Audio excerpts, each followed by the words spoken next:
fancy seeing you here. All right, so we got 9 minutes. 9 minutes until she goes live. So I'm gonna smoke a bar real quick, grab some yogurt or something, and we'll play some DJ Alien Hippie in the background while we wait for this to get started. No. Let's do this one and this one and this. I'll be back before this comes out though. Remember to sub to DJ Alien Hippie in the world of today.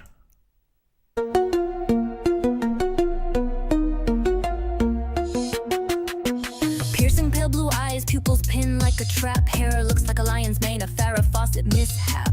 Bronze as thick as armor, candy corn, leather skin from the sun. I shop at Dollar General, baby, collecting shit I don't need, it's so fun. Got my electrolytes, baby wipes, and Fabuloso stash. Scored water razors and a Slim Jim, all for $12. Pretty girls always win. Cops keep asking what I'm doing around here, but I know they're sent by the haters that sneer. I cross my arms, disappointed and steer with my knee, ran about big farm and conspiracies on 5G. Fast food rappers sitting on the dash, changing vape pods while I avoid a crash. I got no money to pay my card that's due, then I cry. I'm starving with a half-eaten burger in view. Fueled by pop eyes and bohang Ulysses, she'll school you hard with a greasy smirk. Sights the onion while she goes berserk. Sees a flash in the sky, look, it's a miracle. No, you dummy, it's just a SpaceX fumble. Talks about science, the war, and society. Smarter than everyone, but says fist the CEOs in library. Rants about crime she never did commit. Brags about the one she did, can't quit. Her 2 kids taken by CPS and she's a 3-time felon. Doing the right thing will never quite click in that melon. Trash talks the LGBTQ community and illegal immigrants. They're stealing all the jobs, y'all, that's why I can't get hired. Then blocks everyone in her chat for trying to inspire.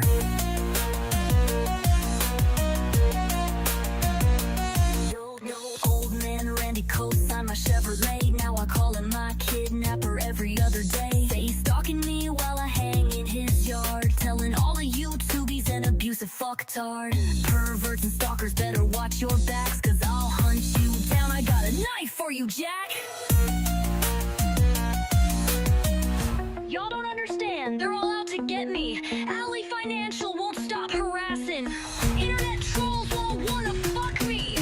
Y'all are jealous.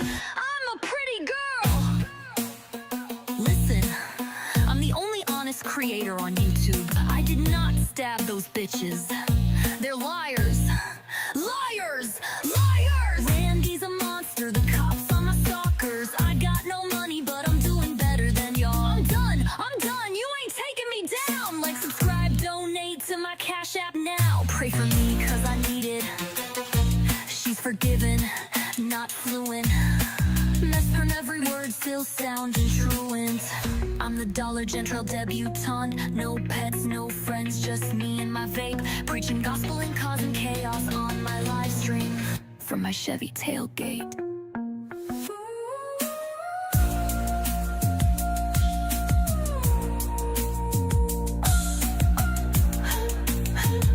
my Chevy tailgate.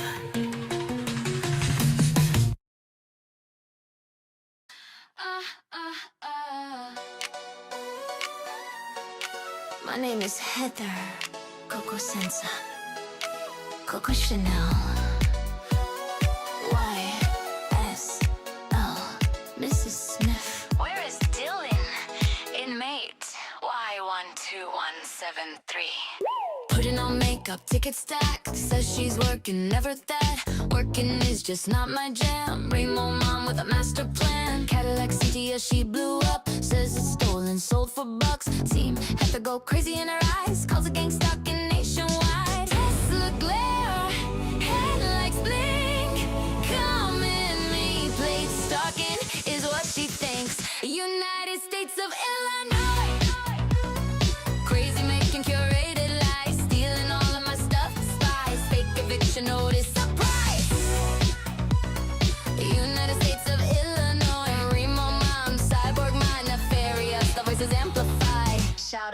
Alex's mom. Twins gone fast, text the boss. Sent the pic, that job was lost. Pregnant again in Chicago snow. Tinted Belmont toilet, no. I'm being tech box, can't you see? Held in a tent, conspiracy. Yacht club power extension cord. Hair dryer heat, fuck the law. They stole my kid. She screams online. A newborn in a tent. She's out of her mind. United States of Illinois. Healthcare expert beyond compare. Turkey mini loaf aroma in the air. They won't let me talk to my kids. Unfair. United States of Illinois. Butter filters and ear tube mic noise. Look alive, investors hear my voice. Make it make sense. Paranoid. Savior making faces at the cam. Gold pumps on, thinks he's glam. Eyebrows gone, that smile's a shame. Tight pants cutting off blood to the brain. Dresses like a lady, struts real proud. Thinks it's sweet made weed legal, what a clown. Doppelganger X, which one's real? Xavier's got a button, what's the deal? What is going on in his head? Shout out to Dolly Parton. ¿Cómo es en este pinche mundo? Que una mujer está llorando, gritando, llamando a la pinche policía y nunca vienen. Pero cuando está raining outside, tengo mucho frío, no tengo fucking socks. They stole all my fucking socks.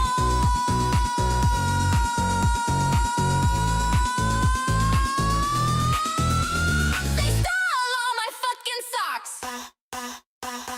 Arrested, screaming, losing her shit. Don't take my mom bracelets, legit. Botox attack, half her face. They broke in and injected meat case. Pooping in her toilet again. Files police reports to the end. Feel like the kid's name scrambled tight. None of them is shit, she's not too bright. Says they remotely make her piss in her car. Excuse me, miss. United States of Illinois. I wanna file charges on everybody. Where are my sponsors? Somebody. United States of Illinois. Pancakes and duster. It's a turn up.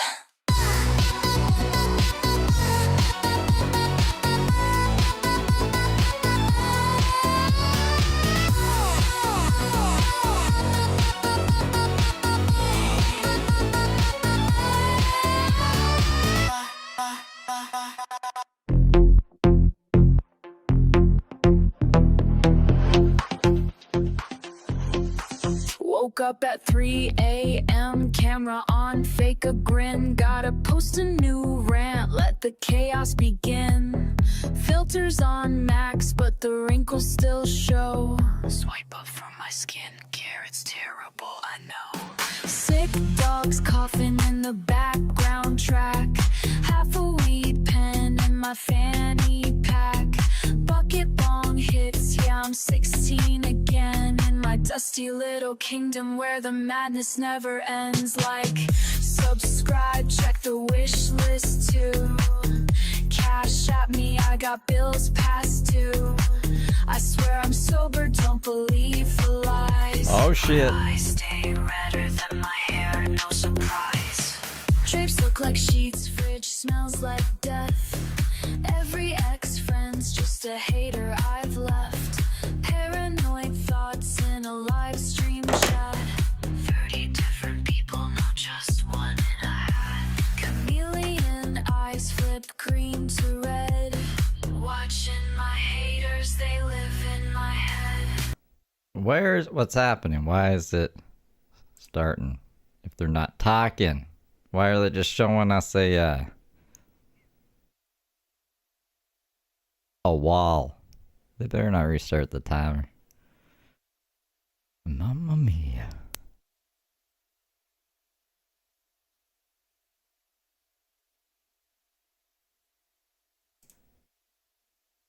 Where is... Hold on. Home now.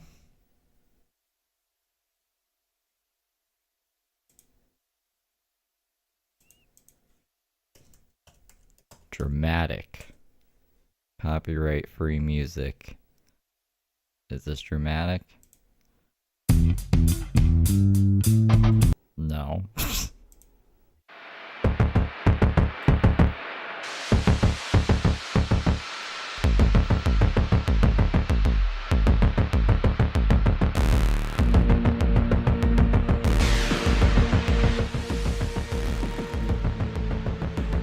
This is all crap.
This is the Heather Gillespie driving through Chicago, sitting in angry silence music.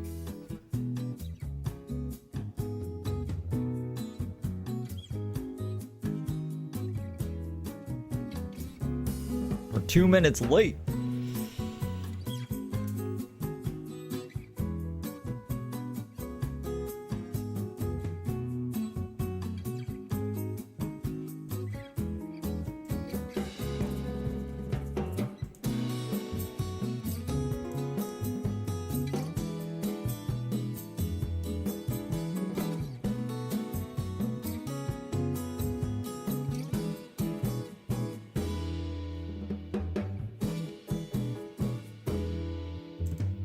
Shit's gonna happen tomorrow.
This morning, Kouri Richins is set to learn her fate. She'll hear from family and friends discussing the pain she caused before a judge issues her sentence for murdering her husband. Guilty of aggravated murder. Richins was convicted in March for fatally poisoning her husband Eric with a fentanyl-laced cocktail. In a sentencing memo, the prosecutors say Richins' 3 young children have expressed fears that justify sentencing her to life in prison. The oldest, now 13, saying, "I'm afraid if she gets out, she will come after me and my brothers." The couple's youngest son, who was in preschool at the time of the murder, saying, "I'm worried that she would take me away." After Eric's murder, Richins published... Well, that's concerning. Why is that playing? Oh, I hate that. Hold on. a children's book on grief, which she promoted on TV, saying it was meant to help her children deal with the loss. It's just comforting to them to know that, they're not living this life alone. The prosecution claimed it was all an act, that the now 36-year-old was having an affair and buried in debt, desperate for her husband's money. Their 11-year-old son quoted in the sentencing memo about losing his father, "He won't be at my birthdays. He can't teach me how to drive. He won't be at my graduation, and he can't take me camping or fishing." I think the children are really going to have an impact on the judge in this case. Well, yeah. I like this judge, too, by the way. He's Yogi Bear judge. I like him. That kind of commentary, I think, would, definitely sway a judge to lean more toward a life. It's poor kids, man. Without parole sentence. And Kouri Richins is facing 25 years to potentially life in prison without parole. Today, we could hear from her oldest son in court. We also may hear from Kouri herself. Guys. Okay, Trevor, thanks. All right, are we getting started? Record in case number 231500139, State of Utah versus Kouri Yogi, Richins. what are we doing? I have counsel for the state My make God. their appearance. Good morning, Your Honor. Brad Bloodworth, Lindsay Sherbanak, and Margaret Olson for the state. Thank you. And for the defense. Wendy Lewis, Catherine Nestor, and Alex Ramos for the defendant, who is present. Very good. This is the time set for sentencing. The court plans to proceed as follows. First, I need to address 3 administrative matters. The setting of a restitution hearing. I don't know why that's not syncing up. Proposes would include discussion of the state's request for recoupment of defense costs at that time. The state's request for a continuous protective order and any alleged inaccuracies in the pre-sentence investigation report. Second, I'd like to hear from counsel for the state and from those who wish to present a victim impact statement. Third, I'd like to hear from Their defense audio's counsel really bad, sorry and guys. those that defendant desires to present information regarding the appropriate sentence. And finally, the court will give Ms. Richins an opportunity to speak if she so chooses. Hey, Any objections, Mr. Blower? I want to hear I that. have one other housekeeping matter, if I may. Please. Your Honor, the defendant previously waived the jury as it relates to the domestic violence finding. I cannot recall, or finding the record, whether or not the court has actually made that finding, and the state would ask the court to do that today if it hasn't. I can't recall whether there was a stipulation about their status as cohabitants made on the record during trial. That's the issue, Right. Your Honor. And I think that It doesn't impact the decisions today, it just impacts the record for any future offense that might be committed by this person. that is correct. Right. Well, Your Honor, the one thing, it will affect the analysis as it relates to a continuous protective. Oh, understood. No, I understand your position. Yeah. Your Honor, I do believe we put that on the record during the jury instruction conference. Okay. We discussed specifically the cohabitant issue, and you got us to make a statement on the record. Okay. Very good. So, I think there's a stipulation among counsel that the record includes a stipulation of fact recorded for the record that Eric Richins and Kouri Richins were cohabitants under Utah law at all relevant times. Anything further, Mr. Blair? No, Your Honor. Ms. Nestor, Ms. Lewis, any objection to how the court intends to proceed? Yes. No. Okay. Fair warning to everyone inside the courtroom. As with the time when the verdict was read, everybody in the courtroom deserves our respect while they are in the courtroom. So, there can be no outward reactions to what's said today.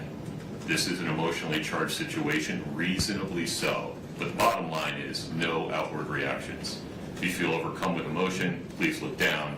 Keep your hands folded in your lap. Moreover, to those that might be coming to the podium to make statements today, please make sure you're addressing me, the court, not other people in the courtroom. You're of course allowed to reference other people in the courtroom, but speak to me. All right. Let's talk about setting a restitution here. What makes sense from the state's perspective?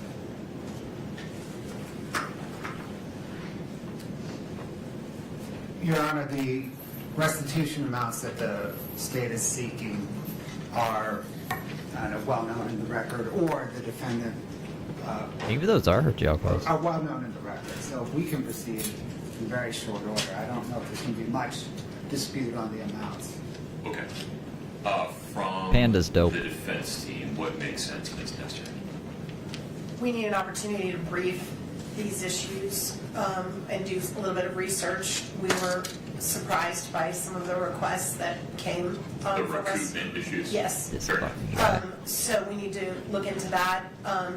I know that I'm going to be out of town the first 2 weeks of June. I'm going to be out of the country, so if we could do it before or after, that would be helpful. After would work far better for me. Okay, same. So, other than that. Brittany, what would you recommend? Is there an afternoon on which we don't have a ton of stuff set on a Friday afternoon? Forgot about this ragtag team: Bart Simpson, Ursula, and Sam Pepper.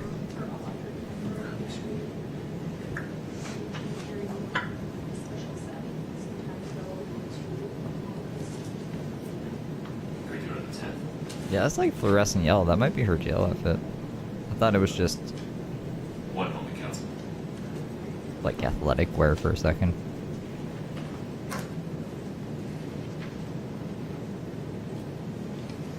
And then prosecution, we got Lenny from The Simpsons.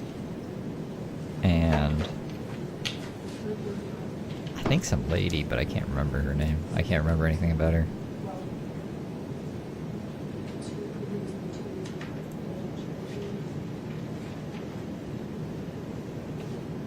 Ms. Nestor, the afternoon of July 10th. Ms. Lewis will be out of town, and that is the week we are doing the preliminary hearing in my case in Utah County. Understood. Well, maybe July 31, like you said. July 31 works. That work for the state? What time, Your Honor? That'll work, Your Honor. All right. We'll say 1:30 p.m. on July 31. To see. Ms. Nestor, would you like to appear in person or by web extension? In person, Your Honor. All right. We'll set a restitution hearing to include discussion of the state's arguments regarding recoupment as made in their sentencing memorandum on July 31, 1:30 p.m. in person. Okay, anything further on that, Mr. Blood? No, Your Honor. Ms. Nestor? No, sir. All right. Mr. Bloodworth, the state's request for a continuous protective order. I looked hard at this. Let me relate some of my concerns and then have you respond to them, and then we can go from there. I looked at the cases cited by the state. I looked at the statute, considered the absurdity doctrine. It seems to me that the legislature has adopted a policy where a convicted person's First Amendment rights are reasonably restricted in domestic violence cases to prevent the survivor of domestic violence from being re-victimized by contact, either direct or indirect, So by her the kids? convicted perpetrator. And it seems that the legislature has recognized that a survivor of domestic violence can be re-victimized by the perpetrator contacting their family members or other household members. The statute contemplates that. But here, or in a situation like this, where the Domestic Violence Act does not have a survivor, rather it has a decedent, it seems from the face of the statute and other statutes involving criminal actions causing death that the legislature has reverted to the First Amendment being the baseline, and also that there are other remedies available to the family members of that decedent, such as stalking injunctions, if they are receiving contact that constitutes a course of conduct that would cause an objectively reasonable person to suffer emotional distress. Moreover, the juvenile court has tremendous authority to determine whether and how much, if any, contact a parent in this situation should have with the children of the decedent.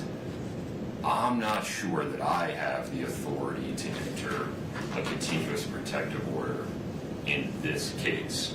I acknowledge this may not be what the legislature intended, that maybe they didn't see around this corner when passing the statute, and I appreciate the state's position that maybe they should take a hard look at it, but the act says what it says today. respond to that for me. Your Honor, the state questions the court's kind of read of the act, and when the court relates members of the victims, any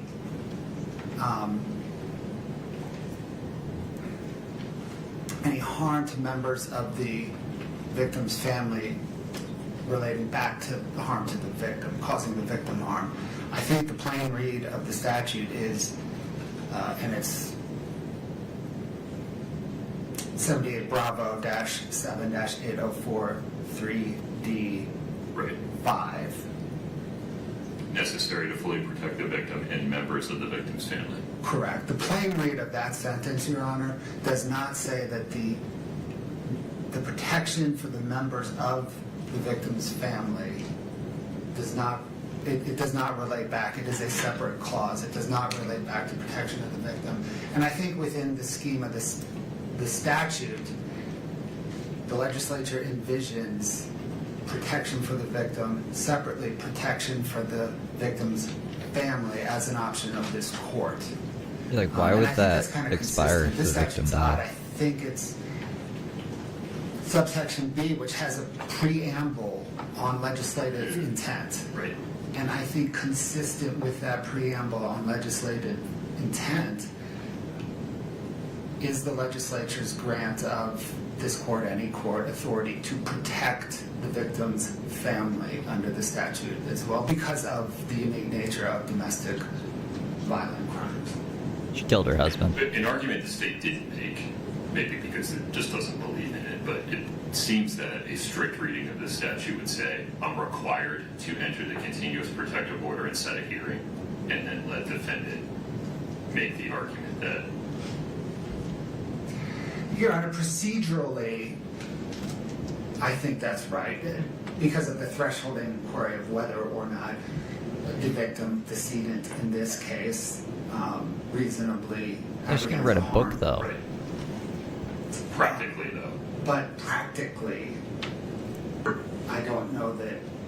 I mean, it seems to me as the state brief that that is evident, that the decedent cannot reasonably apprehend harm. Okay. Let me hear from the defense counsel for a moment. Yes. Your Honor, we agree with the court's original statements. We think this request for a continuous protective order is outside the purview of the statute. It's outside this court's authority.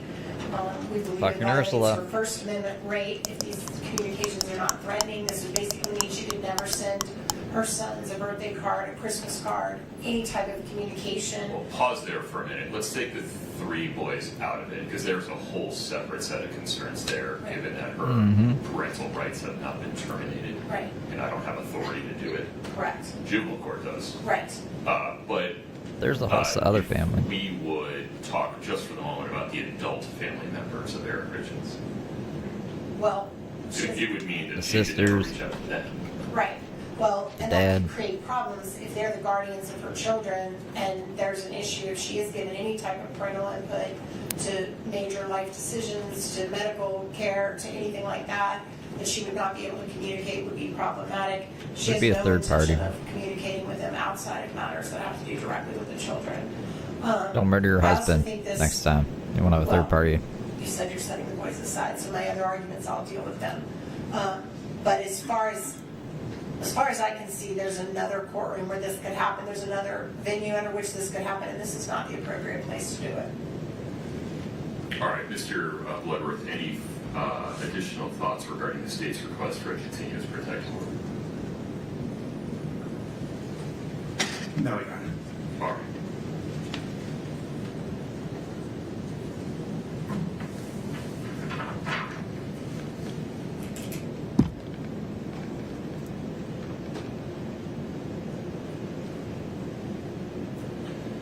All right, in full transparency, I don't like the result, but under this court's reading of Utah Code 78B 7804, subsection 3, the court determines as a matter of law that it cannot issue a continuous protective order in this case because it is evident that the victim of the domestic violence charges, in this case for which Ms. Richins was convicted, cannot possibly have a reasonable fear of future harm or abuse.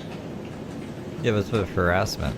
It very well may be that this is not the result the legislature. So they gotta wait to be And harassed. I would encourage basically the legislature to take a hard look at 78B 7804 subsection 3 to fill this gap explicitly.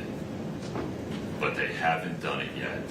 They know how to do it. And the court is not persuaded that this result is so far outside of what they could have possibly intended, given the overlay of the First Amendment, that the absurdity doctrine requires a different result. And so while the court hopes the legislature will make a legislative change that would provide protections for the members of the family of a decedent in an aggravated murder case like this, they haven't done it yet.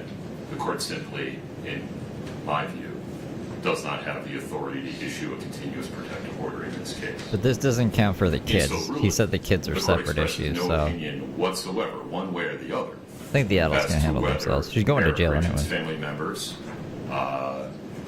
might qualify for issuance of Yeah, a this is stalking injunction in the future, and expresses no opinion one way or the other as to whether the juvenile court will put in place restrictions regarding Ms. Richins' communications with her 3 boys.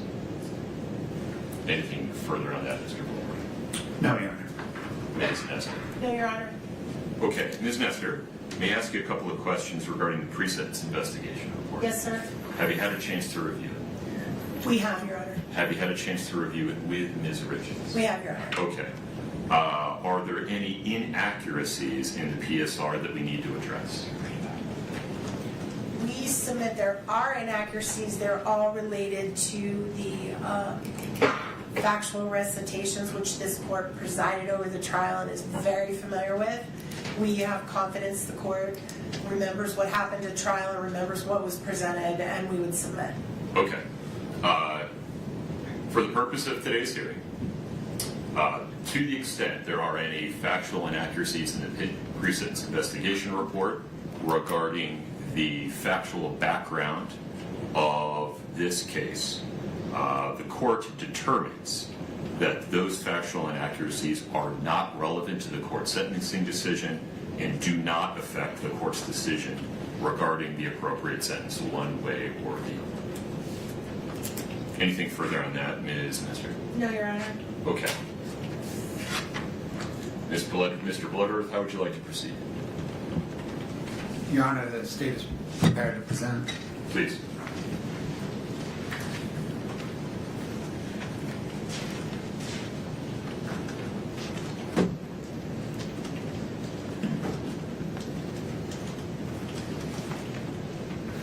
Your Honor, on Valentine's Day 2022, Kouri Richins tried and failed to murder her husband and the father of her 3 young children, Eric Richins. Over the next 17 days, she did not think, what have I done? Rather, she thought, how can I do better? And then she murdered Eric in the presence of their children, using poison and for money. Kouri Richins Such is a extremely person ambitious. should never again lurk among the rest of us. Her children should never worry that they may one day encounter her.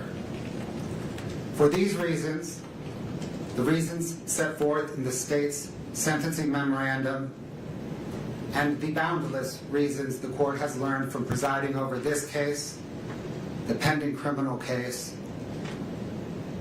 and the multiple associated civil cases.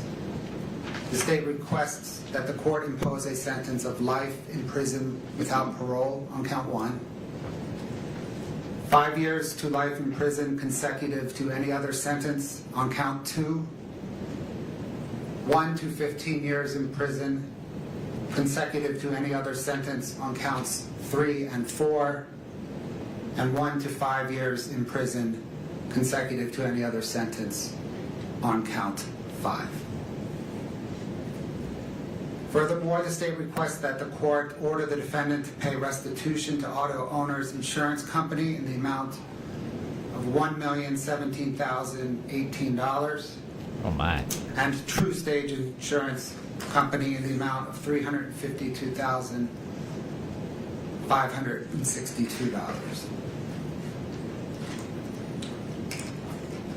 The state requests that the court order the defendant to pay recoupment to Summit County in the amount of $1,391,943. Kouri Richins earned this sentence. Her children deserve it. Only this court can order it. The court's time this morning is best spent hearing from a few of Kouri Richins' victims.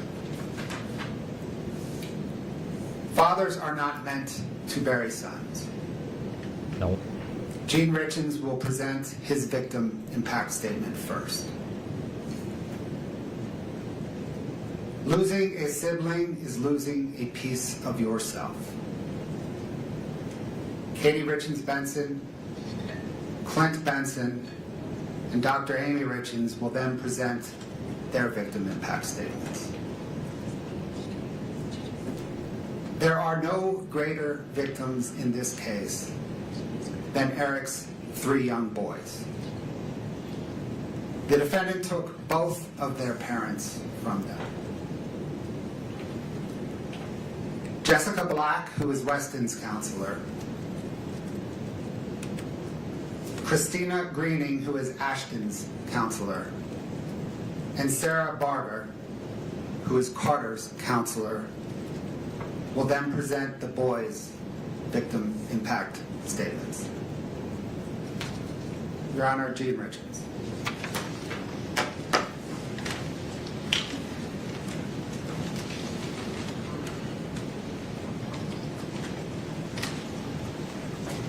Good morning, sir.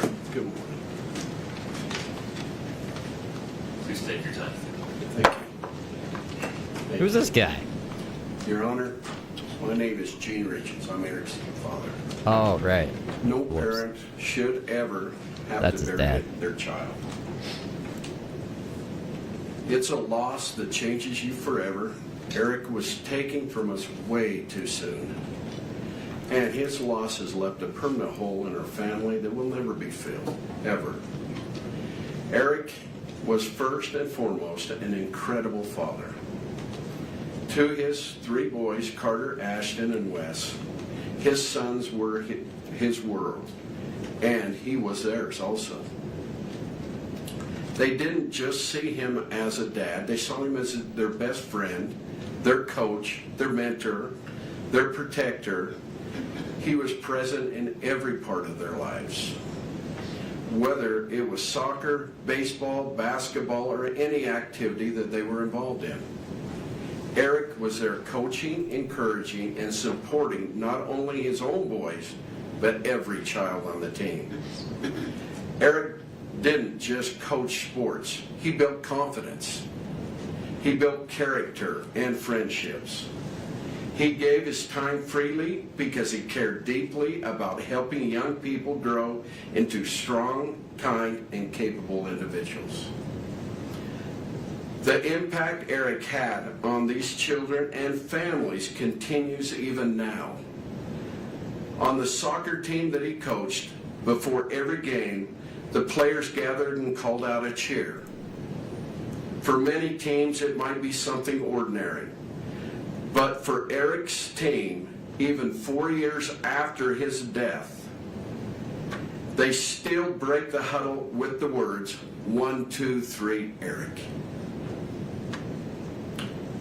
That simple cheer speaks volumes about a man he was and the lasting imprint that he left upon young lives in this community. He was a light to his sons, to the boys he coached, and to our entire community. a life that was taken far too soon.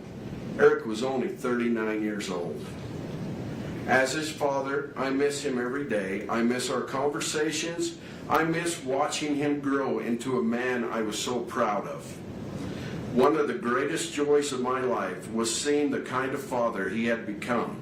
Eric was patient, loving, dedicated, and fully present in his boys' lives. Watching him raise his son with such care and devotion was incredibly meaningful to me. Hey, Eric was this goes also better an amazing audio. brother This to wait. 2 sisters, a loving uncle, nephew, cousin, and a loyal friend. He was a trusted business partner, It's a little out of sync. valued This audio is bad, though. colleague, and a respected member of our community. He was generous with his time, his energy, and kindness. He treated people with respect, showed gratitude even for the smallest acts of kindness, and gave freely of himself because that's simply who he was. It's still going on, Mud Pit. They're asking for life in prison with a bunch of other shit stacked on A top. beautiful life for his family. He gave them a home many would consider a dream. He ensured their needs were met, supported them, cared for them, and treated his wife with love every day.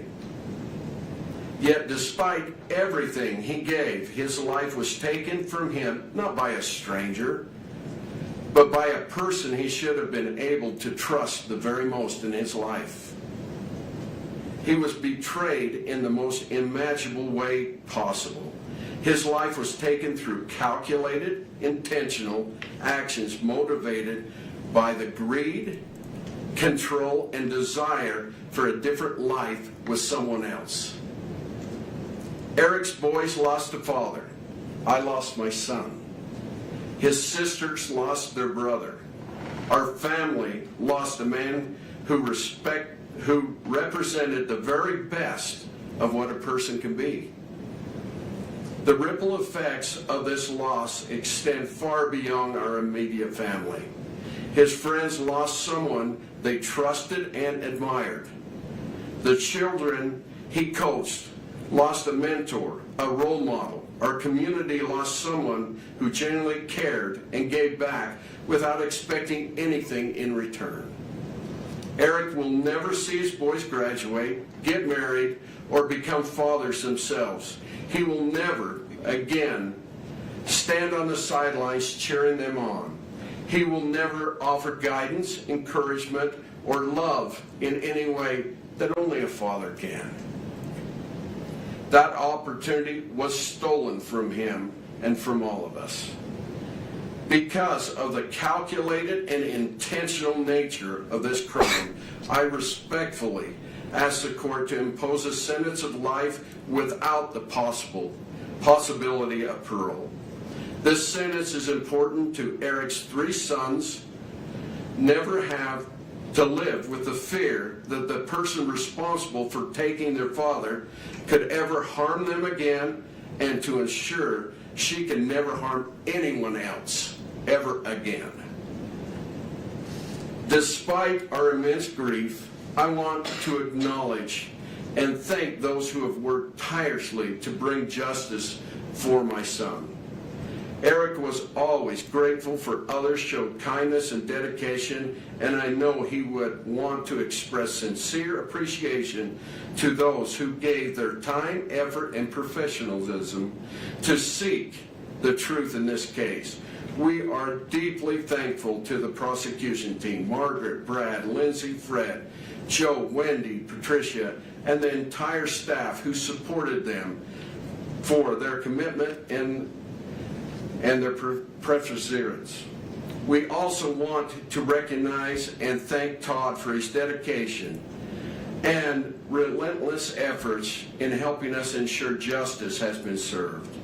We are also grateful to Grace Wardis for serving as a spokesperson and an advocate for our family throughout this process.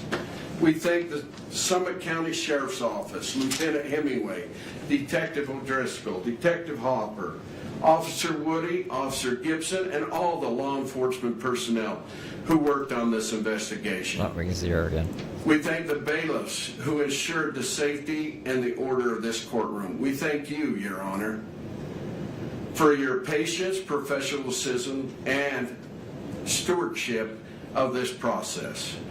We extend our heartfelt gratitude to each juror, including the alternates, for their sacrifice and their time, for seriously taking the responsibility, who carried out to ensure justice was served. Nothing can bring Eric back.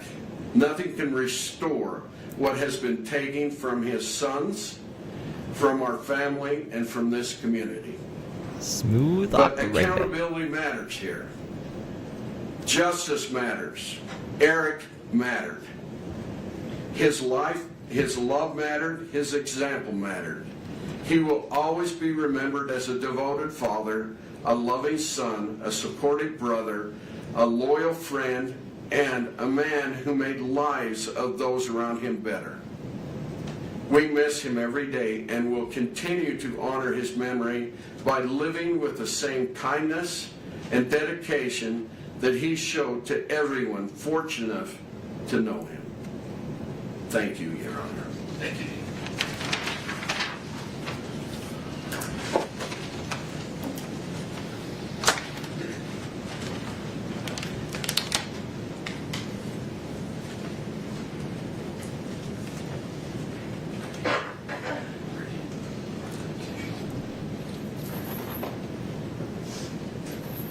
Katie, good morning.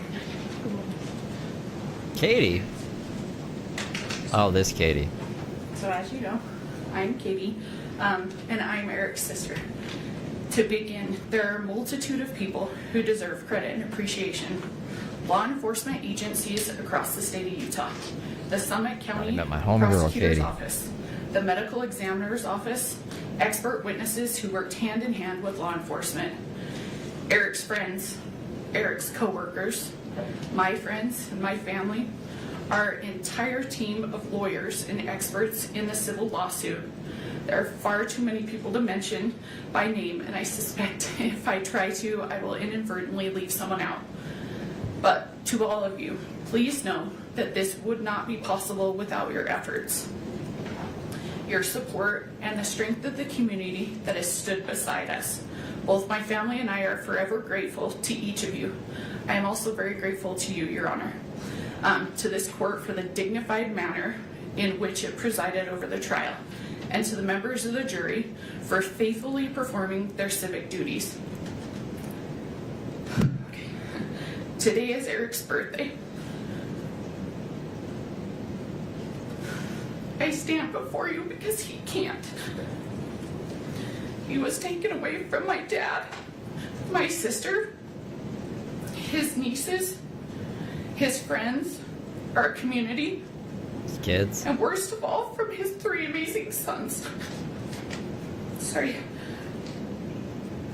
He was taken away from us by a person he should have been able to trust, the person he should have trusted most in the world, his wife. It's impossible to fully describe how devastating Eric's death and Kouri's crimes have been to our family. Nearly every aspect of our lives has been permanently changed, and we have no choice but to live with those changes and with Eric's loss forever. Eric was a phenomenal brother, father, son, nephew, grandson, cousin, friend, and businessman.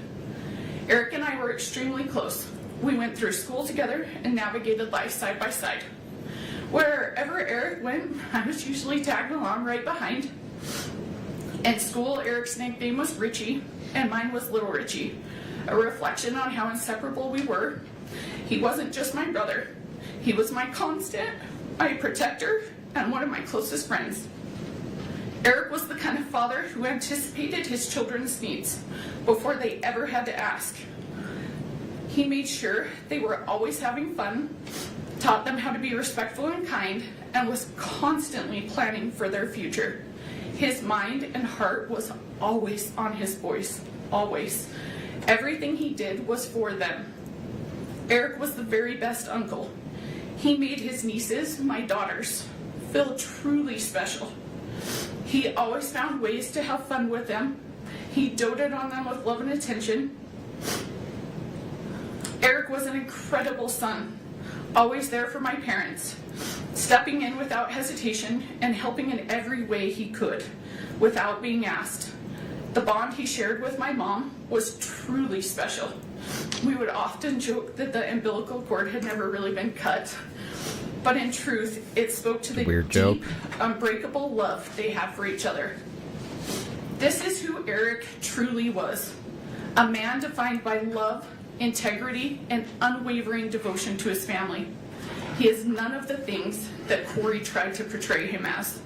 Those mischaracterizations were nothing more than a vile effort to deflect blame. And those mischaracterizations stand in stark contrast to the reality of the man we all knew and loved. Eric's life and his actions and the profound impact he had on those around him speak for themselves, and they tell a story of goodness, strength, and character that cannot be rewritten or diminished. The saddest part for me in all of this is that I got something with Eric that his sons never did: time. I feel cheated that I only got to spend a few decades with my brother, but I should feel lucky in comparison. As Eric's eldest son told me shortly after his dad's death, he and his brothers did not even get 10 years with their dad. It is devastating that Eric is not here to coach them, to work the family ranch with them, to teach them how to drive, to attend their high school graduation, to send them off to college, to see them get married, or to celebrate the births of his future grandchildren. His 3 sons are going to grow up and live nearly their entire lives without their dad. They're going to get to know their dad more from the stories we tell about them than their actual experiences. In all likelihood, by the time they are each 44 years old, which is how old Eric would be today, they will have little to no actual memories of Eric. And they have to go through life without their dad because their mother planned and carried out his murder. She could not have done anything more selfish or more cruel to those boys. You're just staring her In the down. place of a stable, secure, and loving home, Kouri gave the boys permanent trauma. They were in the house the night she killed their father. They were awake. They knew that something terrible had happened to their dad. As we heard on the 911 call during trial, one of them even walked into Eric's bedroom, where Eric's body lay dead, poisoned by someone who his sons should have been able to unconditionally trust, love, and depend on. No child should have to bear that trauma. But Eric's 3 innocent sons will bear that burden, and they will bear it for the rest of their lives. Kouri's selfishness and cruelty did not end with Eric's murder. In the time after Eric's death, Kouri has done nothing but isolate, manipulate, deceive, and do harm to those boys. Almost immediately after Eric died, she cut them off completely from our family, from Eric's family. The isolation was calculated and strategic. Kouri used the boys as bargaining chips with my dad. Look at She that. repeatedly threatened not to let him see his grandsons unless he could convince me, as Eric's trustee of his trust, to capitulate to her legal demands and give her all the trust assets. While isolating the boys, Kouri provided them with false and harmful information about me and my family. When DCFS took custody of the boys following Kouri's arrest and asked where they would like to go, they expressed fear of my family. The fear was not based on reality, but on what they had been told. For over Kouri's a like, year, bitch Kouri is led them to capping. believe that I hated them, that I was attempting to take Eric's Fucking money for Kouri. myself, and that I intended for them to be left without support, that they would be homeless and starving. These statements were entirely false and had no basis in reality. Had they not been subjected to that influence, they would have known the truth. She's really putting it on Prior there. to Eric's death, our families were very close. My daughters and his sons had strong friendships, and I had a meaningful individual relationship with each of my nephews. I spent time riding horses with one, helping another identify summer coding Bart's programs, stoned over and here. the youngest participated in ice skating lessons with my daughters. Our families shared holidays, worked together on our family ranch, took trips together, and I Kouri was present too the high day to each remember the any of boys this. were born in the hospital. The boys have expressed their confusion about these circumstances. They have stated that prior to their father's passing, both Eric and Kouri frequently told them if anything were to happen, they should go with me, that I would care for them and support them. Following Eric's death, however, those messages changed. After Eric passed away, Kouri prevented all contact between our family and the boys. She prohibited communication and continued to provide them of false information about us. When we were finally able to see the boys again, approximately 15 months after Eric's death, the boys hardly recognized the relationship we had. Instead, they viewed my family and me with fear and hesitation, as though we were strangers. Kouri also went to great lengths to jeopardize the boys' financial futures. I know you are very aware of this. Among other things, she drained the personal bank accounts that Eric had set up for his boys as college funds. Lori Brew, why is she making that face? Social Security survivor benefits to be funneled to individuals who were not taking care of the boys.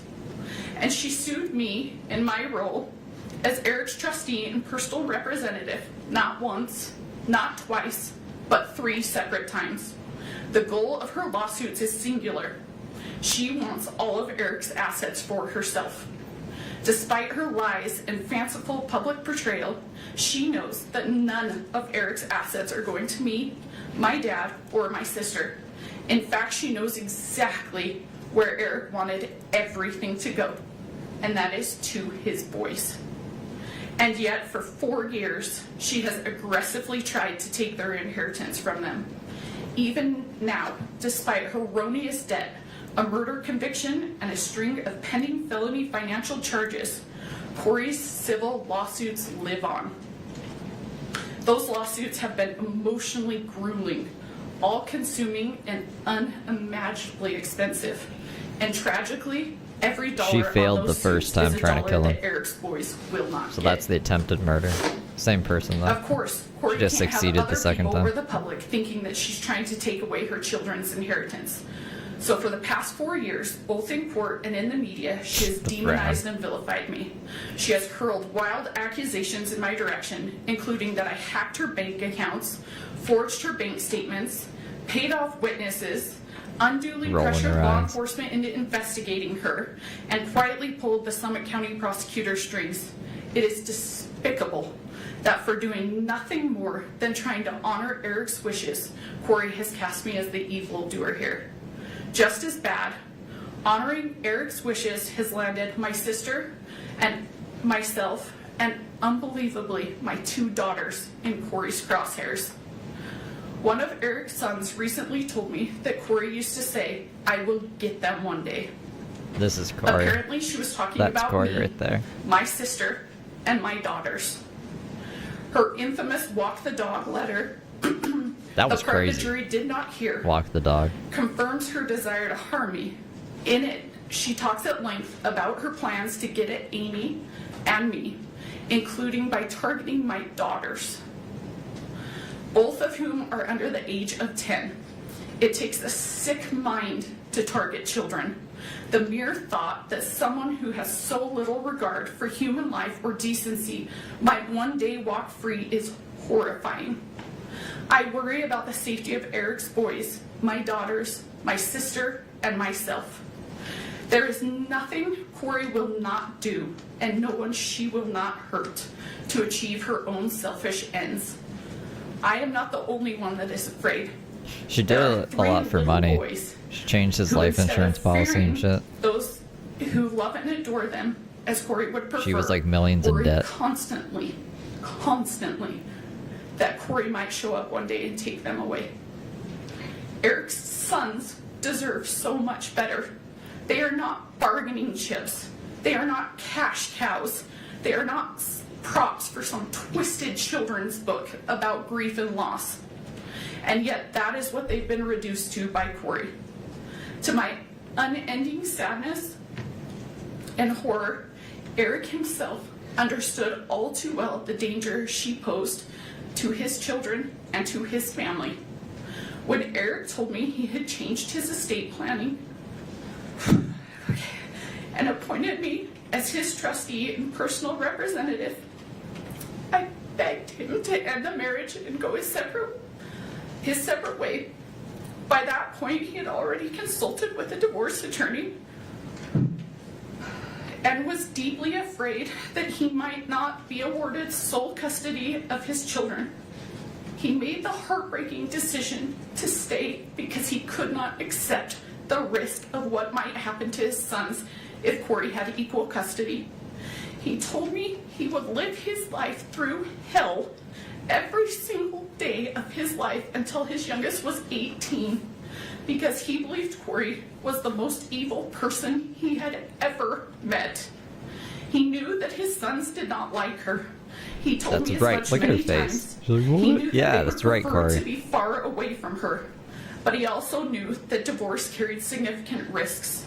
And he said he could never allow his children to spend half of their time alone with her, because he was certain they would be exposed to harm and things no child should ever experience. He made it clear that in his mind, if Kouri were given equal custody, his children would be in the care of someone he believed to be deeply dangerous. He feared the people they could be exposed to Said, oh and my the damage God, that could be I can done. read lips now. At the same time, he spoke with deep love and admiration for his boys. He told me that they were the most amazing boys in the world, and that none of this was their choice and none of it was their fault, and that he would do everything in his power to protect them for as long as he possibly could. Kouri loves to go on and on about how this case is a media sensation. She's right. News outlets from here to Europe have covered it. There have been countless newspaper articles, podcasts, and TV specials about it. Every hearing is live streamed on numerous YouTube channels. Every filing is scrutinized by internet lawyers and true crime junkies. There is no question that this case is fucking famous, Steve guy. and that Kouri is now famous. But what Kouri never mentions in talking about her fame and notoriety are the reasons why this case is now famous. It is famous for how appalling and sickening it is. It is famous because a mother meticulously planned to kill her husband, killed him while their children were sleeping in the next room, and then had the audacity to hold herself out as the author of a children's book about grief and loss. It is famous because she spent time Googling luxury prisons for the rich in America. It is famous because from her jail cell, she scripted a bunch of phony testimony so that her brother could perpetrate a fraud on the court. It is famous because she victimized her own children and threatened to victimize Eric's nieces. The fame and attention are directly proportional to the evil that has gone on here. This is not a situation where the idea of rehabilitation should be entertained. In taking Eric's life for her own selfish gain, Kouri did not only harm Eric, she permanently harmed 3 kids who were under the age of 10. She took away a dad, a son, a brother, an uncle, a grandson, a nephew, a cousin, and a friend. Eric's death has caused immeasurable pain to so many. Obviously, there's nothing the court can do about that. And you cannot bring him back. But what you can do is give Kouri's victims at least some measure of closure. To that end, I ask that the court impose a sentence that ensures Kouri never has the opportunity to harm Eric's children or our family again. Please do not let my brother's life be worth nothing more than a 25-year punishment. Please do not leave those boys to wonder whether Kouri might track them or their children down in the future. Please do not create a possibility for Kouri to endanger Eric's boys, my daughters, my family, or anyone else ever again. Please sentence Kouri to a life in prison without the possibility of parole. Thank you. Thank you, Katie.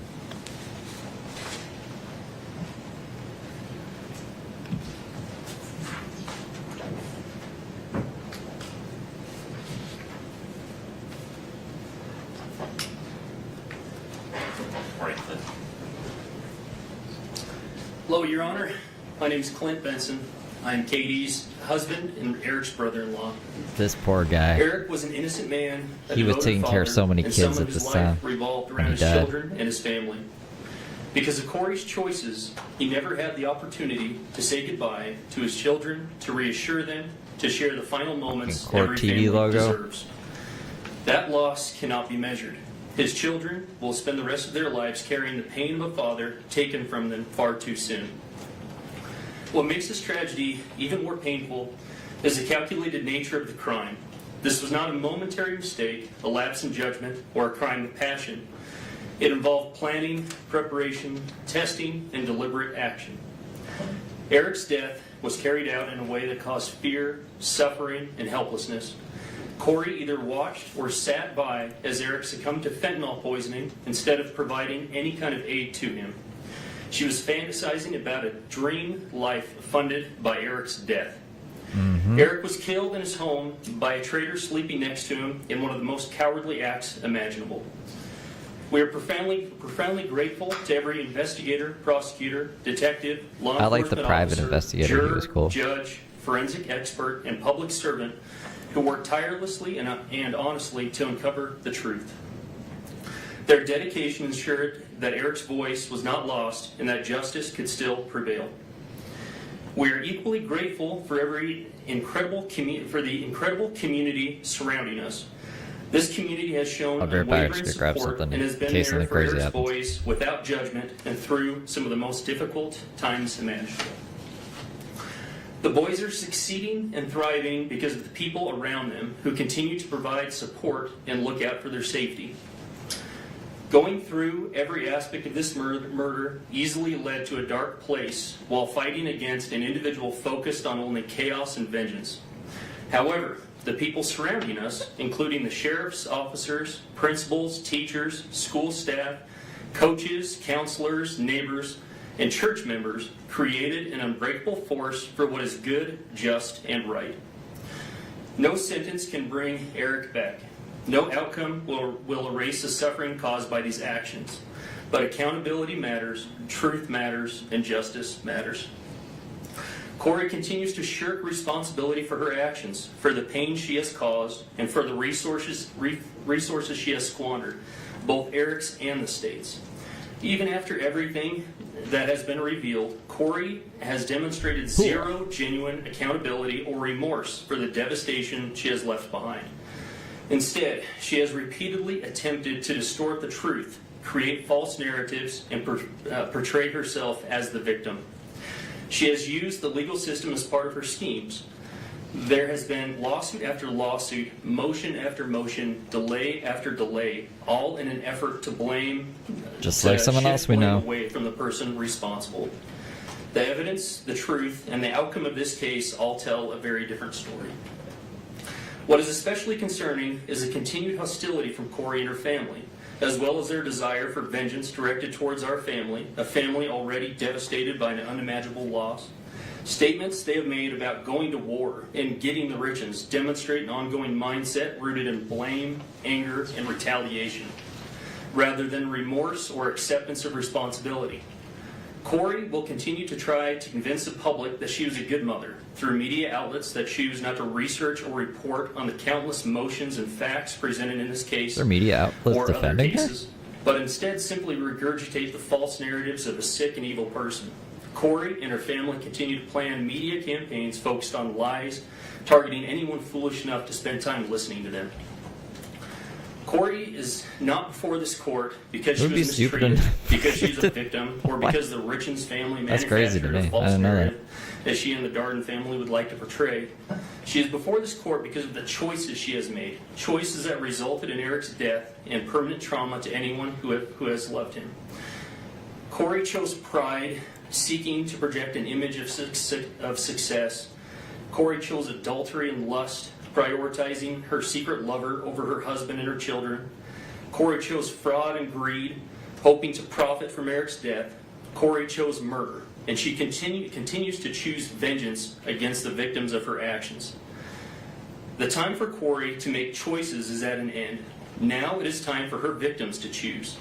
Please let Eric's children have a chance to choose lifelong peace, comfort, security, success, and happiness. I ask this court to impose a sentence of life without parole, a sentence that truly reflects the gravity of this crime, the irreversible harm caused to our family, and the calculated choices that led to Eric's death. I wonder if Kouri's going to talk today.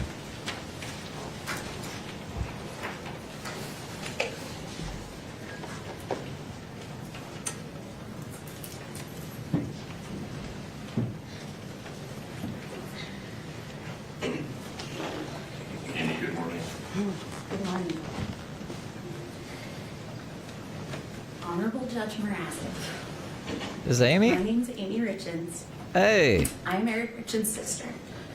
Today, I'm here to It's Amy. speak as a victim and to speak for Eric because he no longer has a voice. I addressed this court in 2023 when we were living in a state of visceral shock. Now, 3 years later, we are here at sentencing on a date that carries a weight I think can barely Kouri punched describe. Amy in the face or something. Today's Eric's 44th birthday. Was it Birthdays punch in are the supposed face? to be proof of She life. assaulted her in some way. A day to celebrate another year of growth. Instead, today is a cruel reminder of another year Eric will never see, and a reminder of the fatherhood that was stolen from his 3 sons. Before Throw I talk punch. about what Sorry, this my crime bad. has done, I need you to know who Eric was. Not as a headline, but as a person. Over the course of this trial, so many people described Eric in strikingly similar ways. They called him outgoing, confident, funny, competitive, dependable, driven, and fiercely loyal. He was a leader, a hard worker, a rancher, a businessman, a coach, a best friend, a brother, a son.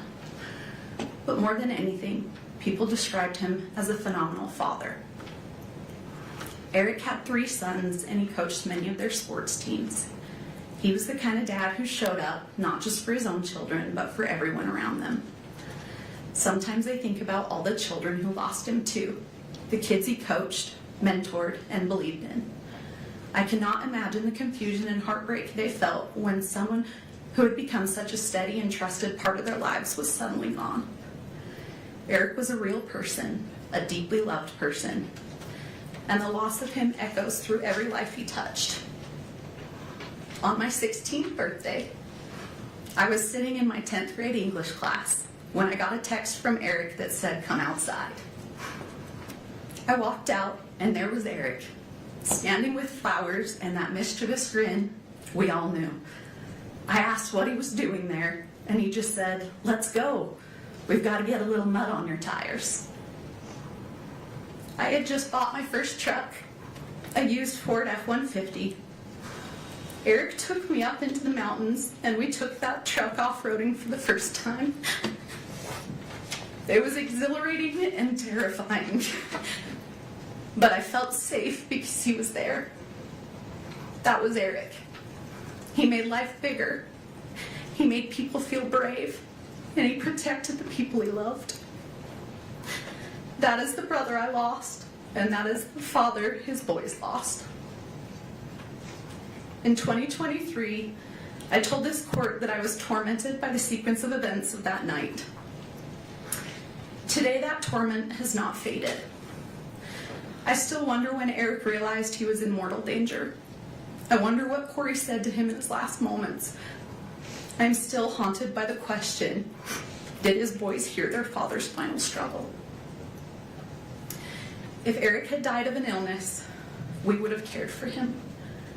If it were an accident, there would have been kindness. But there is no comfort here. In his last moments, after being intentionally poisoned, my brother was faced with the ultimate betrayal. Eric's sons were 9, 7, and 5 when their world was shattered. They are now 13, 11, and 9. These are the years when a boy learns how to be a man by watching his father. What makes this crime uniquely heinous is that their grief will never pass. It will reinvent itself at every milestone. This crime didn't just happen once. It happens every single morning when those boys wake up and realize their father is still gone. They did not just lose their father, they lost the life they knew. Eric's death didn't end the harm. It began a grinding process of re-traumatization. Early in this process, I remember being told this case would be a marathon, not a sprint. We did not understand how every hearing, filing, delay, and public narrative would reopen wounds all over again. As if losing Eric was not painful enough, our family was then forced to grieve under public scrutiny. After the publication of the grief book, our family became the subject of public narratives, attacks, and speculation. At one point, I received a message sent from a burner phone that said, "You think you're funny? Kouri will get the last laugh. Your Who would jealousy believe Kouri is said? as That's crazy. disgusting as your family." That Kouri has fans. Law enforcement later confirmed through warrants I guess all killers that have the fans. message came from Kouri. That moment stayed with me because it captured what these years have felt like. Not just grief, but intimidation and distortion. Yes, our family hired a private investigator. But when someone you love dies suddenly and deep in your gut, you believe something is terribly wrong, you do not stop searching for answers. The real question is not why would you investigate? The real question is, what wouldn't you do? What wouldn't you do Why for wouldn't your you brother, investigate? Yeah. for the truth? I also feel compelled to address the emotional toll of the trial itself. As the designated victim representative, and more importantly as Eric's sister, I have a right to be present in the courtroom. Yet during the proceedings, I was essentially kept in the dark. Due to the courtroom layout, I could not see the exhibits or the evidence. When we requested simple accommodation, we were told that the trial was being broadcast on court TV and I could excuse myself and watch from home with the rest of the world. Being told that my right to be here was interchangeable with a television broadcast was a profound violation. I did not want to watch Eric's life and death as content from my couch. I didn't want to go home after a grueling day and listen and watch it all over again. I had a right to be here, to face the evidence directly. Still, to this day, I have not been able to rewatch the trial because it's so time-consuming and painful to relive. I still have not seen all the evidence that was presented. Your Honor, I need to say this clearly. Yeah, they told her she Someday, couldn't those watch boys it. will grow up and look back at the records of this trial. I think because of a protective order I or need something. the truth I can't to be the remember only the thing exact they reasoning. find. The claims made against Eric's character were not just legal defenses, they were acts of secondary violence. Eric was a protector, not a predator. These lies were a desperate attempt to justify the unjustifiable, and they have added a layer of cruelty to our grief that is nearly impossible to bear. I also need to correct the record on a few misrepresentations. First, the prenup. It was provided well before the wedding, not in a last-minute way. Second, the incident between Kouri and me. I never touched her. Kouri pled guilty to assaulting me. Yet Part of the she safe. and her circle have continued to spread false narratives. This is a pattern of distortion that has kept our family trapped in conflict. There is something that has haunted me for years. And I found out Katie was the exact same today.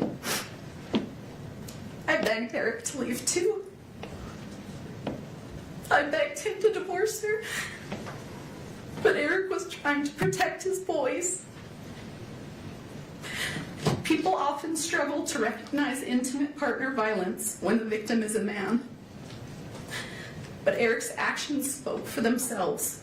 He documented conversations. He tried to protect himself. He knew after Valentine's Day that she had tried to poison him, But he also believed that if he left, he could not fully protect his children. So he stayed because he was trying to keep them safe. This trauma has seeped into every corner of my life. And also, it has also deeply affected my own family and marriage. My husband, William, watched me be consumed by the pursuit of justice. For 4 years, we have lived in a constant state of stress, grief, and emotional exhaustion. I lost my job as a professor at Montana Tech University on the very day I was subpoenaed to appear in this court. Eric was so proud of me earning my PhD, and teaching students was something I loved and that made me proud. It now seems like another thing that Kouri's actions have taken away from me. Why should they? But the most devastating loss is one that isn't in any police report. Because of the unrelenting stress of this investigation and the constant attacks on our family, I suffered a traumatic miscarriage of twins. We lost our children. We lost Kouri doesn't care. Kouri's busy reading something Bart's showing her. Kouri's actions didn't just end one life. They reached out and stifled the lives of my unborn children as well. Kouri's a bitch. That loss lives inside this tragedy too. Eric's murder did not just take someone from my life. It plunged me into a darkness. It stole the light I once carried. It erased the future I had planned. Every day, I wake up and step into this same crushing emptiness, where time itself feels frozen and meaningless. The laughter of my future children, the warmth of my family, the simple joy of waking to a new morning, all of it has been devoured by this crime. This grief is limitless, resembling the ocean. Sometimes it softly touches the shore, other times it pounds against it with fierce force. Occasionally, it surges like a massive tsunami, overwhelming everything. These changes can occur suddenly, and like the ocean, it cannot be controlled. I didn't just lose my brother. I lost my sister-in-law. I lost someone I considered my friend. We'd had good times together. That loss is so complicated now, Your Honor, because it forces you to grieve someone who is still alive while facing the horror of what they have done. It is grief that doesn't resolve. It just sits there heavy every day. This crime has fractured our family in ways outsiders cannot understand. One of the most painful realities is that my husband and I do not get to see our nephews. This tragedy has created a wall of trauma between us, and that feels impossible to climb. Because of this crime, we are no longer present in those boys' lives the way Eric would have wanted. In 2023, I told this court I never knew evil like this existed. Everything I have witnessed since has confirmed that. Kouri did not just kill Eric, she attempted to kill the spirit of everyone who loved him. She lied to his children, she lied to the world, and has shown no remorse while dancing on his grave for profit. Your Honor, a parole-eligible sentence is not a conclusion. It is a reoccurring nightmare. It guarantees that every few years, Eric's sons will be notified that their father's murderer is seeking freedom. That's true. It forces them to relive the trauma repeatedly for decades.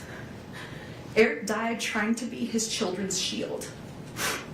He can no longer protect them, so now the responsibility falls to this court. I ask you to provide these boys with the finality and safety they deserve. I ask you to ensure that the noise of Kouri Richins never enters their lives again. For the years of suffering we have endured, for the children who will grow up without their father, and for the life she stole from Eric and the peace she stole from us, I respectfully ask that you sentence Kouri Richins to life without the possibility of parole. Happy birthday, Rico. Thank you. Lock her up.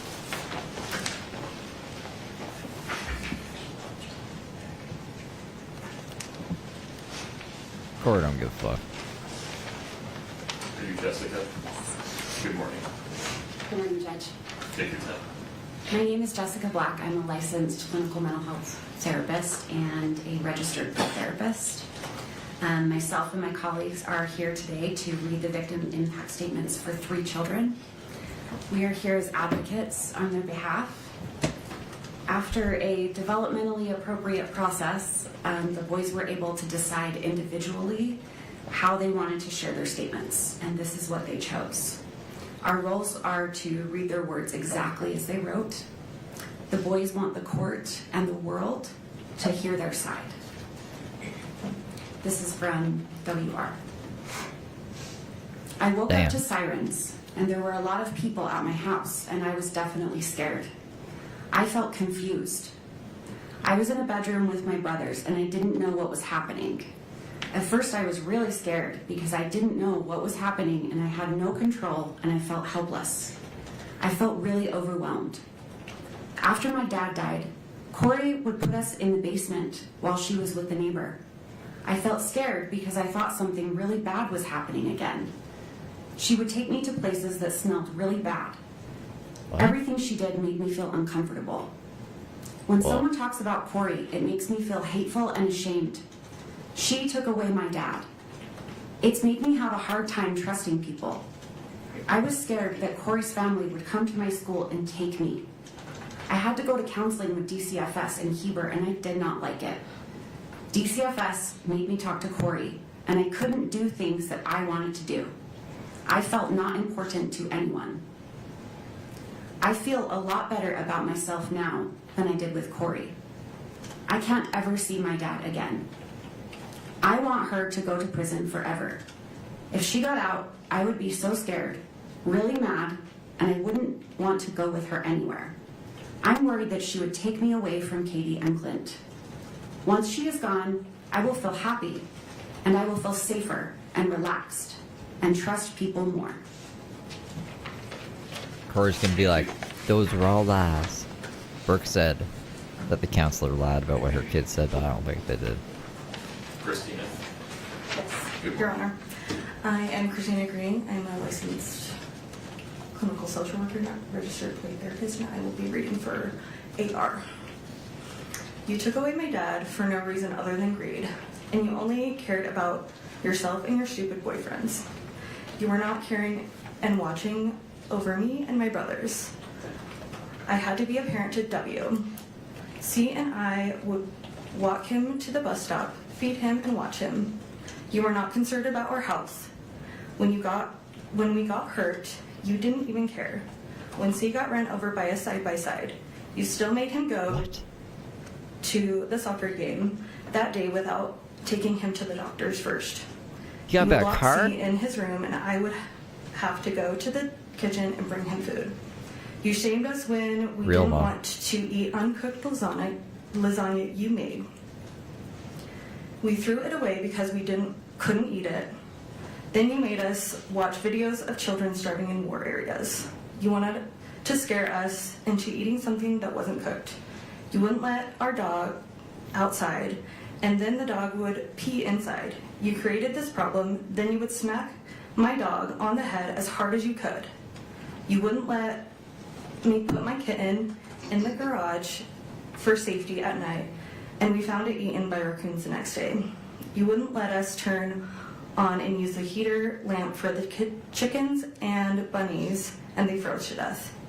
You would always argue with my dad and lock the door. You were not playing the role as a real mother does. You were doing the opposite. Now my dad can't be my coach anymore, can't be at any of my games. He won't be at my birthdays. He can't teach me how to drive. He won't be at my graduation, and he can't take me camping or fishing. You made me paranoid about sleeping on my dad's side of the bed by saying I might die or get harmed when I was just trying to be close to my dad after you killed him. You took away everything from me and my brothers. I don't want you out of jail because I will not feel safe if you are out. You have never said sorry for anything that you have done to me and my brothers. I don't want you to hurt anyone again. I know that you will need to stay in jail to fully take accountability for what you did to me, C, W, and my dad. With you in jail, I will be able to continue to feel safe and live a happy and successful life without fear of you hurting me or anyone I love. Thank you, Your Honor. You're just crazier than I thought. I thought she was just like a whore who wanted to get out of debt. I didn't know she was a psychopath. I guess you'd have to be a psychopath to kill someone, but Yes, my name is she's like Sarah. killing a I'm bunch of animals and shit. clinical social worker and registered play therapist. And Fucking I'm going to Christ. read the victim impact statement for CR. My name and age now, my name and age I was at the time of the crime. CR, age 12, now 13. I was 9 when my dad was murdered. What I would like to see happen if the perpetrator is convicted of the crime, I would like to see Kouri get a life sentence. My thoughts regarding an appropriate sentence for the person who is accused of this crime and if they are found guilty. I think Kouri should get a life sentence because what she did is very sick. Because it had no reason to happen and it impacted a bunch of people, including me. These are some reasons why I think she should have a life sentence. The information I feel is important for the judge to be aware of in sentencing. I think the judge should know that my dad was a good person and very thoughtful and kind and helped whoever needed help. He was always taking the extra mile to help people. My physical injuries as a result of this crime are as follows. I was sleeping and then I went to get a drink of water, then went back to bed. And when I woke up shaking and Bailey called the ambulance and they came and I couldn't talk for a while, I think Kouri had something to do with it because she didn't call the ambulance. She called Bailey and Bailey called the ambulance. At the ER, Kouri resisted to have my blood drawn. And kids who usually have this kind of seizure is when they are a few months old to a year old. I learned later that Kouri bought more fentanyl and had it in the house when this happened. I think this is what happened. She did what she did to my dad in the living room. My experienced emotional injury because of this crime is described as follows. Sad. I feel mad that I have to feel sad. I went from being scared for my life to feeling really good. I was scared for my life because I didn't eat that much. Kouri was always drunk or gone. I was always locked in my room. I can't remember, but I'm pretty sure the lock was on the outside. Kouri threatened she would kill my lizard because we didn't want to watch some weird show with her. All of our chickens died because there was no food or water. My rabbit died because we didn't have food or water. The goats almost starved to death because she bought moldy hay and she didn't water them. Nothing ever got fed or watered. It didn't feel good to worry about my animals. I felt like I had to take care of my siblings. Ash mostly took care of me though because I was locked in my room. Why even have animals? Ash would bring me food. Kouri would lock me up if I told her she was drunk. This happened pretty much daily. I feel angry that she locked me in my room. I am angry almost all my animals died. I am angry she threatened to kill them. I am angry she killed my dad. I started to feel really good when I moved into a safe place. It was safe because the people around me were safe, Katie and Clint. I felt safe at Jake and Shalina because I wasn't with Kouri anymore. Counseling. I feel annoyed that I have to go to counseling and tell the story about what happened 55 million times. I feel better now because I know it's to help me. I would like to not have to go to counseling. I would like to have to not worry about anything after this trial is over. I want the judge to know I hope Kouri gets convicted to a life sentence. Kouri is always drunk. I want the judge to know my dad was a good person and I miss my dad. I miss my dad, but I do not miss how my life used to be. I don't miss Kouri, I will tell you that. Thank you. Thank you. Your kids hate you. What do you think about that, Kouri? Anything further from the state? Your Honor, the state moves to admit state sentencing exhibits A through I previously provided to the court and defense. I have copies now I can bring to the clerk. Any objection, Ms. Dester?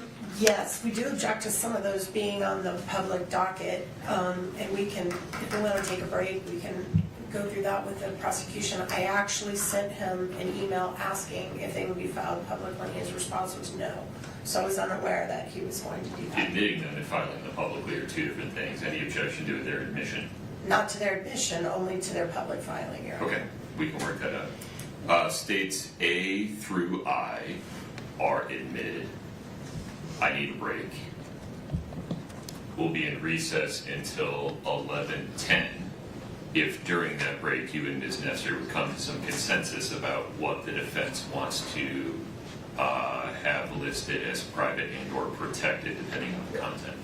Your Honor, the state agrees all should be Okay. private. Understood. That's the order of the court.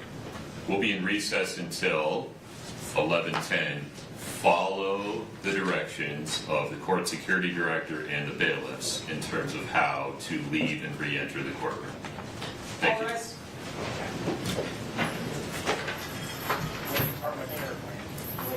Well, she's got chains on. Oh, they muted. Kinda.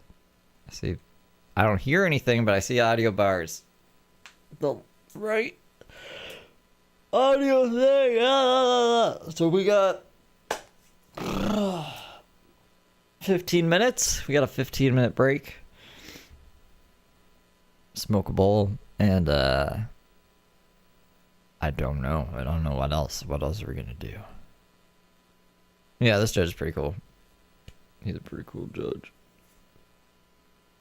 Amy says she begged Eric to leave Kouri. She feels guilty that he didn't. Oh, these are like tweets. People are making tweets about this, and they're showing them. Showing them up there on the live. On the live. We skipping lunch? We got 15 minutes. 15 minutes to eat something real quick. I don't know what to, like, put on. I don't want to put anything on just in case. They come back early? I don't think that would happen. Where's that waiting music? But, oh, I missed the... See, I love the other Katie because the fucking defense would just be doing stupid shit. They didn't show any evidence in their little slideshow presentation. They would be like, the prosecutor says Kouri Richins is a bad mom, but that she's also, I don't know, a great entrepreneur. And then instead of showing evidence, they'd be like, why not both? Like, they just show like memes and stuff. And I like Katie. So they were just fucking the case up. I liked it. Anyways, I'm gonna smoke a bowl real quick. Wait, hold on. I gotta find the waiting music. That's what I was supposed to grab, and I saw that was open instead. I'm hungry again too. I need to eat like a full meal. I don't have time. We don't have time. No time. This is the wrong fucking tab. I don't even know where I'm going.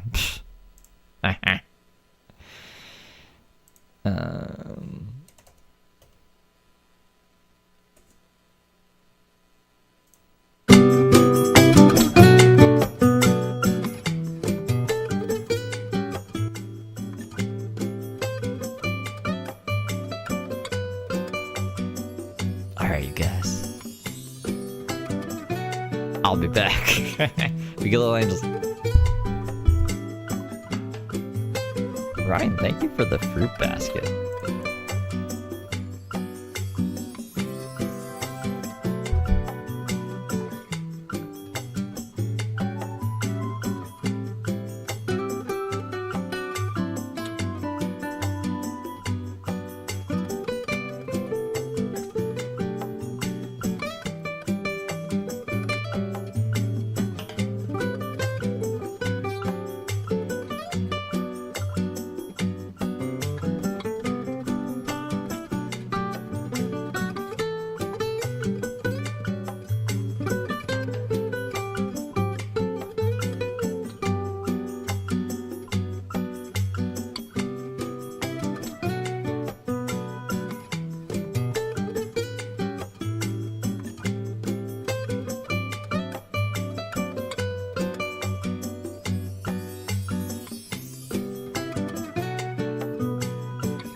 Why did the music stop?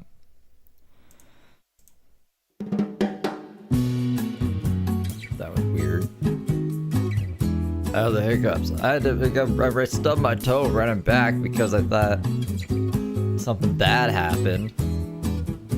Fucking meow. That.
Yeah, 6 minutes.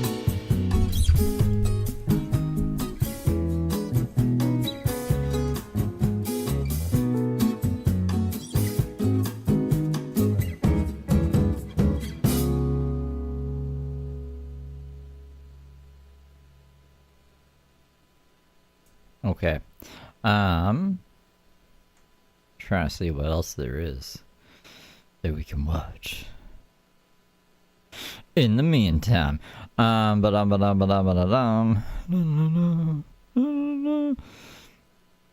see anything like new. My recommendations are really bad. They're not that hippin' and happening. What do you guys say? At the bowl? Yeah, I went for a bong. I did. I went to smoke a bowl and eat a piece of cheese and then run back here because the music stopped for some reason. I turned the music back on. I was caring for Tamagotchis. I think they're good. I don't know, man. Think she's gonna get the full sentence. What is there a game? Just want to see the YouTube games. What the YouTube games are up to.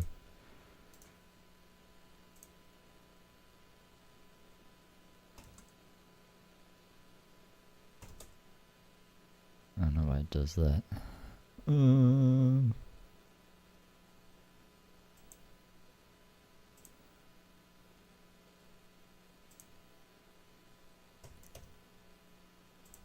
I love how you don't fucking work.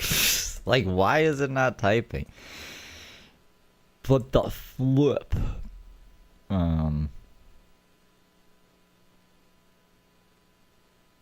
Snake Clash 2004. What the fuck?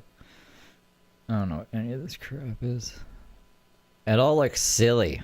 All the games are silly.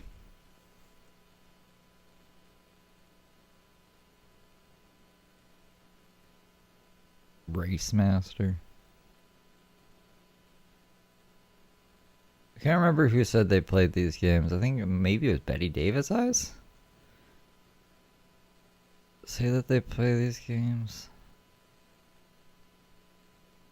There's a lot. Harvest, soccer.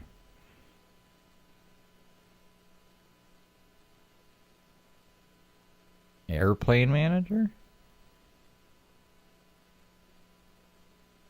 Paper. Bed Wars? That's fine.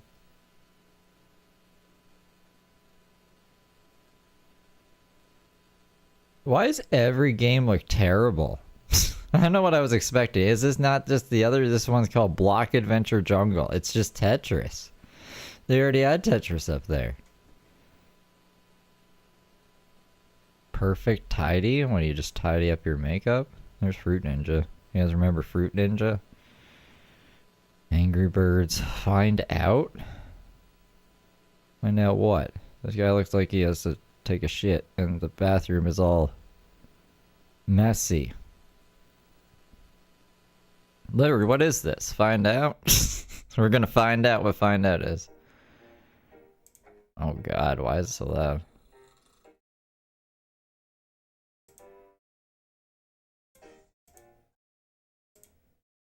Wait.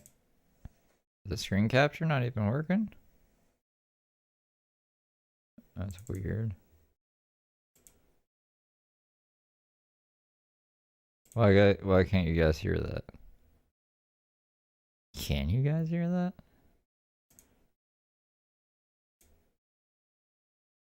I hear them, but I don't see. Why is this not working? What's happening right now?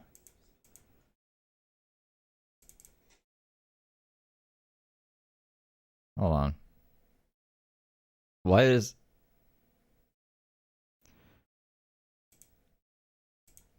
Yeah, display capture. Guess we're gonna have to switch it to this and then switch it back to that. Now it's working? But is it actually working?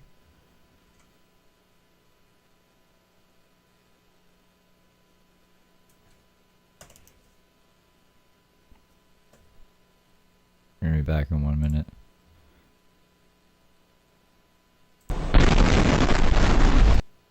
That's a bunch of wind, but that looks like it's working now. Like the audio stopped working for some reason. We're not gonna find out what Find Out is because it broke the audio capture for some reason and then it tripped me out. That was bad. That was scary, man. That was a scary man. Shooting investigation leads to the same plot twist. I'm looking at body cams now. While we're waiting. We'll hear him come back. Friday the home vision. Body cam release a horrific semi crash. All these are crazy. The channel went crazy. Sudden tragedy, that doesn't sound good. How a FaceTime call led police to a kidnapper.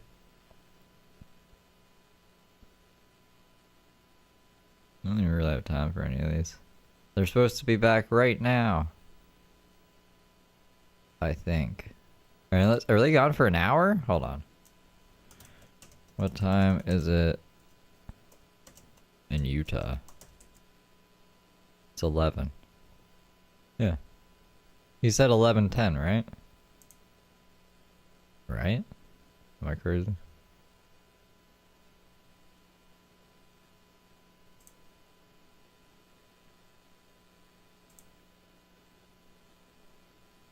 Always. Results in murder? Oh god. Threatening with the stick? I told. Whoa.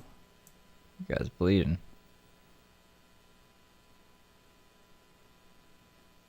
Are we coming back? We're back on the record in 231-500-139. Did they fix their audio? Mr. Bloodworth, just to confirm, anything further from the state? Why is it so crazy? Okay. Ms. Lewis, Ms. Nestor, please tell me what's contemplated. Your Honor, I have some opening remarks. Then we have some letters that some of which we've been asked to read. Others are here to read themselves. Due to the excessive publicity, several of the people have asked that only you and the prosecutor know their names, and that we not say their names. And so I'm going to provide you with each letter as we go that has their actual names on it. All of them are willing to confirm with you privately that they've written these letters as officers of the court. We assure you they have, that they did not want to appear They on gotta camera. figure their shit out, man. And then, after we do a set of the letters, Mr. Ramos has some very brief remarks, and then we're going to put on 3 more. Then Ms. Lewis will close out remarks, and then Ms. Richins will do her allocution at the very end. Understood. If that's sufficient. You gonna talk? Thank you.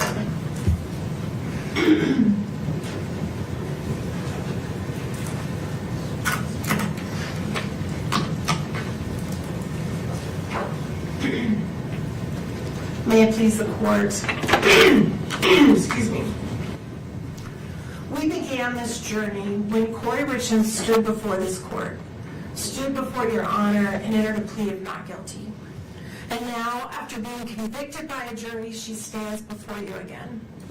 And on this day, she will tell you again that she did not do what she has been convicted of doing. And that is her right under the law. And we, her advocates, we are tasked with a sacred duty. A duty to protect and preserve her constitutional rights at all costs. In the face of criticism, scorn, and ridicule from the public, the media, and anybody else connected with this case. We have been committed to our duty throughout this trial, and we remain so today. It is our privilege and honor to stand beside Kouri. We believe in her innocence completely. And we will continue to stand by her as she takes her The microphone hates her. to a higher court. But that battle remains for another day. Today, she stands before you, convicted by a jury of 5 felony counts. We recognize and honor that this court is also tasked with a sacred duty. A duty under the Constitution and laws of our state to decide the appropriate sentence in light of Ms. Richins' convictions. The enormity of that responsibility cannot be denied. Everything we will present to your honor today is submitted for your consideration with an abiding faith in the court's commitment to its sacred duty, and in the prayerful hope that mercy will prevail over calls for retribution. As the state has conceded in their briefing, in order to decide an appropriate sentence, it is right and just for this court to look not only at the conduct for which Kouri Richins has been convicted, but also at her entire life. The good things she has done, making her worthy of the mercy of this court. Things such as the personal traits and characteristics that suggest she is not the monster that the prosecution portrays, but a human being, a mother, a daughter, a sister, a friend, a person that has made mistakes, but a person who has loved deeply. A person who's completed acts of kindness and love and care toward others. A person who's contributed to her community. A person who, even in the darkest time of her life, reached out to help others who were incarcerated alongside her. A person who unselfishly tried to ease the pain her family and friends experienced as a result of this case. Now, we have asked people who know Kouri the best to show you the person they know and love. You will hear from family and friends who saw her the most. You will hear from people who worked with her. You will hear from people who spent time with her since she's been incarcerated and have seen how committed she is to rehabilitation while she's in jail. Even more telling, you will hear how she's helped others even when facing unbearable situations in her own life. All of these individuals will reassure this court that she can be productive and make positive contributions in a carceral setting. You've heard from the state their cry for the harshest punishments available under our laws. Yep. Yet you also presided over this trial. You saw the evidence and the absence of facts that would justify such penalties. I am sure this court is aware of what a sentence of life without parole actually means in a prison setting. These individuals are locked down in their cells 23 hours a day. They are not provided with the opportunity to participate in programming, seek education, work at jobs in the prison. For all intents and purposes, they are treated as death row inmates. They are denied in-person visitation. They are stripped of any sense of community or humanity. They have no hope of any future reunification with the people they love. Out of the thousands and thousands of cases that go through our criminal justice system, less than 100 individuals have been determined to be worthy of a sentence of life without parole. And that is because judges throughout this state understand that such a sentence presumes that an individual is wholly incapable of redemption or rehabilitation and should be punished in the worst way imaginable until they die alone in a cage. And Ms. Lewis will talk more about that later. But in the meantime, you're also going to hear from 3 people who've never met Kouri Richins. They know nothing about her case, but they know about what life without parole means. You are going to hear they're from not a mother relevant. whose son was murdered, and how many years ago she was in the position that the Richins family is in now. You will hear about her journey to forgiveness, and how after many years she came to regret seeking the penalty of life without parole for her son's killer. You will hear from a woman who understands how Kouri's boys feel. Her father killed her mother and was sentenced to prison. You will hear how she learned to forgive her father and how she's enriched her life through finding her way into a relationship with him again. And you will hear from a former prosecutor, someone who sat right where Mr. Bloodworth sits now, and how he personally witnessed the rehabilitation and tragic end of an individual he put behind bars for life. All of these perspectives are important because they remind us and the court that the recognition of the precious gift of life takes many forms and can change over time. They remind us that the decisions made by this court today can reflect our own humanity and inspire us all to have hope and believe in forgiveness. Finally, Your Honor, you're going to hear from Ms. Richins herself. Her allocution is unusually long. She has worked very hard. Here, listen to some people who have nothing to do with this case and how the justice system, they don't like the justice system. She is going to share with you what matters most to her in this world, her love for her boys. It is all she has left. Everything else she has ever held dear in her life has been stripped from her. It is her hope that in openly and honestly sharing her love and hopes and dreams grasping at straws. It's crazy. that you will see what it is inside of her that is worth saving, that is worthy of mercy, and that is filled with hope, humanity, and love. So with the court's indulgence, we'd like to read aloud some letters that have been provided to us. As I discussed, some have asked us to read it and How about we just read Kouri's letter? Prosecution. Some are here to read them themselves. And we are grateful to the court's indulgence to listen. And we're going to start with a letter from Kouri's mother, and Ms. Lewis is going to read that letter. And I have a copy She's of it that I'm relevant. going to provide so the court can read along if you like. She's being investigated for killing her spouse. And we will add this to the information as part of the record. Thank you, Your Honor. Not public. Understood. Yes. Thank you. Thank you, Your Honor. What do you got, Bart?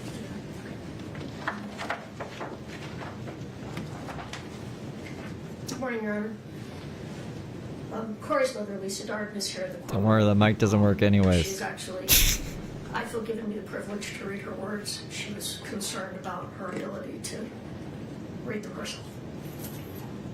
Your Honor, Kouri is my daughter. I write to you today carrying grief that words struggle to hold. First and foremost, I want to acknowledge the loss of Eric. He was my son-in-law, my friend, and a truly wonderful father. Eric had a kind heart and a generous spirit. He was deeply loved and he will never be forgotten by me or by the many people whose lives he touched. Eric once saved my life, and I have carried that gratitude with me every day since. His legacy lives on most clearly through the 3 beautiful boys he left behind.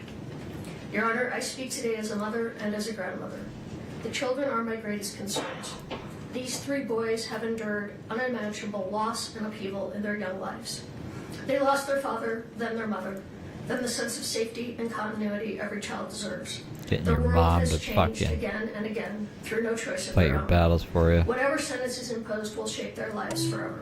Whatever sentence is imposed, that was their choice. I will continue to watch the boys grow, whether at school events, or sporting activities, and throughout their lives. I will keep them in my prayers, hoping they grow into emotionally stable and resilient young men. Kouri is more than the worst day of her life.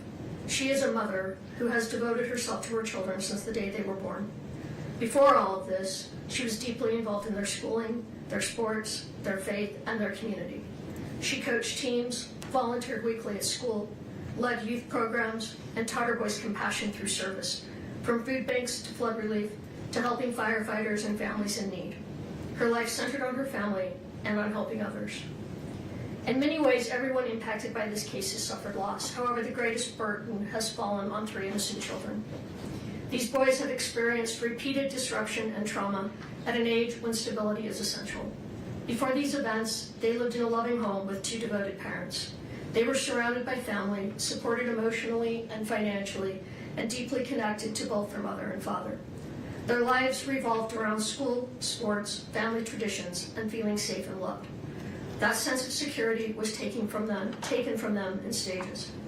First, they lost their father suddenly and without preparation. They were informed by officials rather than being guided gently by a parent. This is Kouri's mom's fucking statement, by the way. Where is Kouri's mom? Why can't she read it herself? Modeling compassion and Where's she emotional at? resilience and working closely with them to understand loss in age-appropriate ways. She even found creative ways to help them cope emotionally during this painful period. Then, they lost daily access to their mother. Once again, they were told life-altering news by strangers rather than family. The boys were moved between placements, disrupting routines and emotional progress, despite beginning to feel settled and supported. Throughout this time, they maintained a meaningful and positive relationship with their mother through letters, phone calls, visits, and counseling. Later, they were moved again, against their expressed wishes, away from family caregivers and trusted relationships. Each transition compounded their confusion, anxiety, and grief. Children need continuity to heal, yet these boys have experienced repeated separations from the people they rely on most. As a grandmother who helped raise these children, I have also lost daily contact with them. They were a central part of my life, just as I was part of theirs. The separation from their maternal family has been devastating, not only to me, but to the boys themselves, who deserve access to all safe and loving family connections. Your Honor, these children have already endured more than most adults will in a lifetime. Being placed in the middle of adult proceedings and repeatedly confronted with painful realities risks further emotional harm. They love their mother. They need reassurance, not fear. Healing, not more loss. I know where she is. I ask the court to carefully consider the cumulative impact on these children and the importance of preserving their emotional well-being and future stability when determining your appropriate sentence. Your Honor, I ask the court to take a moment to consider Kouri Richins as a whole person, beyond headlines or assumptions, and to understand the life she built before this case. Kouri has been driven, disciplined, and committed to growth from a young age. She graduated from high school in 2007, completing her studies a year early. She continued her education and earned her associate's degree in 2010. In 2012, she obtained her bachelor's degree, the same year she became a mother for the first time. In 2013, Kouri married Eric, and together they began building a family. Their second son was born in 2014. Kouri continued pursuing education while raising her children, earning her master's degree in 2017, followed by the birth of their third son shortly thereafter. Professionally, Kouri has consistently worked to better herself and provide for her family. She obtained her real estate license in 2019 and later earned her general contractor's license in 2021, achievements that reflected her work ethic, independence, and determination. In 2022, Kouri experienced a devastating loss with the sudden death of her husband. Despite profound grief, she sought constructive ways to cope and help others, publishing a children's book in 2023 focused on helping children process loss. No. Is she? After her arrest in 2023, Kouri did not retreat from self-improvement. While incarcerated, she earned her paralegal certificate in 2025. In 2026, she completed her MBA, pursuing education under extraordinarily difficult circumstances. She continues to seek opportunities for further education, demonstrating perseverance and a commitment to growth. Your Honor, this timeline reflects a pattern of responsibility, resilience, and continued effort to better herself, even in the But most my mom challenging wrote a moments of her nice life. letter, you guys. I would like to illustrate Kouri's character Don't through her sentence me to actions life. and the way she lived her life, particularly as a wife, mother, and member of her community. Kouri was deeply devoted to her family. She was a committed wife to Eric and a hands-on present mother to their 3 sons. Their marriage was built on partnership and mutual support. Kouri consistently supported Eric in his career, hobbies, and interests, including his involvement in sports and coaching. She encouraged his passions and stood by him throughout their life together. In return, Eric expressed his commitment to caring for his wife and children, and their shared priorities were apparent in the way they lived and parented. As parents, Kouri and Eric focused on raising kind, engaged, and active children. Kouri was closely involved in her son's education, sports, and activities. She volunteered weekly at their school, coached youth soccer and basketball, served as a scout leader, and was present at practices, games, and events. Her time, energy, and focus were always directed toward her children's well-being and development. Beyond her immediate family, Kouri consistently showed compassion for others.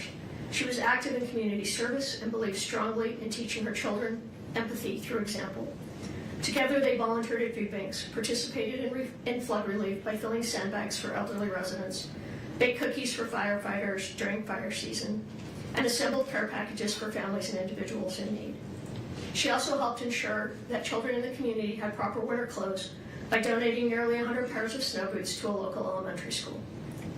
During the holidays, Kouri made extraordinary efforts to help others, purchasing, wrapping, and delivering hundreds of Yeah, you know gifts what to else families Kouri who were did? struggling.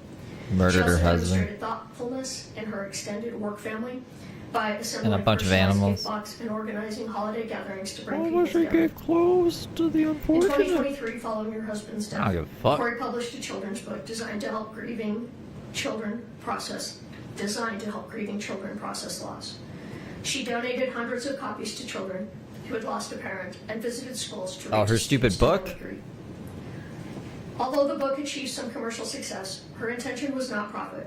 It was to help children feel less alone. It was to paint during one herself of in a those better difficult light. experiences a child Fucking. can face.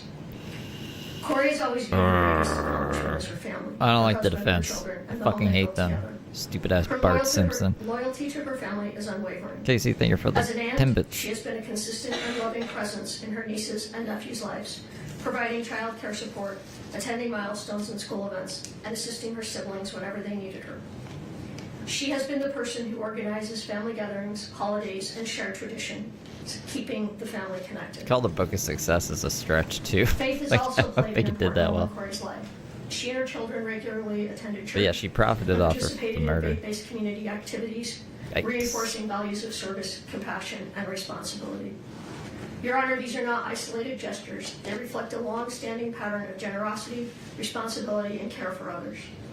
Kouri's life before this case was defined by service to her family and community, and by her commitment to raising her children to be compassionate and engaged members of society. From a young age, Kouri demonstrated responsibility and a strong work ethic. While still in high school, she worked nights, weekends, and holidays to help support her aunt's business, using her earnings to pay her own way through college. That sense of responsibility never diminished. She continued What'd to she pay, support like extended $5,000 to family make the book? members whenever they needed help. Or it's somewhat, it was a Only 3 weeks after ghostwriter. losing her husband, Paid a ghostwriter Kouri faced $5,000 another to profound write a loss shitty with the book. death of her uncle. Even while grieving deeply herself, she stepped forward to help her aunt by taking on the responsibility of planning the funeral. This pattern, putting others' needs ahead of her own pain, has been consistent throughout her life. Kouri has always believed that no one should have to navigate grief or hardship alone. Kouri and I share an exceptionally close relationship as mother and daughter. She has stood beside me during some of the most difficult moments of my life, including surgeries and radiation treatments, providing care, support, and comfort without hesitation. Our relationship is built on mutual reliance, trust, and love. I, in turn, have played an active role in her family's life, helping care for Eric, the boys, and Kouri, and being deeply involved in their daily lives. Kouri also shares a strong bond with her brother. Though close in age, and like many siblings growing up, it was the loss of their father shortly after high school that solidified their understanding of the importance of family. Since then, the relationship has only grown stronger. They have supported each other through life's milestones, challenges, and joys. As a mother, Kouri has always made sure her children felt surrounded by family. She intentionally included her brother in holidays, family gatherings, and everyday moments, reinforcing the value of connection. I think they just want the option for parole to be left open. Wife into the family from the very beginning, making a deliberate effort to ensure I'd be very she felt surprised if she included and doesn't get life. supported. She has constantly offered help with family milestones, celebrations, and responsibilities, always striving to ease stress for others. Kouri takes pride in maintaining a close-knit family. She believes that shared time, whether during holidays, sporting events, small gatherings, or simply simple evenings together, is essential. Creating those moments of connection has always mattered deeply to her, and she has worked intentionally to keep her family united. Kouri played an important and deeply integrated role within the Richins family, particularly during times of hardship. When Eric's mother passed away in Hawaii, Kouri provided steady emotional support to the entire family and assisted in organizing funeral arrangements, stepping in wherever help was needed during a very painful period. Her commitment to Eric's family was genuine and enduring. At one point, Eric's mother expressed that Kouri was not simply her daughter-in-law, but her daughter, a reflection of the closeness and trust Kouri had earned within the family. Kouri and Eric prioritized time with extended family, creating meaningful memories together, including regular visits to St. George, Utah, to spend time with Eric's grandmother. When one of Eric's sisters faced unemployment, Kouri helped her secure work at the hospital where she herself was employed. She also routinely provided childcare for her sister-in-law's children, allowing them time together as a couple.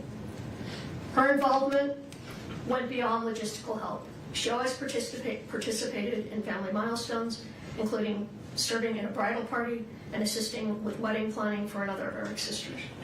During a particularly difficult period in that sister's life, Kouri accompanied her to a self-help retreat, offering both emotional support and companionship. Within the Richins family, Kouri often served as a source of calm and connection. She consistently worked to ease tensions, provide comfort, and maintain relationships during challenging moments. Her efforts contribute significantly to the overall well-being of the family. Kouri's compassion extended well beyond her immediate and extended family. She opened her home to the parents of a friend whose house had been damaged, offering them a safe place during a difficult time. When another friend's parents lacked firewood, their sole source of heat during the winter, Kouri arranged for a truckload of wood to ensure they stayed warm. She maintained close, supportive friendships, she made sure that people didn't fucking major life events, and was actively involved in the lives of starve, freeze to death, but she let all the animals freeze to death. Attentive and caring. Her home was offering a gathering place for neighborhood children, and she routinely prepared meals for parents who were late or offered help to neighbors facing illness, including one undergoing chemotherapy. Her generosity was never performative. It was quiet, consistent, and motivated by genuine concern for others. Kouri is not a perfect person, but she is an authentic one. Her life has been marked by steady acts of kindness, loyalty, and service toward her family, her friends, and her community. She has always found purpose in easing the burden of others and helping people through difficult moments. Following Kouri's separation from her children, they were placed in a living situation that differed from what they expressed as their preference, despite having strong and meaningful bonds with extended family who had long played an active role in helping raise them. As young children, they had little control over these decisions, which added to their sense of uncertainty and loss. Kouri's sons are now facing significant emotional challenges in their day-to-day lives. They are processing grief, separation, and repeated changes, all at an age when stability is critical. Like their mother, Kouri's eldest son is especially sensitive and expressive, and he has struggled deeply with these transitions. All three boys are currently receiving counseling, which has been essential in helping them cope. Kouri has consistently supported all I did was kill my husband, you guys. Come on. Let me out of jail. Not only for each child individually, but for the family as a whole. In particular, she has advocated for additional individual support for her eldest child, recognizing his specific emotional needs. The circumstances surrounding their separation and the rules governing communications have made it difficult for Kouri and her children to openly share their feelings with one another. This limitation has taken an emotional toll on both the boys and their mother. Important thoughts, reassurances, and emotions often remain unspoken, creating additional stress and sadness. As a mother, Kouri experiences deep anguish over her inability to comfort her children as she once did. She worries constantly about their emotional well-being and struggles with the pain of knowing they are hurting while being unable to fully support them. Her concern for her sons remains constant and unwavering. Kouri has endured profound emotional and personal suffering since the loss of her husband. She is grieving the absence of the man she loved and built a life with, while navigating separation from her children and family under intense public scrutiny. The weight of these losses is immense, and it has affected not only Kouri, but her entire family, her mother, her children, and those who love her. Despite being incarcerated, Kouri has continued to demonstrate resilience and personal responsibility. Within the confines of jail, she has dedicated herself to education and self-improvement, using her time to study. Oh, and you mean work she's toward getting meaningful some free goals. education? These efforts reflect her She's taking character and her advantage desire to grow, of the system. contribute, and remain a constructive presence, Wow. even under extremely difficult circumstances. Like many marriages, Kouri and Eric faced challenges. When difficulties arose, they chose to address them responsibly by seeking marriage counseling rather than turning away from one another. Those efforts strengthened their relationship. By all accounts, from those closest to them, they were in a period of renewed connection and commitment, focused on their family and their future together. Your Honor, I stand before you as Kouri's mother. I love my daughter. I have known her for her entire life, not just through this case. I cannot speak to every aspect of what the court has considered, but I can speak to who she is as a human being, as a mother, and as a member of her family.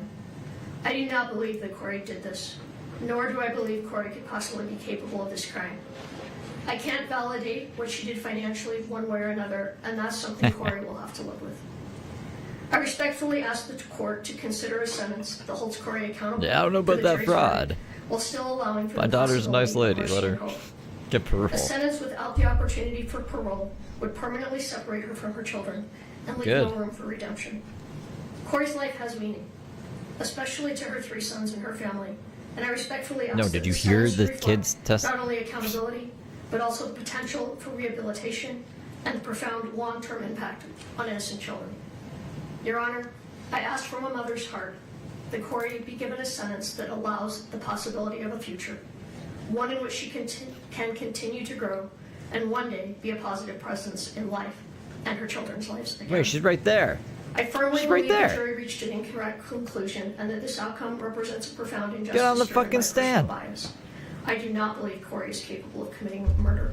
She's sitting no one right understands there. or loves her children as deeply as their mother does. Thank you for listening, Your Honor. I love you, Kouri, Carter, Ashton, and Weston. Her story does not end with this sentence. It is the strength of her comeback that will define it. Maybe she was like, I just want to hear this read in Bart Simpson's voice, alright? She's going to read her own letter. We ask that she approach the podium, and I will provide it to the court and the prosecution as well. Of course. I've always wanted to see what my thoughts would sound like from Bart. One moment, please. Thank you. Renee, please proceed. My name is Renee Odom, and I am here today as the sister of Kouri Richins. I want to begin by saying nothing I share today is Wow, meant they to don't look alike excuse at or all. lessen the seriousness of what has brought us here. Eric's life was taken, and that loss is permanent. I want to acknowledge Eric by name and say that I loved him. He was kind to me. He was a part of my life, a part of my children's life, and a part of my family. He matters deeply, and he is missed. This tragedy has devastated our family, and its deepest impact continues to fall on Kouri's 3 boys. For more than 3 years now, they have been unable to see or speak with their mother. They have lost their father, and at the same time, they have lost access to their mom. Even in separation, Kouri has never stopped being their mother. She writes to her boys every single week. She reaches out every birthday, every holiday, holding on to that connection with everything she has. No, I had to move my reminding mic them that anyway. they are loved. I can turn her stuff Kouri's my up baby now that sister, that static's and gone. she has been an integral part of my life and the lives of my children.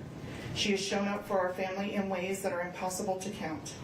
I was there at her graduation from high school. I was there for the wedding of Kouri and Eric, moments filled with love, hope, and dreams for the future. She was there for my wedding and the birth of my son. She was there for me when I graduated college. She stood beside me at the baptism of both of my daughters. She poured her heart into giving my oldest daughter a beautiful sweet 16. These were not obligations to her. This is who she is. Kouri has always been the glue that held our family together. She hosts every Christmas.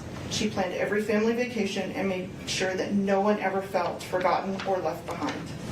She believes deeply in helping others, and she has lived with this belief throughout her life.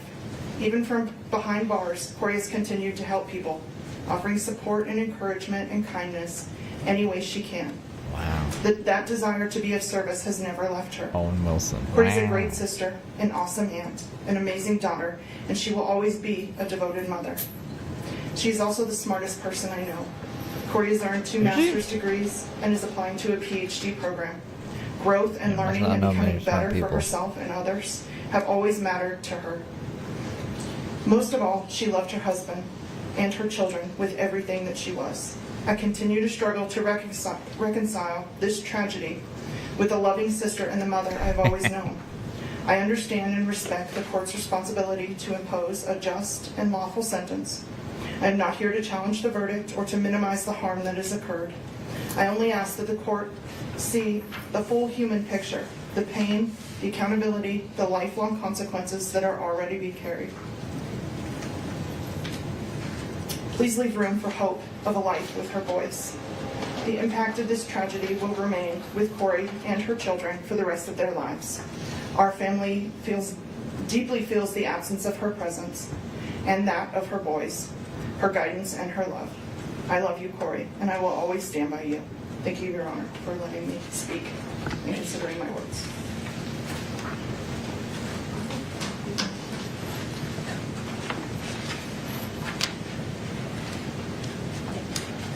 Your Honor, at this time, I'm going to read a letter from Bree Darden.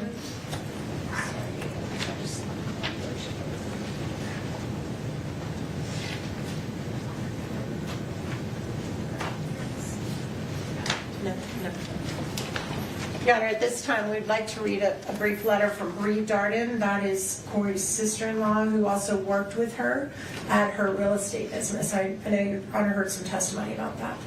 She has a newborn baby, so she can't be here.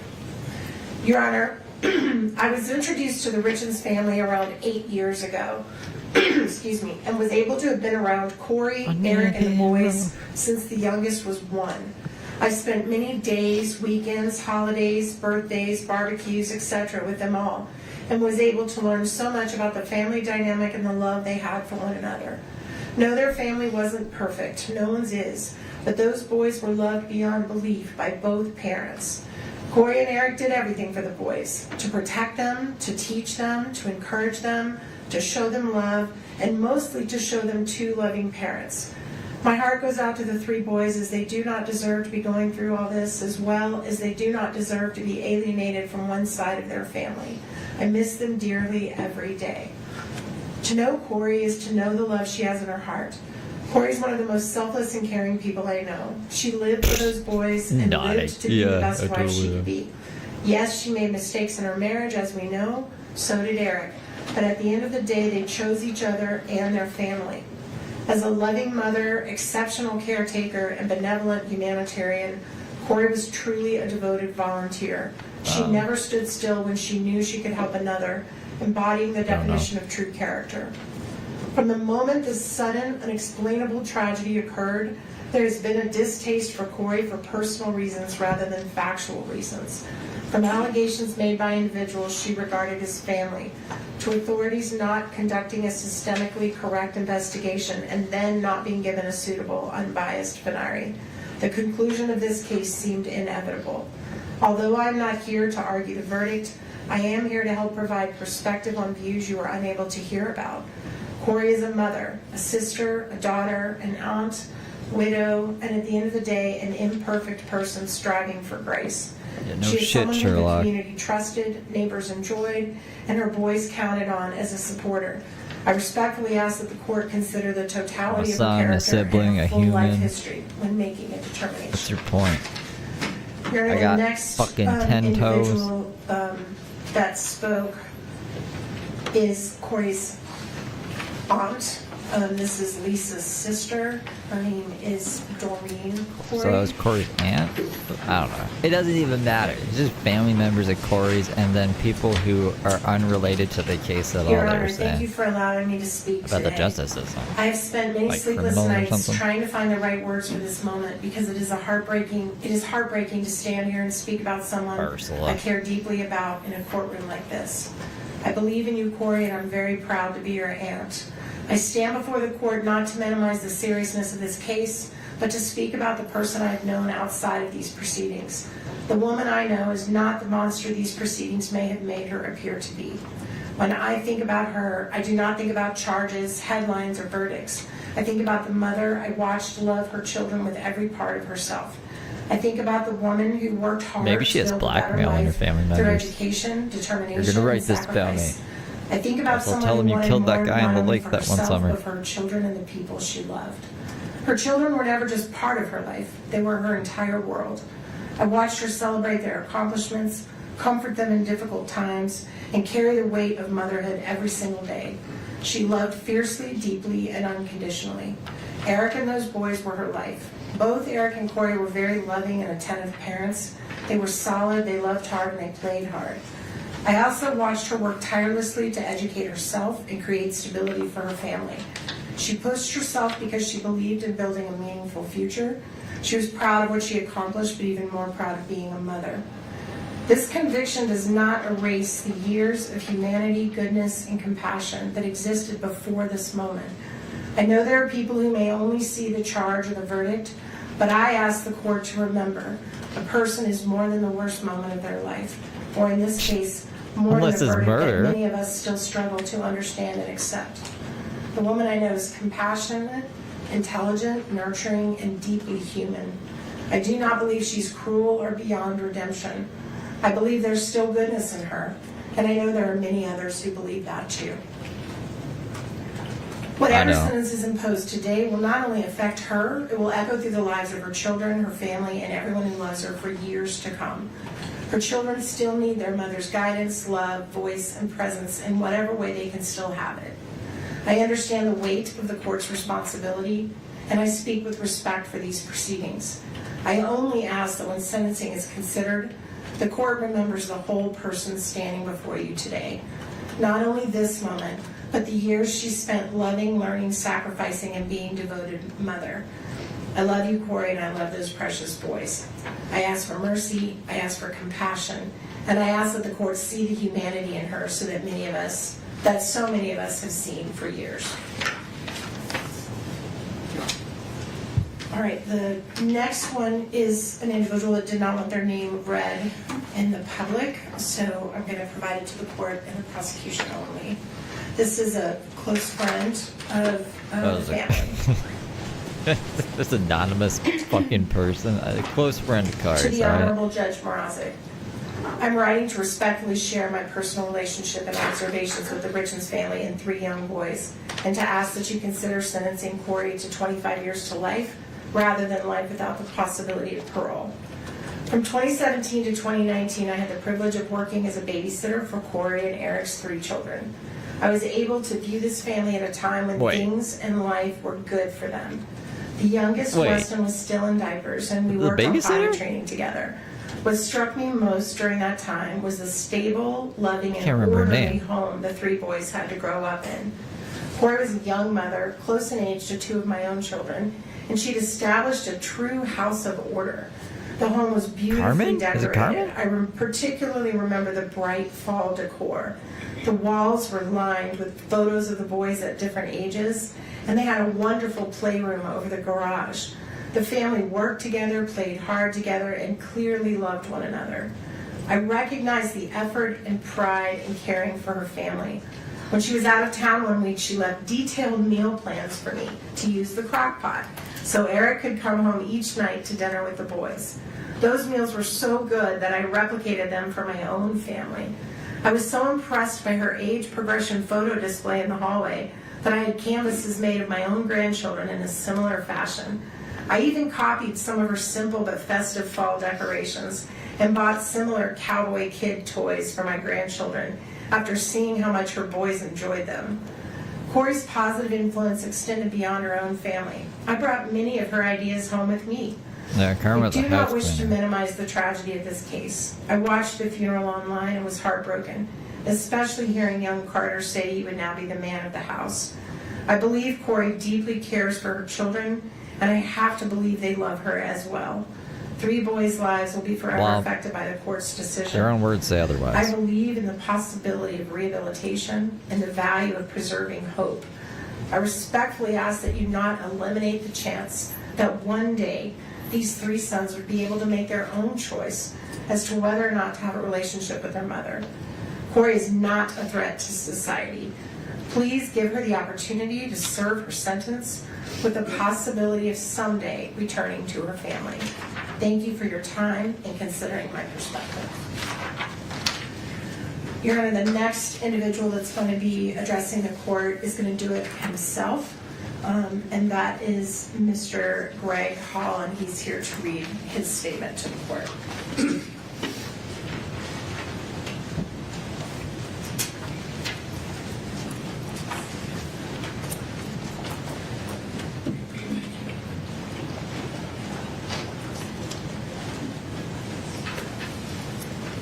Sir, please proceed. Good morning.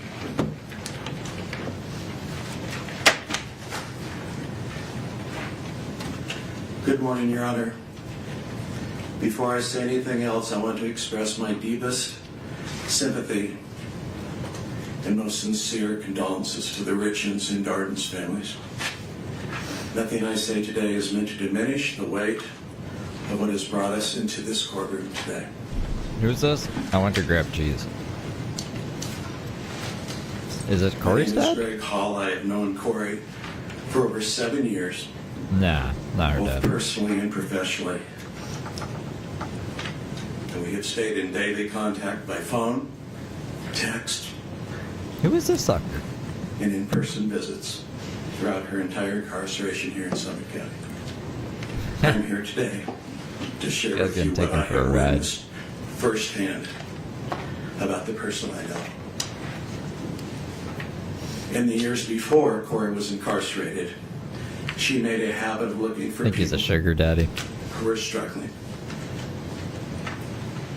She not only volunteered for many years at children's schools and donated, which you've heard about the 100 pairs of snow boots, but she also did follow up to make sure that those children had clothes. She has volunteered at the soup kitchen for years and brought her boys along with her because she wanted them to teach them about service and kindness to others. When Kouri found out a neighbor had been diagnosed with cancer, she anonymously arranged for a massage therapist to visit her. When my own wife was in an auto accident, a care package showed up at our home. If a family was having a difficult time purchasing a home, she would offer to take little or no commission in order to help them. Please know that none of these things were ever done for recognition. They were done because all she ever wanted to do was good. Your Honor, what I would like the court to understand the most is that the goodness and kindness toward other people that defined Kouri before her arrest has not gone away since being incarcerated. When new inmates arrive frightened and disorientated, Kouri is the first to step in. She helps them get their footing in an environment that is unfamiliar and frightening to them. Oh yeah, he's at the jail. She's also tutored He's other there, inmates you can see working to further their education. She has helped women who cannot read or write navigate through the system and draft letters to their family on the outside. When women in her unit receive bad news from home, she is the first to sit with them and comfort them. She's used her time inside to study. Just shows he's gullible, in my opinion. He's just believing anything Kouri tells him. She has earned multiple degrees, including a master's degree since being incarcerated, because she wants to be of use to other incarcerated women who struggle with literacy, with their legal paperwork, and with the simple daily reality of being inside. She enjoys studying religion and ethics and the practical application they have in our lives. She attends weekly church services and has helped to create new programs within the jail that other inmates now rely on. She studies late into the night, every night. She prays for her boys and for her family every day.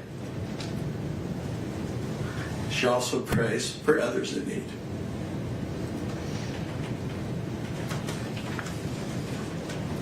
She writes to her sons, though her letters are returned to her unopened. She has not stopped trying to contact them to express her love for them. Yeah, the persons. Your Honor, the Kouri that I talk with each day is still filled with kindness, with goodness. Even to this day, as we speak to one another, she continues to ask and care about how people on the outside are doing. My family, her family, people we mutually know, before ever talking about herself. I'm not here to argue with the verdict of this court. I am here to tell you that the person I have known for over 7 years is still there, still trying, still useful to people around her in the small ways available to her to continue to be of service and provide acts of kindness. I only ask that the court please take this into consideration today. Thank you, Your Honor. Thank you, sir. Well, it sounds like she's right where she needs to be then.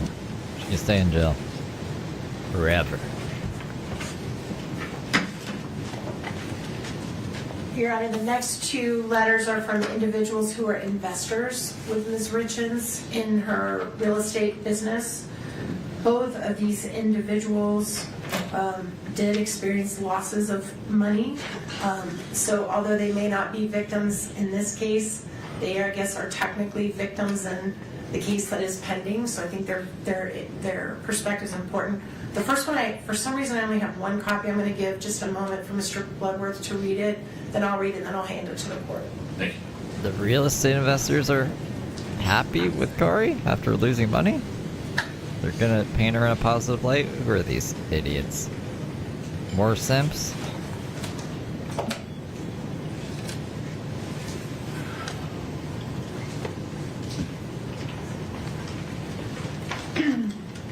Honorable Judge Mrazek, I'm writing to you regarding whatever sentence you need to impose on Kouri Richins. I implore you to impose the lowest sentence possible, including the possibility for parole. Due to the defense resting in this case, you and the jury only heard everything negative that could possibly be said about her from the prosecution, their witnesses, and the media. There was always another side of her that was not presented.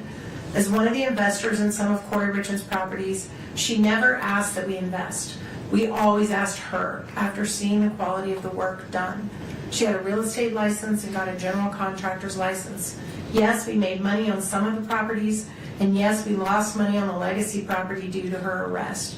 She made sure we were aware that we could lose our investments. During the time we did spend with her, we found her to be honest, caring, super smart, and constantly talking about her love of Eric and her children. She adores those boys and was involved in all this isn't aspects relevant. of their lives and very It's proud of all relevant of at all. them. I understand she has used the time in jail to obtain a second master's degree. I honestly believe that even spending time in prison, that she could still be a valuable and contributing member of society and hopefully one day have a relationship with her boys. I do totally understand how difficult it is to have someone's life in your hands, as I felt that weight as an Air Force flight nurse in Iraq. Yeah, many they have a times, financial caring for our wounded investment warriors. in her We all being need to free. have Like, hope. Please do not take that yeah, from this is her. advised She has at all. already lost so much. and I'm not going to reveal the name on public. Thank you. Yeah, I don't think they would be able to sell many fucking houses if their name is known publicly. The second one Jeez is also Louise. an investor, Your Honor, that did lose a significant amount of money. So some type of victim status here. Honorable Richard Mozzik, thank you, Your Honor, for the opportunity to address the court. Did she at forget this she's in a sentencing murder hearing. case right now? Okay, yeah, I do have These people are just idiots who decided to give this Thank you lady for the a bunch of their opportunity money. to address the court at this sentencing hearing for Kouri Richins. The May I victims, first no, say we're that I was not. so impressed with your professionalism and demeanor during the trial. It appeared to me that you were very thoughtful in trying to judge fairly during the court proceedings. I would like to speak on my real estate experience with Kouri over the 3 years that I invested in 10 or more fix and flip home transactions. My wife, my son, and I were so impressed with Kouri and the great job she did in finding and remodeling the homes that we invested in. She worked hard at making those properties look beautiful after they were remodeled, and we all made money from them. We could not have been more proud of Kouri and happy for her and her family. Knowing from her brother Ronnie that she'd lost her father at a younger age, I told her once in a text message that I was unofficially adopting her as my daughter. She was a great mom The for only her reason boys, they're and she and calling them Eric were so victims is so involved they in can their paint lives. it like, oh What has my happened gosh, since has even been a Corey's tragedy for all victims say she families shouldn't involved. get life in I jail. never met Eric, but knew that he and his workers helped with some of the stonework on the remodels. Kouri and Eric helped stage a house that my son and I remodeled that Kouri found for us in Ogden. She listed it and had it sold in 3 days. Those were good times when the market was great for doing fix and flips, and we all benefited from it. Unfortunately, about the time of Eric's passing, the market changed and interest rates skyrocketed. Those who had house remodel properties suddenly found the buyer's market dried up and houses were not selling. We lost money as well as many of our friends in the real estate business. In watching some of the proceeding on court TV, I personally did not think that the state proved beyond a reasonable doubt that Kouri was guilty and responsible for Eric's death. I was surprised at the jury's verdict because it left doubt in my mind based on the testimonies given. Kouri has lost You're an everything: idiot. her husband, her 3 young boys, friends, family, and her home. May I appeal to the court that her sentencing may grant her the possibility of parole at some future time. Thank you for your kind consideration.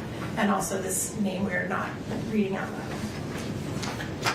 We also have several very short statements from people who have worked with Ms. Richins in the jail. These are volunteers that give their time, no money, that come to the jail to help people that are incarcerated to try to better themselves and better their lives.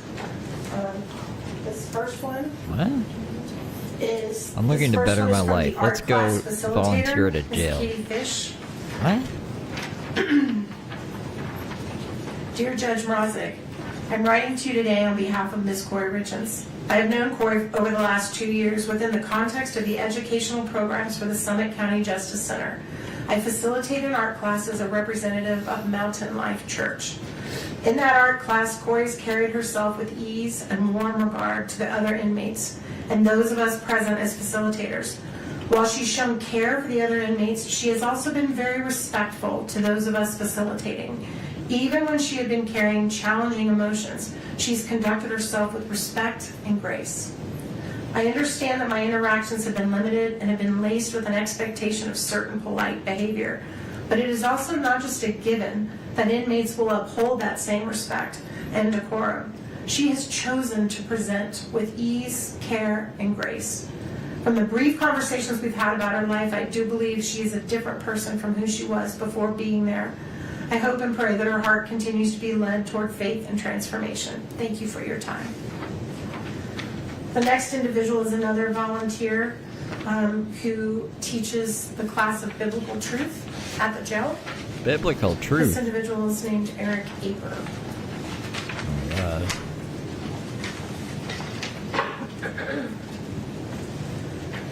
Dear Honorable Richard Mrazek, my name is Eric Marty Aper. Through Mountain Life Church in Park City, I've been a volunteer at the Summit County Jail for 8 years, helping to teach biblical truth to those incarcerated there and leading church services on Sunday afternoons. Kouri Richins has been a regular attendee of these services since May of 2023, the start of her incarceration, and has shown an amazingly consistent and upbeat, positive attitude. Kouri contributes in the church service discussions. She frequently comes alongside other inmates and encourages them to attend church as well. Not only does she encourage church attendance, she also carries the applicable issues that we discuss back to the pod where she resides, looking to find the peace and love of Jesus Christ in difficult situations where the inmates live. I have witnessed her kindness in talking with and encouraging fellow inmates that they can succeed in drug treatment programs, complete education programs, and work to overcome frustrations that come with poor decisions that end up with incarceration. Please call me with any questions or let me know what I can do to help with regards to Kouri Richins. And then the last one is also, I believe, a pastor that leads church services.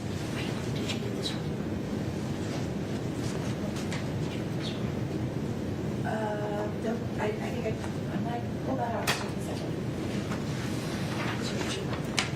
Yeah, I do. I don't think I have that one, so I may need, thank you.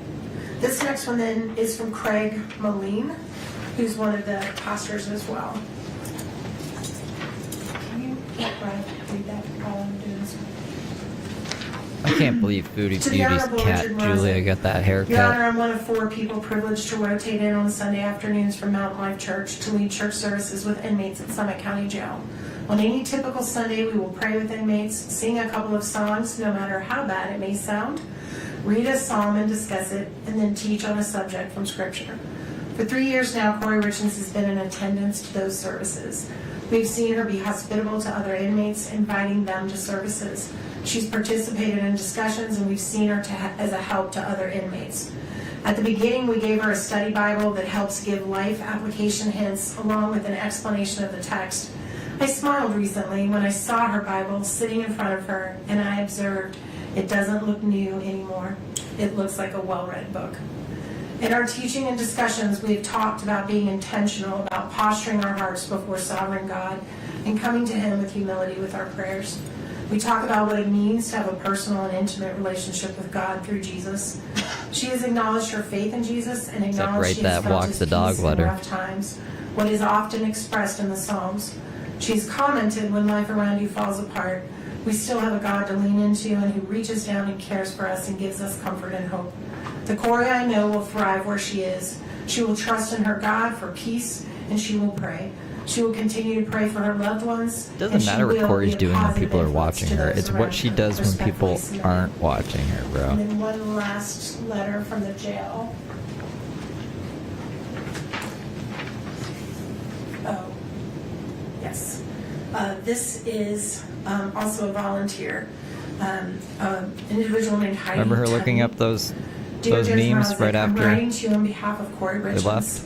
I've been working with Kouri for the past 2+ years as a volunteer at the Summit County Correctional Facility. People saw I Kouri taught her in the addiction recovery program. Her. I attended church with her on occasion. I worked with her in a yoga program that I started at the facility for the incarcerated men and women too. I found Kouri to be very easy to work with and very enjoyable to be around. She was very thoughtful in her conversations in class. She always showed the utmost gratitude for anything that was done on her behalf. I also noticed that she was a leader among the other incarcerated women.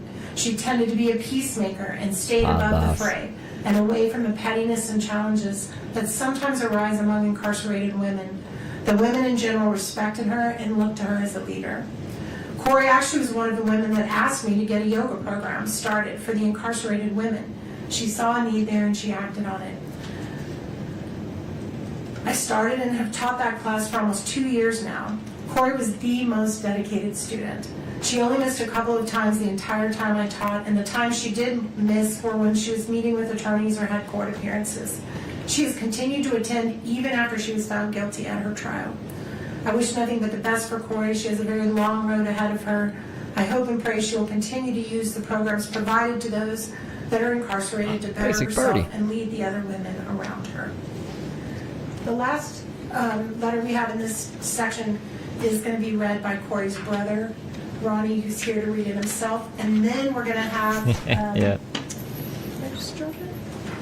Then we're going to have Mr. Ramos. There it is. Mr. Ramos make a few very brief comments. Then we'll conclude with our final 3, and then we'll close out with Ms. Lewis and Ms. Richins, unless the court needs a break. Doing all right? No, it might make sense to take a break before Ms. Richins, given what you have previewed regarding timing. Great suggestion, Your Honor. Okay. All right, this is, if Ronnie can come on up.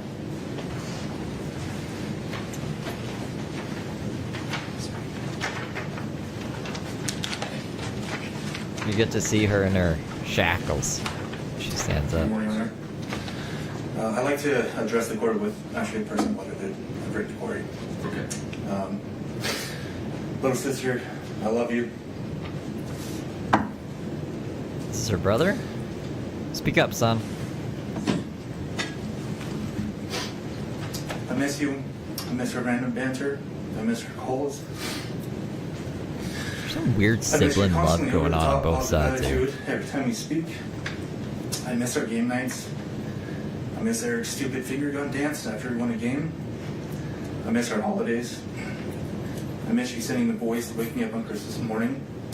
Way too early after we stayed up way too late preparing Christmas for them so that it'd be absolutely perfect. I miss our Sundays together. I miss arguing with the boys about who's better, Messi or Ronaldo, Brady or Rogers. I miss our backyard games. I miss me and the boys running all over you at sports in the backyard and Eric getting mad because you weren't competitive enough. And I miss really Eric getting mad. I miss you constantly luring me into your newest ideas and getting me excited about them. I miss vacationing. I miss family volleyball. I miss playing Madden and FIFA with Eric and the boys. I miss your stupid goats. I miss the soccer games and the celebrations we created for the boys after they scored a goal. I miss Carter's smile and his obsession with goat videos. Ashton's freckles and his competitiveness. And Weston's baby blues and tenderheartedness. I miss hearing them say Wani and playing catch in your living room. I miss your family. I miss our family. I miss the life that was stolen. I miss the life that was stolen from us for reasons that we can't yet fully understand. We don't, with 100% certainty, know what happened to Eric. No one does, but we do know with 100% certainty that it wasn't caused by you. We know that.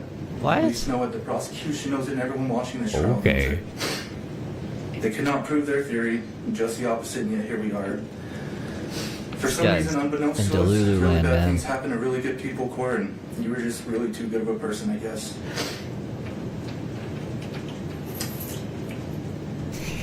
You should have heard the other stuff. It was crazy. The mom wrote a letter. My daughter's a good person. That I always look after you, Mom, and I intend on keeping that promise. We will get through this together, and the injustice that's occurred here in this courtroom, it'll be righted in time. Your innocence will shine too brightly to be contained once you've actually had a fair shot at defending yourself. When the day comes, I just know somehow that you're going to change a lot of lives that really need your help. Until then, little sister, just know.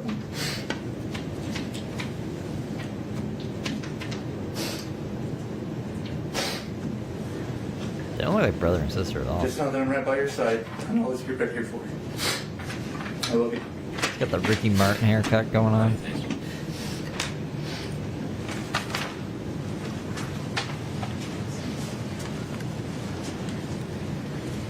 Mr. Owens. Morning, Judge.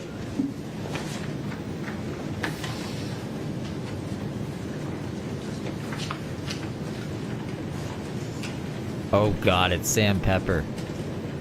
Your Honor, I want to maybe begin by speaking just plainly and honestly. I disagree with the jury's verdict. I'm deeply saddened by the way that justice was rendered in this case. I don't believe that this outcome fully reflects the truth or the humanity involved.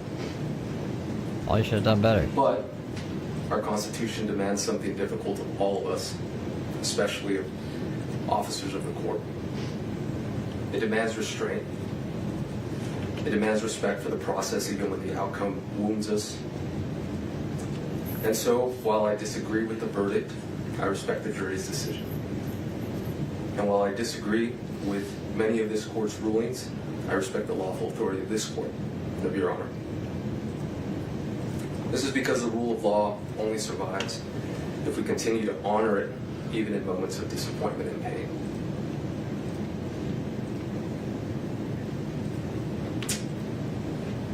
But as a Catholic, there's one authority higher than any courtroom, verdict, or government power, and that is God.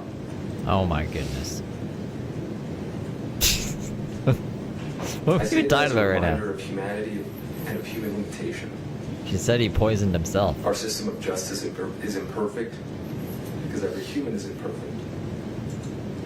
I think that humility matters here today. It matters because the sentence of life without parole risks becoming something greater than punishment. It risks becoming...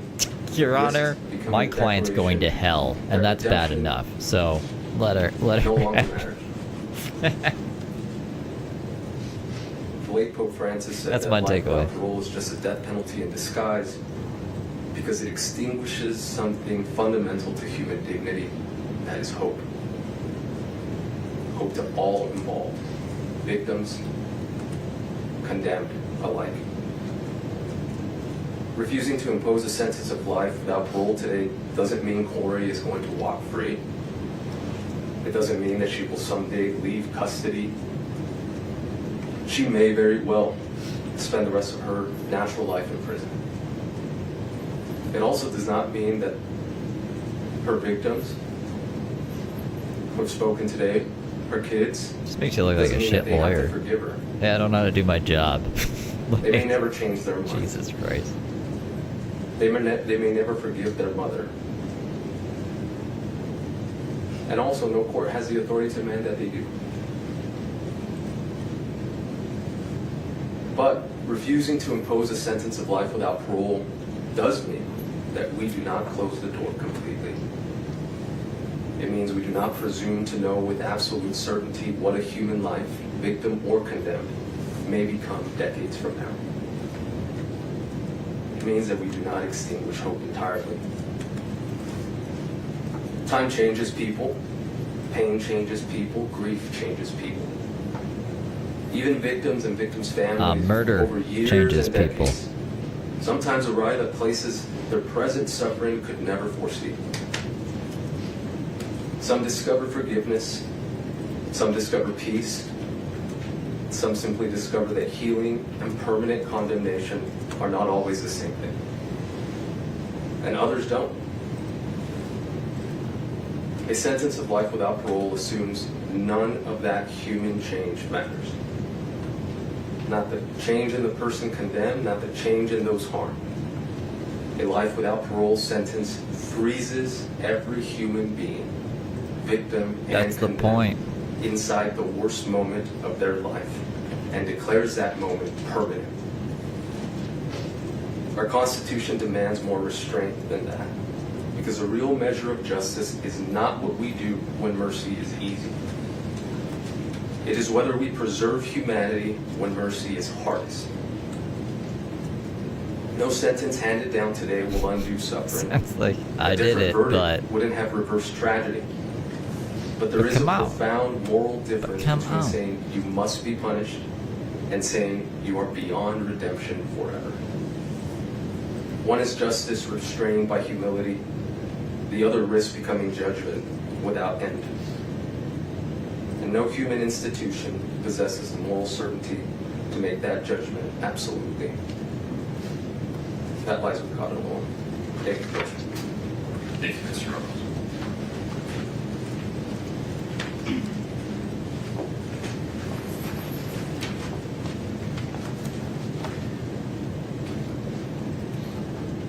Your Honor, I told you in the opening statements that we were going to do something a little bit different when we called upon some perspectives of people that don't even know Kouri, but that have been through this horrific journey. Yeah, I don't know the point of this. One is from a mother whose son was murdered. Again, we're going to just share random her name mother. with only the court and the prosecution.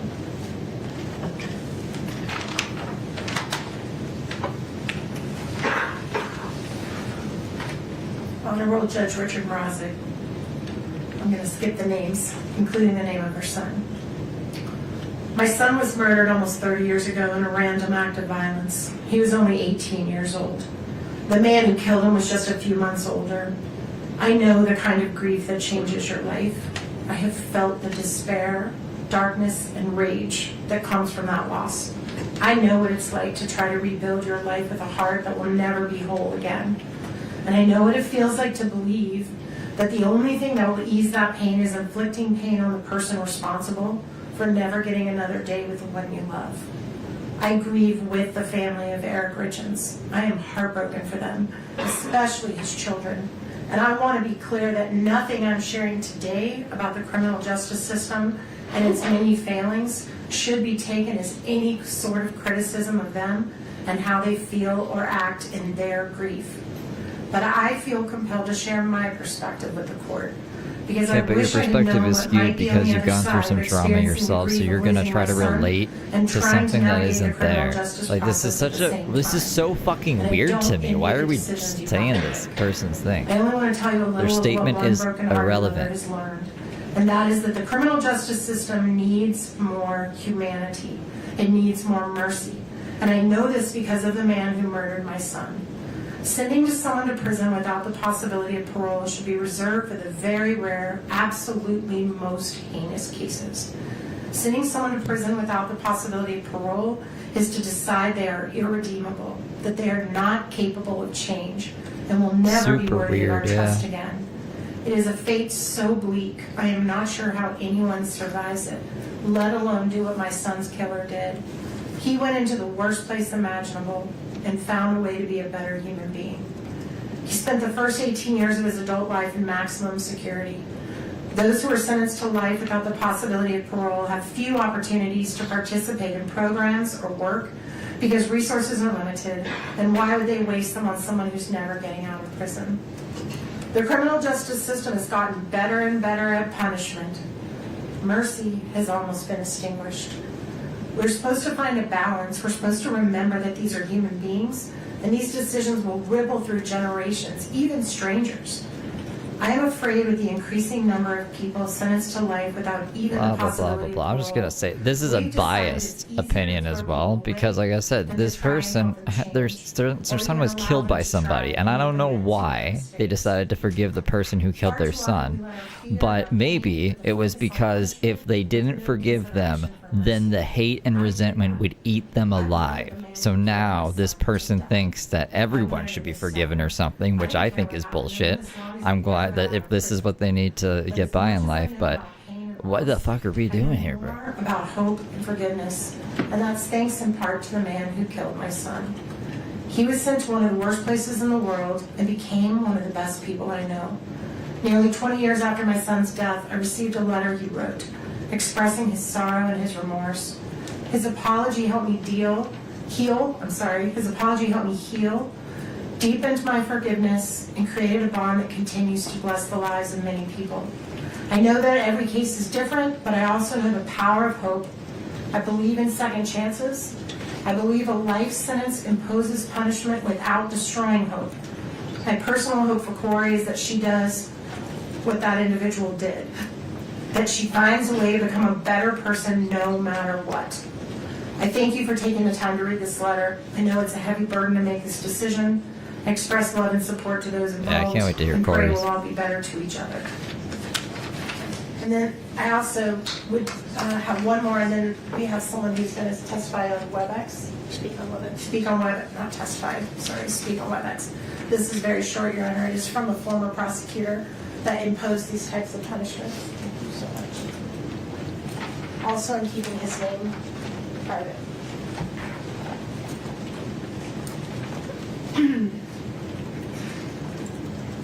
As a matter of fact, I'm going to skip the very first sentence because it would reveal who he is. So I'll just let the court read the first sentence quietly. I was in charge of the prosecution of a young man who committed 2 serious homicides when all you can at go the is Log up. Haven restaurant. It's easy to He get was better. prosecuted and Yeah. found guilty. He was sentenced to 2 consecutive 5-to-life terms. 20 years later, while no longer a prosecutor, I happened to be at the Utah State Prison on government business. I was given a tour of the prison industries unit, and I saw an individual sitting at a large desk in front of a bank of computers. I asked about him and was told that he was the individual who had committed the crimes at Log Haven.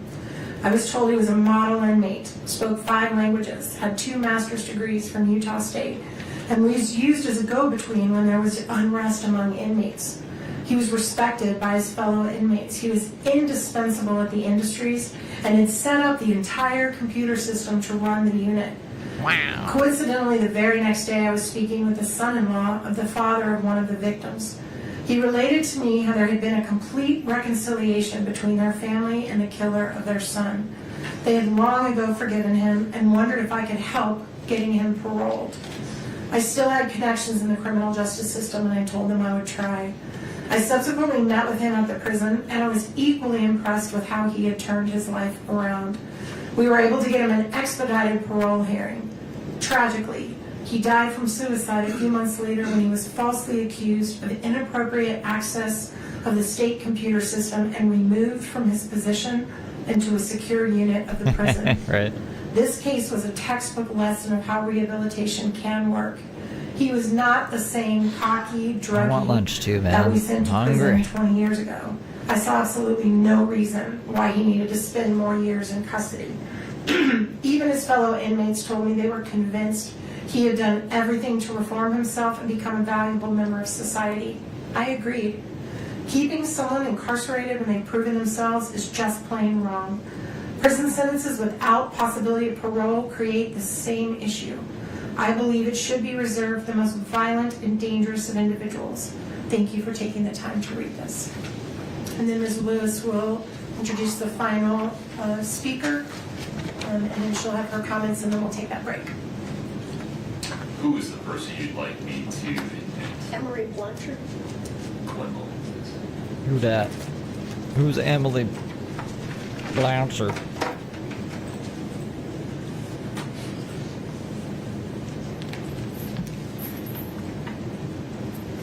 Emery, if you'd please unmute your audio, I'd appreciate it. Are we able to see her now? Oh, my apologies. Thank you.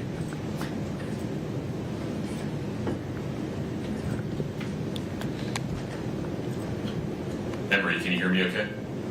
Yes, sir, I can. Okay. Ms. Lewis is going to make an introduction, and then you'll be free to make your statement. Emery Blanchard understands what no one else in this courtroom understands. What the 3 children of Kouri and Eric are going through.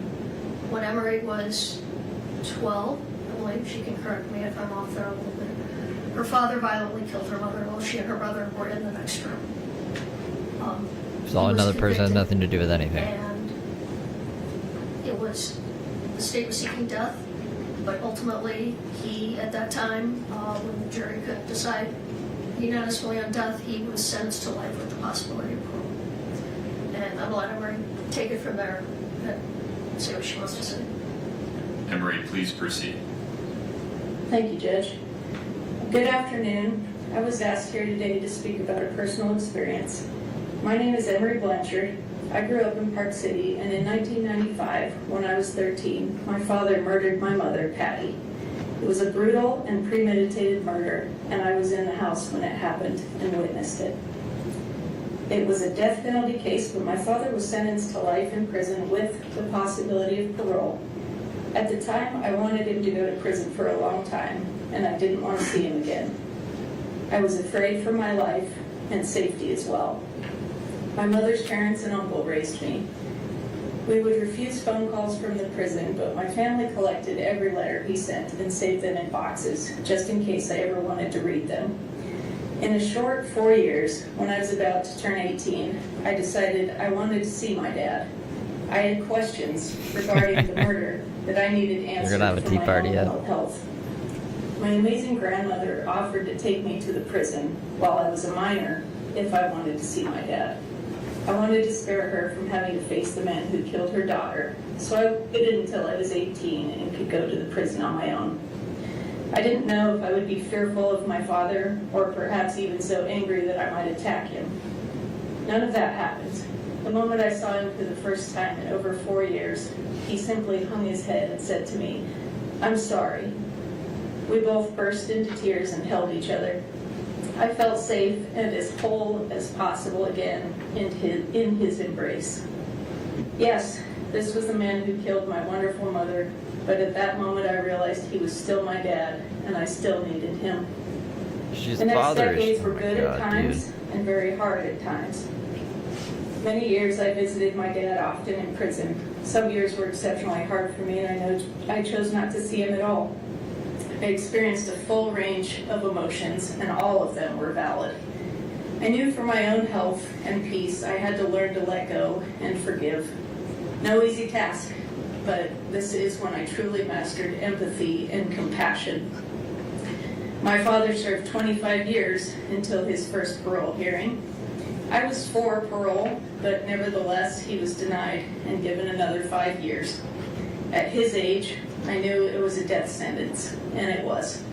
Just last year, after You're gonna 30 die in years prison, of Kouri. Are you incarceration, paying attention? he died 4 days shy of his 81st birthday.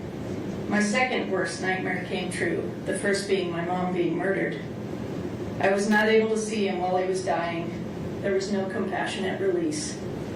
Some may say he deserved that, and maybe he did. I can tell you that no amount of time served ever made this situation right. 20 years, 30 years, and even death. None of it can bring back my mom or repair the immeasurable damage that he caused me and my family. Once 20 years had passed, my grandmother even said to me, "It's been long enough. You want your dad." I wanted my mom, but I did still have a living parent, and I needed him. I don't tell you this story to tell you how to feel or that I understand how you feel. I'm offering that hearts and feelings can change over the years. To honor my mother, I'm a victim advocate who supports people in domestic violence situations, and I now help people with PTSD heal at my ranch in southern Utah using nature, horses, and farm animals as teachers. I teach compassion for humans and animals alike, and I found a way to turn my pain into purpose. But I will tell you honestly that life is You know, in still cases hard, we could and probably losing cherry both of my pick being parents at that like, young yeah, age I harmed wish me that my greatly fucking and left me murderous with a very father sad actually and went to lonely jail heart. because he ended up murdering No everyone amount of else in the prison family. time made me feel better. You know what I'm And in saying? the Like, later why? years, It's my just father's cherry picking bullshit. incarceration wore on me severely. What I will leave you with is this. Hold tightly to the good memories of your father, and in time, perhaps your mother too. Cling to your family and siblings for love and support. Please let love reside in your hearts and not hate. I pray for your family and for your peace and healing. And thank you for allowing me to speak today. Emery, thank you very much. Thank you, Emery.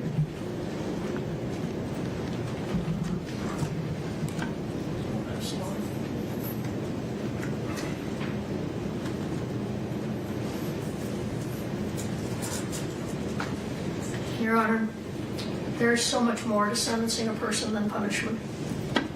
That is why in sentencing someone, the court must consider the totality of the circumstances, the whole person, and who that person is beyond their worst act. In their sentencing memo, the state cited to State v. Holland, which was a death penalty case. The state quoted the court as follows: "The psychological reality is that aggravating circumstances in first-degree murder cases will virtually always outweigh mitigating circumstances. However, what the state left out is what the court said next, which was that the Eighth Amendment doesn't allow the death penalty in every case, and courts must take a long, hard look at the totality of the circumstances, the values of society, and the value of all human life. And though this is not a death penalty case, the same would apply to a sentence of life without the possibility of parole." Ms. Nestor spoke a little bit about what a life without parole sentence looks like. Locked down for 23 hours a day. If we treated our dogs like this, they would be taken away. Yet, this is how the state wants Kouri Richins to be treated. A sentence of life without parole is safe for only the most heinous of crimes. The state wants to place Kouri in that category. They say she is in that category. But this simply is not the type of crime that we typically see get a sentence of life without parole. Whoa. Currently, there are approximately If dogs murdered Only people, they'd be 72 put people down. in Utah serving this sentence. These include people such as Edward Delive, the co-defendant of Vaughn Taylor, who is currently on death row. They killed 2 women, kidnapped 2 young girls, and attempted to kill those girls' father by lighting their cabin on fire. I believe that was in Summit County. It includes Daniel Ray Troyer, a serial killer and rapist of women in their 80s. He was convicted of killing 2 women, admitted to a 3rd, and likely killed a 4th that authorities are aware of. It includes Matthew John Breck, who kidnapped a 10-year-old girl, stabbed her multiple times, severed her spinal cord, and left her dead on her front porch. It includes numerous individuals who brutally murdered children, some who murdered police officers. There are only a handful of people serving life without the possibility of parole for killing a spouse. And in all but one of these that I could find, they killed more than just their spouse. They are individuals who killed their spouse and a child, or killed their spouse and someone else in the process. The only one I'm aware of who killed a spouse and no other individual is Craig Crawford, who set fire to the home of his estranged husband, leaving him to die in the fire. And then there are individuals serving sentences of 15 to life who committed arguably more heinous acts than what Kouri Richins has been convicted of. Eric Sampson abused his wife for 28 years, ultimately killing her in their St. George home, leaving her dead in their bed. He continues to maintain his innocence, and he's serving 15 to life. John Weston Erickson stabbed his wife to death in front of their 2 young children, also injuring his 7-year-old daughter, who attempted to wrestle the knife out of his hand, serving 15 to life. Joseph Castillo, his wife, stabbed his wife to death in their garage while his teenage son tried to stop the attack. These men are all serving 15 to life sentences. There are many more examples. Murder is the worst of all crimes, but to say that this particular case is the worst of the worst is simply not true. The state chose the evidence they put forth to obtain their conviction, yet they are not satisfied with what was presented in this court and to the jury, and instead they waited until 2 days before the sentencing hearing and publicly filed what can only be described as a character assassination, filled with unsubstantiated claims from unknown and unsworn sources who will never be cross-examined about these claims. The timing of this filing was no coincidence and left no time for our team to arrange rebuttal witnesses or evidence. Furthermore, it appears that the sentencing memo was not a so subtle attempt to get into the public eye evidence they elected to hold back from their case in chief, and then were precluded from presenting when Ms. Richins exercised her Fifth Amendment right to remain silent and submitted the case to the jury without putting on any evidence. To allow the state to use this sentencing hearing as a public platform to make new unsworn allegations untested by cross-examination or sufficient investigation would violate Ms. Richins' right to due process and would be contrary to the the Utah Supreme Court's finding in State versus Limosick. I don't know if I'm pronouncing that right, but I have the site if you want it. Which stating that the due process clause of Article 1, Section 7 of the Utah Constitution requires that a sentencing judge act on reasonably reliable and relevant information and exercising discretion in fixing a sentence. The state's memo should be stricken in its entirety and not considered by this court. Not only are the claims made by the state in their sentencing memo unreliable and irrelevant, much of what they argue is either misleading or outright false. I'm not going to go into everything that we take issue with, but I do want to point out a couple of examples. They state that DCFS supported a finding of emotional and physical abuse by Kouri against her oldest son. What actually happened is that DCFS made an initial finding based solely on reports. This is similar to a probable cause finding that then sends the matter to the juvenile court. The court, however, did not find that Kouri had abused or neglected her children. They found dependent but no fault. In other words, that the children needed intervention, but due to no fault of Kouri Richins, due only to the fact that she had been arrested. They did not even find that she had acted negligently towards her children. The state put forth at length what they believe Kouri's middle son, AR, would have testified to had they been able to call him in rebuttal. Although it is true that Ashton said these things 3 years after the death of his father and after conversations with Eric's family members, this is very different than what he said to law enforcement immediately upon Kouri's arrest a year after Eric's death. At that time, his statements were completely consistent with Kouri's. Kouri had gone to sleep in his room. They're trying to say that the kids were brainwashed, they were coerced. The state argues that Kouri's boys are afraid in part because she still maintains life insurance policies on them. Kouri was of the belief that these policies were no longer in existence since she had not made any payments on them in over 3 years. And in fact, a letter was sent, or an email was sent from Brian Freckleton, who testified, to Ronnie Darden, as Ronnie is the owner on these policies, that this was over a year ago, that the life insurance policies are lapsing, and wanted to let them know if they chose to do anything about that, which they did not do anything about that.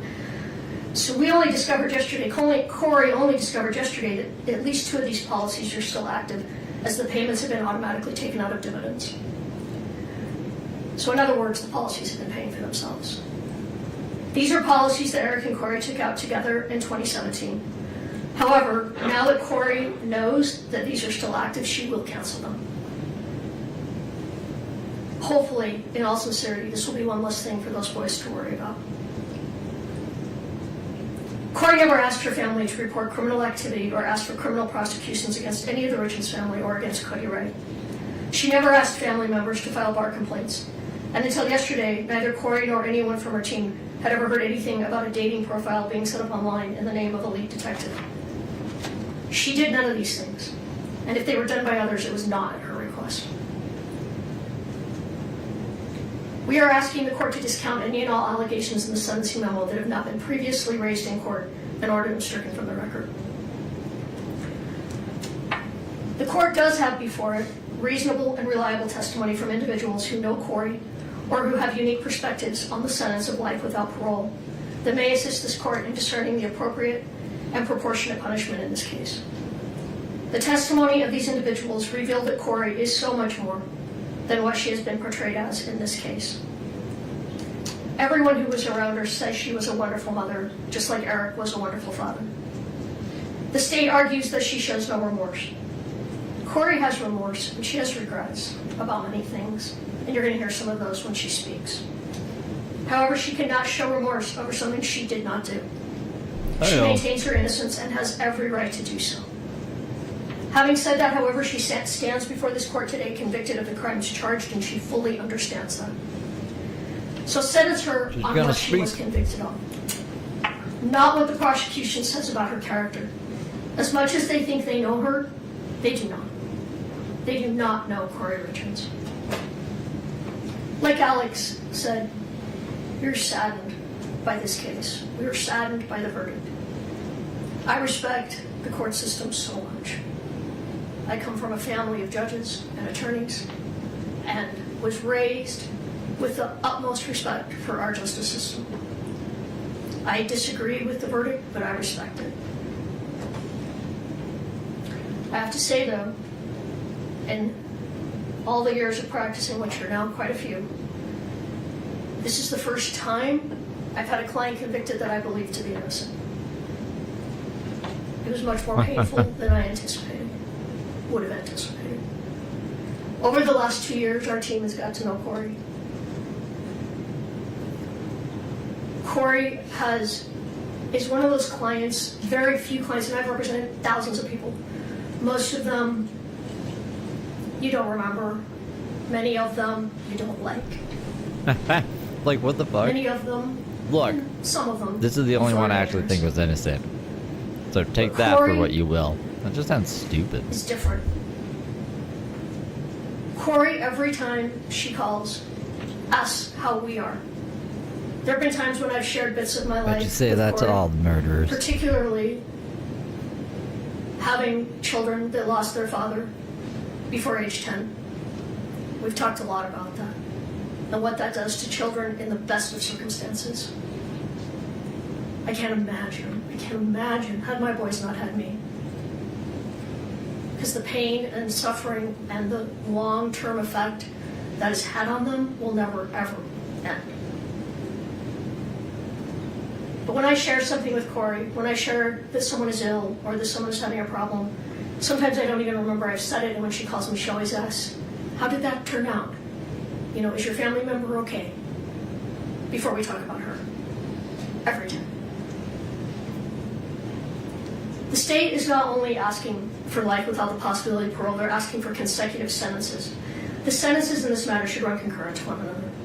Pursuant to the line of cases, Strunk, Golly, and Smith, the sentencing statute favors concurrent sentences. And looking at the totality of the circumstances, imposing consecutive sentence would constitute an abuse of discretion.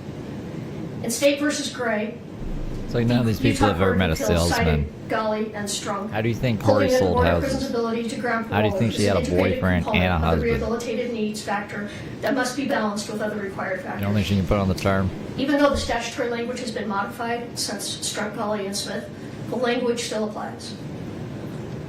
And the Supreme Court and the Court of Appeals still looks to that language. The board should still be allowed to function and make the decision if regarding the rehabilitative needs of Ms. Richins. Running sentences consecutive to a sentence of life without parole is senseless. And if this court imposes a sentence of 25 to life on the aggravated murder, but runs the other charges consecutive, the effect will be the same. She will likely never get the opportunity for parole. I don't think that's true. Have you run the initial guideline? It's a genuine question. Yes. I think it only Kouri will adds- never get out, and then who's gonna ask me about my fucking crochet club? Is 192 It only months adds 41 months if we run it consecutive. before she's eligible Right. for parole. But, well, I'm going to come back to that. Yeah, if I will. you're running the guideline differently, I'd like to know. I mean, no, I'm not running the guidelines differently, but the sentence is, well, I talked about understand this. your larger point, and I apologize for That's interrupting you, but if you do have a different running of the guidelines, those forms are not obvious, I'd appreciate it. Well, I would say a sentence of 25 to life, and then if she serves additional time, does not guarantee parole. And I'm going to talk more about that. Okay. And it's almost unheard of for someone to be paroled at their first parole hearing on these serious offenses. And looking at the totality, there are mitigators. Kouri had no criminal history at the time of Eric's death. She was involved in positive ways in her community.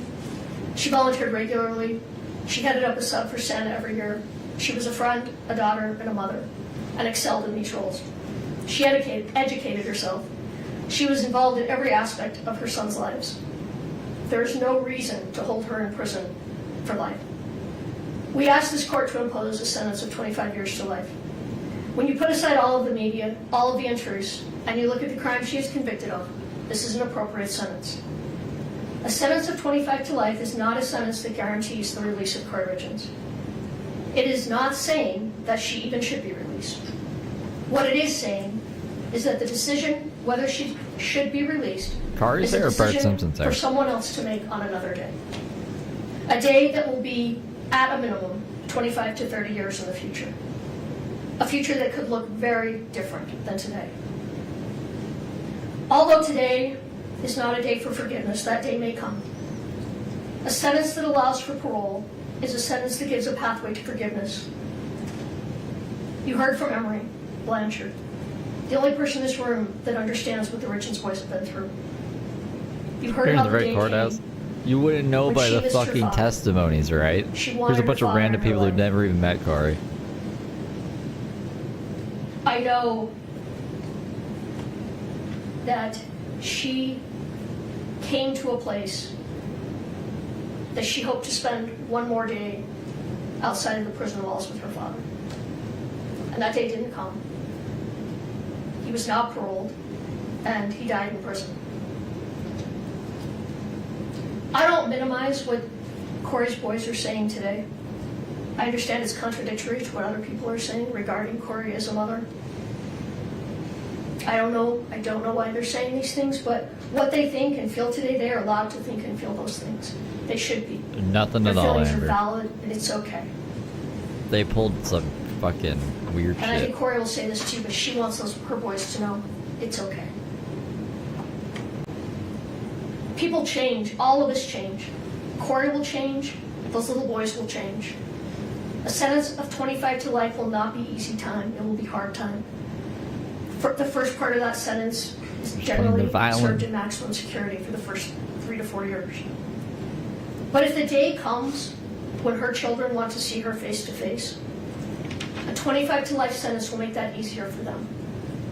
If they, like Emery, decide someday they want a relationship with her, even one behind the walls of the prison, a 25 to life will make that possible. And a sentence with the possibility of parole, like I said, does not mean she will be paroled. It's very possible she will spend That's not what Emery her life for. in prison. Emery's not one of the kids. And quite frankly, That's the other. if her case does not come back on appeal, and she is in prison and she maintains her innocence, parole's highly unlikely. But the Board of Pardons is uniquely qualified to make that decision. That is their job. And it is a particularly important job in the most serious of convictions. They will be the ones looking at a woman who will then be in her 60s or possibly 70s. They will decide if she has been rehabilitated and if she is a danger to the community. These are not decisions that can be made today. We don't stand here today asking you to give her a second chance. We ask you to let those best qualified make that decision when the time comes. When Kouri's and Eric's boys are grown. When they can tell the board if they feel the same way that they do today. You heard a letter read today from a woman who once stood in the shoes of the Richins family. At sentencing, she wanted life without parole for her son's killer. Now she does not. She has changed. Her views of prison have changed, and her feelings towards the man that took her son's life has changed. But a life without the possibility of parole, the sentence cannot be changed. If Kouri and Eric's boys someday change their mind, and it is too late to say something different than what they've said today, this day will become one more day that haunts them.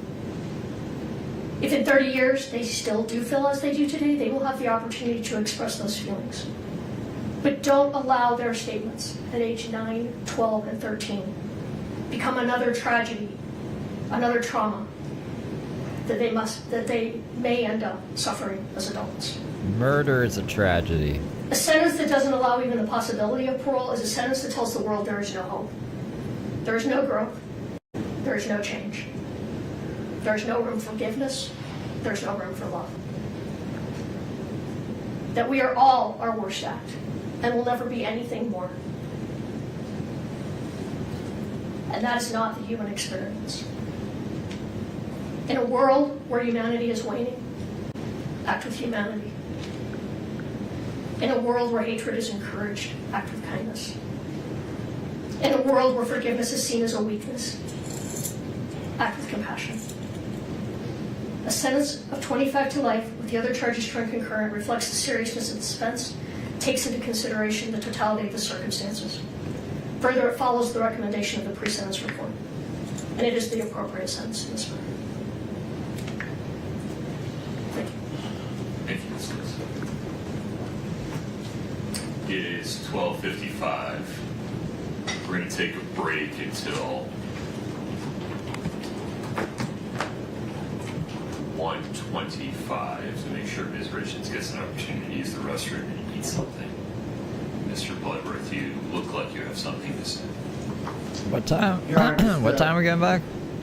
Court want to hear from the state one last time before the proceeding allocates. I do not. I have this firmly in hand. I would like to make it clear, in case there was any ambiguity, that the court has considered and is denying defendant's request to strike portions of the state's sentencing memorandum. Yes, thank you. Court will be in recess until 1:25. Let's make sure that Ms. Richins gets something to eat. Thank you. I missed that again. I was reading instead of listening. We're off the record. Gets something to eat. 1:25. Let's make sure that Ms. Richins gets something to eat. Thank you. So they're coming back at 1:25. 1:25, which will be 3:25. So we have a half an hour. I really need to pee, and I need to eat something. I don't know what to do. Should we just put a be right back screen up? I have that be right back screen with the music. I don't know why we didn't do that before. We could probably do that now, just so like I can make something really quick to eat, smoke a bowl. I don't know if I'm gonna. We'll probably come back early and maybe watch something if I can find something in the meantime. But right now we're gonna take at least a 10-minute break, 10 to 15 minutes, and I'll be back before. It'll be 3:25 Eastern time. Utah is 2 hours ahead, 2 hours behind, right? 1:25. What time? Hold on. What time is it in Utah? 12:58. Yeah. So we're 2 hours ahead. So it'll be 3:25 if you're on Eastern time. I'm on Eastern time. So I will see you guys real soon here.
Lying in bed, just like Brian Wilson did. Lying in bed, just like Brian Wilson did. Alright, I think we got 1 minute? 1 minute left. I almost can get back in time. That's crazy. I had a big bowl of chili. What did you guys do? Were you guys get little angels while I was gone? Hopefully. Hopefully. Good job, you guys. I'm proud of you. I'm very proud of you. You couldn't be more proud. What would I plan on doing? I don't know. We don't have anything. There is that cop video, but that's weird. Let me see if anyone got that G-Man video uploaded. Here they come. They're coming back. Coming back around.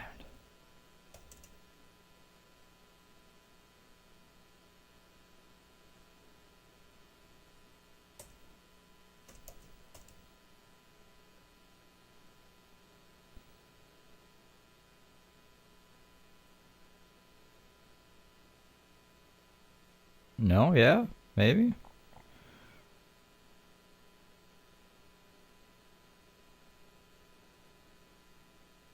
Lying in bed.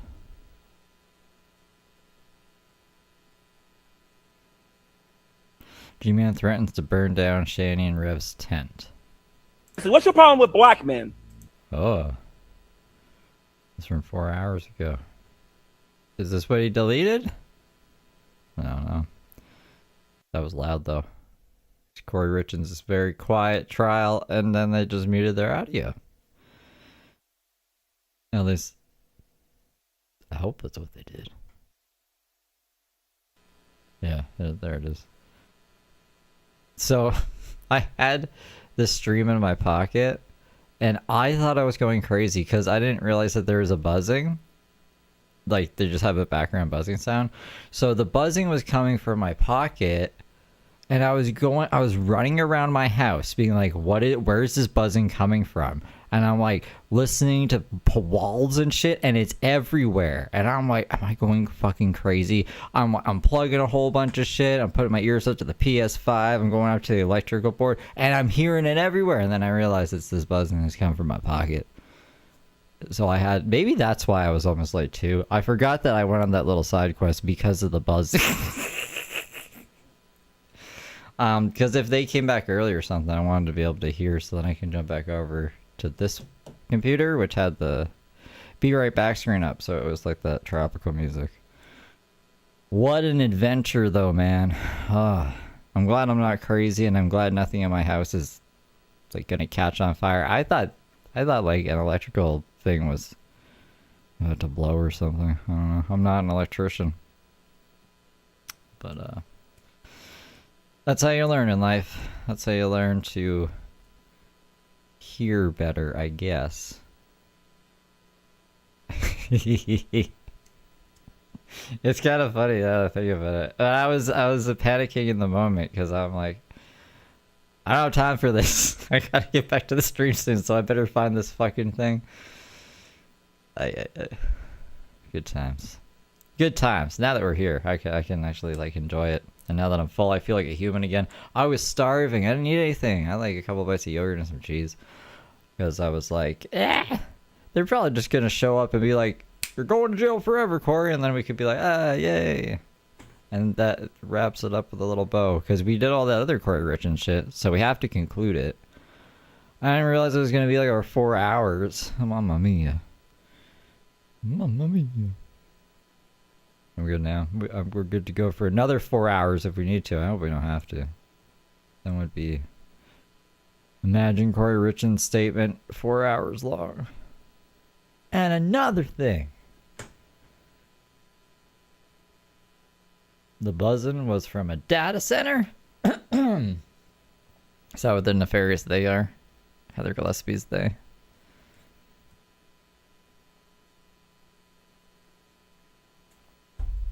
Ugh, sorry, drink of water. Remember when Alex Jones forgot his kids' names in court? And he said it's because he ate a big bowl of chili. So whenever I eat a big bowl of chili, I'm like, man, I hope I don't forget my kids' names. I don't have kids, though, so I don't have to worry about that yet. But, like, in the future, you know? My future kids' names. Bucky Bob and Riley. Oh, shit. Dropped my guitar pick. I don't really need the guitar pick. It's only grand. I have another one here. I was holding it to do Under the Sea. Because I can go like... Can I do that? Hold on.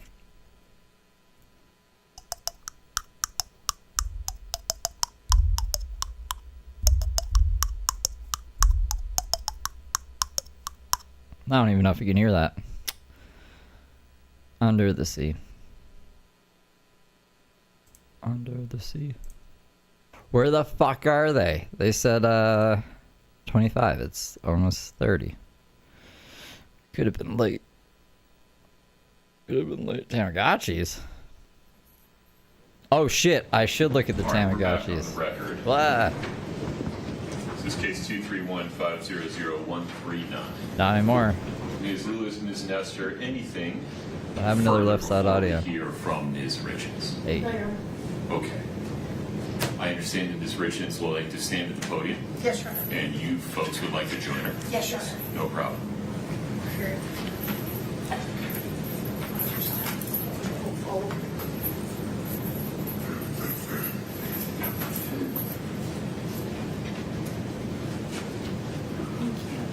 There should be Kleenex up there if you need it. Is your do you want water?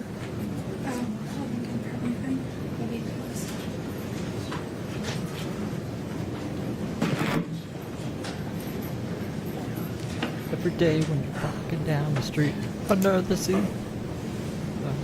Under the sea. My sweet baby boys. I know that today you don't want to speak to me, have a relationship with me, or you may think you hate me, and that's okay. I will never be angry at you for your feelings. When the day comes that you're ready, I will be here for you, waiting for you, and loving you. But I need you boys to know and understand that I have been desperately trying to get in contact with you any way that I can for years. That all of my communication has been completely cut off from you since early 2024. And now I will use any opportunity I can to get a message to you. Even if that means sharing it publicly to the world, fully restrained, in my jail clothes, in one of the most horrible situations possible. I don't care, and I'm not embarrassed or ashamed by any of it. All I care about is you boys. I will do whatever it takes for you to hear the truth from me and to come home to you.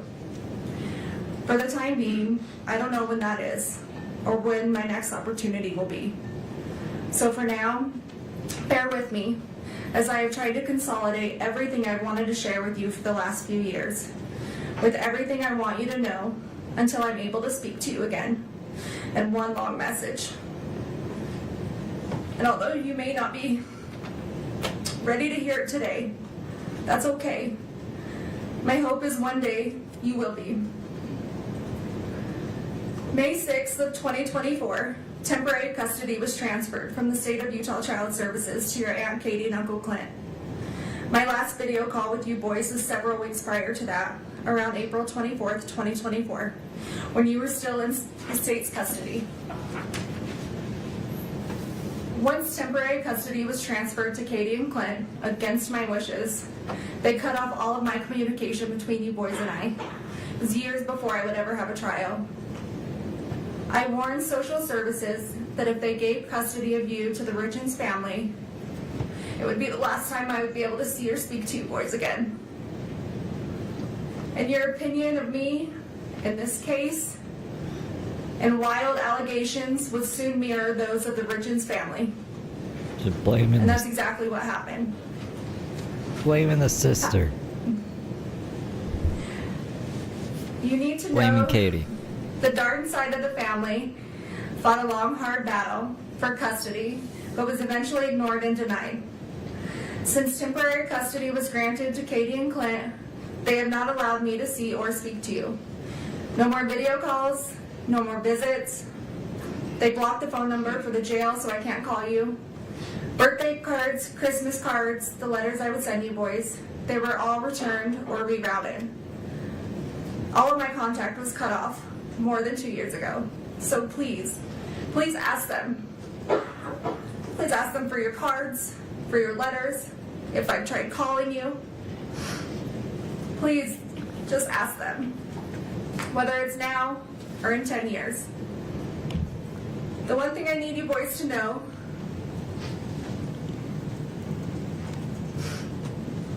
is I did not abandon you. I did not just walk out of your lives one day to never return, to never call, to never show up. Regardless of what anyone tells you, I would never ever leave you boys. And I am so sorry if for even 1 second you thought that I did. Why are we looking at this guy? If for even 1 second you thought that I didn't love you. Because that couldn't be further from the truth. You boys are my world. The reason I continue to wake up every day and fight to come home. You're my reason for living. I understand that you're in a difficult situation. Mentally, emotionally, and physically. Yeah, because you killed their I dad. understand you guys have been through an extremely difficult time this past 4 years. You should never have to deal with such tragedy. And I am so sorry that you were going through this. You boys have the right to be angry and sad and confused, feel in survival mode, have questions. All of this is completely valid. Your feelings are completely valid. And one day when this is all over, we can sit down and talk about all of this and sort it all out. And I promise you boys, one day it will be over. What, future damage control? I'm not perfect. I Now have that they're not want to talk to her. and I have failed. As a person, as a wife, as a parent, we all do. I have done plenty of things I am not proud of. Some I regret, some I don't. Some I'm ashamed of, and some I'm not. I regret things I have done right in my life to later find out they were for the wrong people. I have said things I shouldn't have. I've done things I shouldn't have. Sometimes I haven't said what I should, or not meant what I did say. There are things I can't change, and long overdue apologies that I owe. There are would-haves, and could-haves, and should-haves. We all have them. We have all done them. And you boys will too one day, but in your own way. And that's okay. They're not gonna murder their That's spouses. life, and we're human. Nobody is all good or all bad.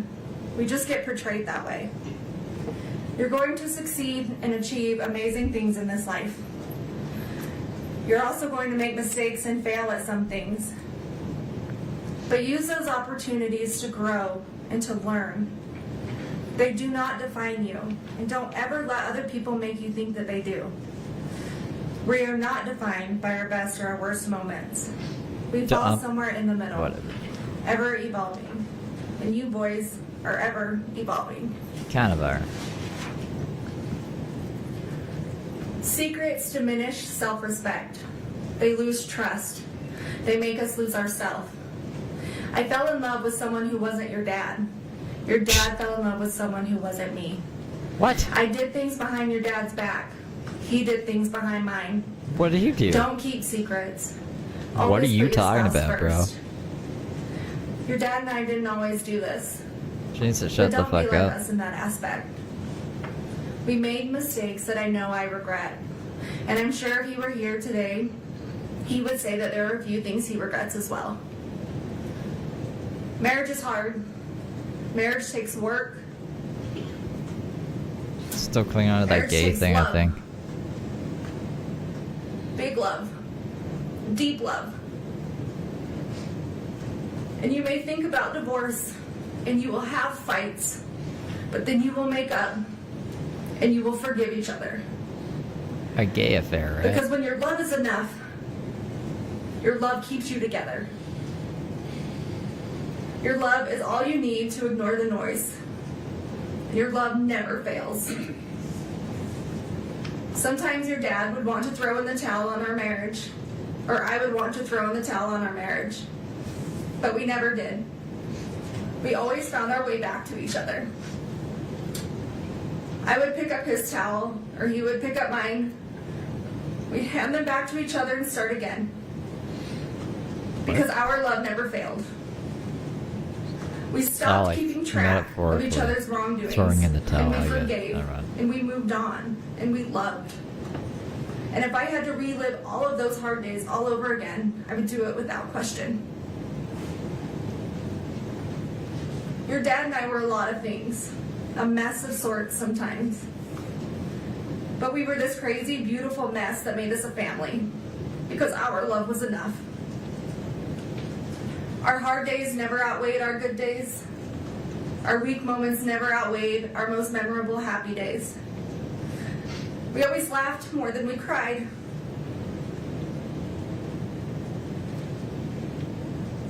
We failed at some things, but we never failed at loving you boys. Our love was enough to make our house a home. Our love was enough to stay together, to raise you boys. Our love was enough to forgive each other when others said that we shouldn't. To do things for each other others may disagree with. Our love was enough to protect each other, even though it may cost us everything. Love can make you lose yourself.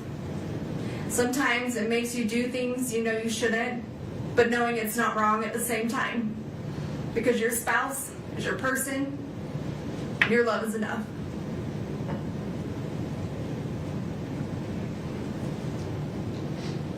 One day, you will meet someone and fall in love and understand that just your love is enough. Enough to withstand everything else. Just imagine the kids being like, what the fuck is this? The obstacles, the trials of marriage, the heartache, bad choices. And then they look at each other and say, so she killed him then, You will right? understand Like, your what the fuck is all love this is enough, about? I thought and this was your going to be her love never defense, how fails. much she's innocent. Don't worry about what Wrongfully others think about your convicted. relationship. Don't worry if they would do things differently. You just love. And you love big, and you love deep, and you protect your love. Your dad and I didn't have it all together. Together we really did have it all. Because we had you three. Don't let anyone choose the direction of your life by their opinions and their judgments. Being able to hold yourself together in the worst of situations doesn't make you emotionless. Separating personal and business life and emotions doesn't make you unreasonable. Resentment can get the best of others. Don't let it get the best of you. People will always have a lot to say about lives they've never lived. Live your life the way you choose to live it. Just be safe and be healthy and be happy. That's all that matters.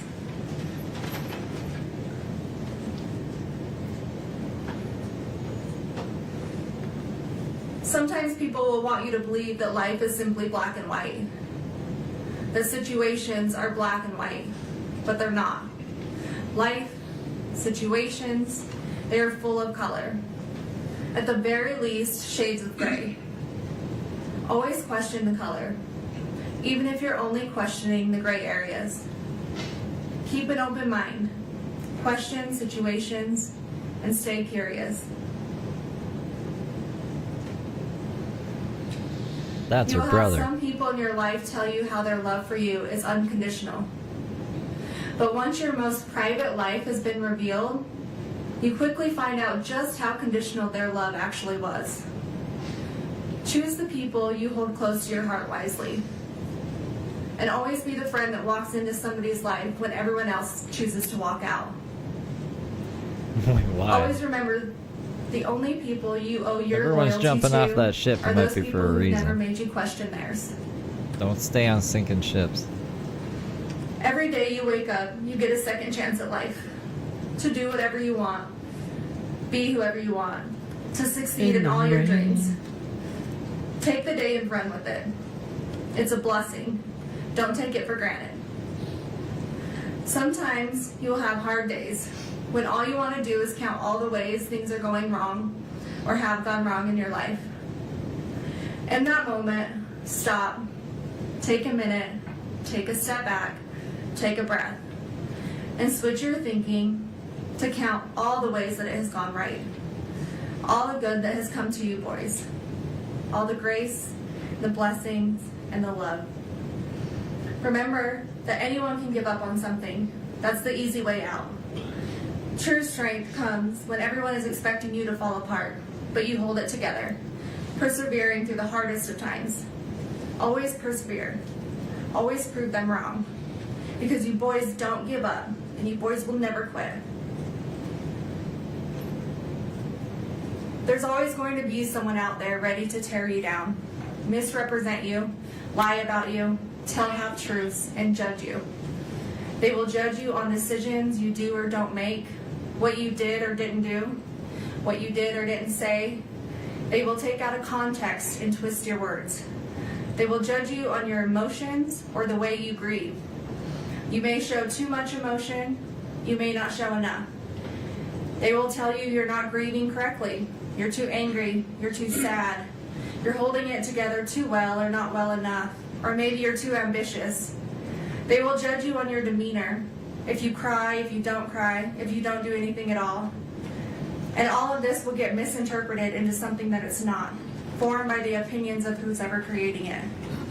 And then silence is also too often misinterpreted and misjudged. But when people behave that way, it has much more to do with them personally than it does you. Motherly advice Everyone's from a entitled to murderer. their opinion. It doesn't make it true. Remember who you are and what you stand for. The truth. And ignore the noise. Ignore their noise. Ignore their egos, their entitlement, and their biased judgment. Those who abuse the power and the positions they hold will have a higher power to report to one day. And that higher power holds the final truth. Their final truth. Don't ever let someone tell you how to show Good emotion. God argument. How you're supposed to react to any given situation. Don't care what others think about you, what others say about you. Just let them talk. Just be you. Be yourself. Be authentic. Be genuine. Because those who truly know you, who truly love you, is all you need. What did we learn, Kouri? Forgive those who turn their back on you, but never forget. Don't hold hate in your heart toward others. It only brings you down more than it does them. Apologize when you're wrong, even if that apology is long overdue. You can't change what you can't change, and you can't change the past. But you can take accountability when you mess up. Admit when you make a mistake, even when it's embarrassing or humiliating, even when it can ruin relationships, careers, or your integrity. Be honest with yourself and those you need to. But never apologize for something you didn't do. Never admit to something you didn't do. And never beg for mercy for something you didn't do. Don't take the easy way out. Always stand up for what's right, even if you find yourself standing alone or with a small group of people that love you. Believe in yourself and be brave. Never give up on your fight, no matter how long it takes, months, even years. Never give up on truth, justice, and the fight of corruption. When something is broken, fix it. When something doesn't make sense, question it. If money is paying for it, follow the money. What? Your brothers are your best friends.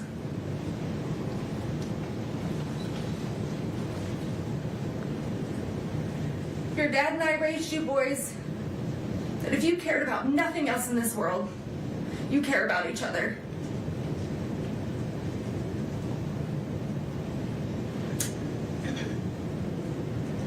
Your brothers will always be there for you.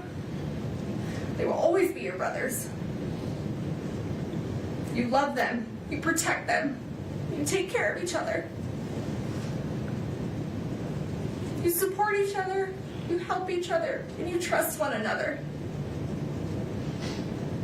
You be loyal to one another. And you keep each other safe and healthy and happy.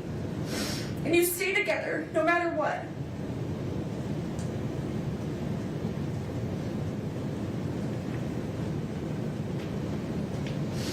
You have each other's backs. Be patient with one another.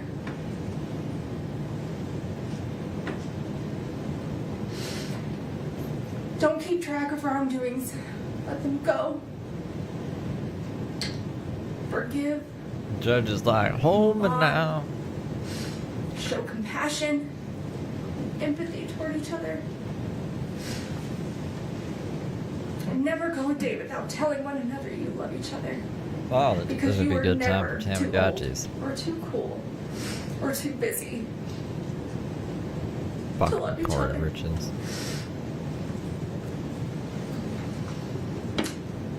Don't ever settle for just good. Go for great. Go In for school, gold. In your career, in hunting, in fishing, in your relationships, in your goals. Exceed expectations. Defy limitations. Be like your dad. Be like your dead dad. Be generous. Be charitable. Stay humble. Give when you have too much. Give more than you take. Help. That's the when Kouri others are in Richins way need. for sure. She drained this guy's bank account and Serve your shit. community. Be like your dad. Not like your mom. Never stop learning. Patty! Through education, through people, through travel and culture, through business and friends. From your success and achievements, from your mistakes and failures. Be like your dad.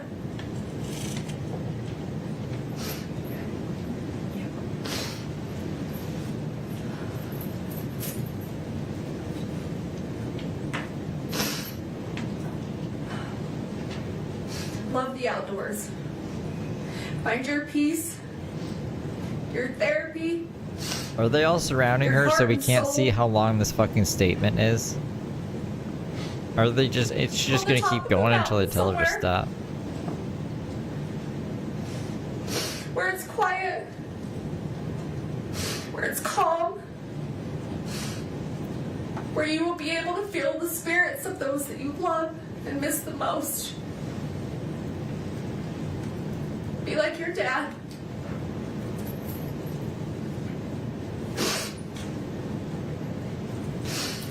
Laugh. Laugh often. Laugh loud.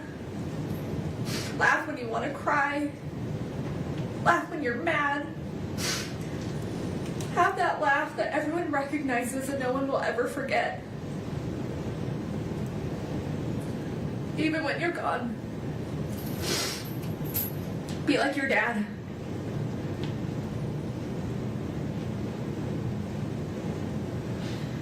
Love your family. Don't ever, through the good, for any reason, the do bad, anything to the anyone, disagreements, for any reason, ever, no matter the back what, and forth arguments. no matter where or Choose who or who you forgiveness. were with, Choose love.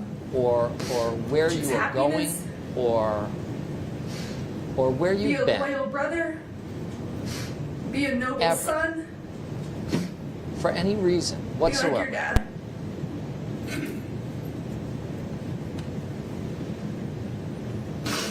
That's what she's doing right now. Have the hobbies that bring you excitement and joy. That give you a break from life. But build your life full of people and family who you love and that love you. Build a family that makes you happy to come home to every day. With a career that makes you hold your head high.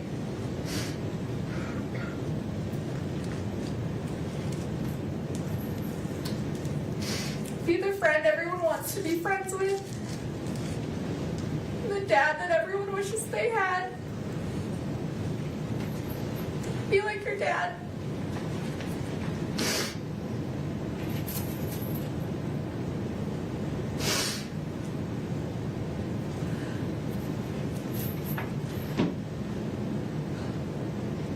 I love Michael Scott. He's a funny guy.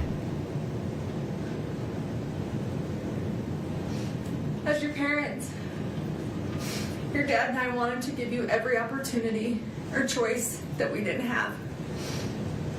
We would do anything for you boys, or break our backs falling over obstacles and finding our way to be sure you had the best of the best. Even if we didn't always do it well, or have the right answers, or the words, we would give you everything that we had.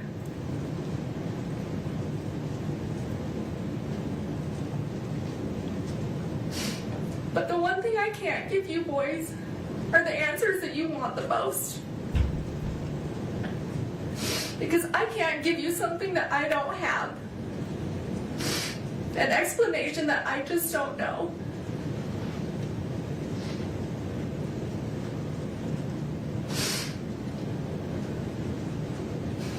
I've never lost a son.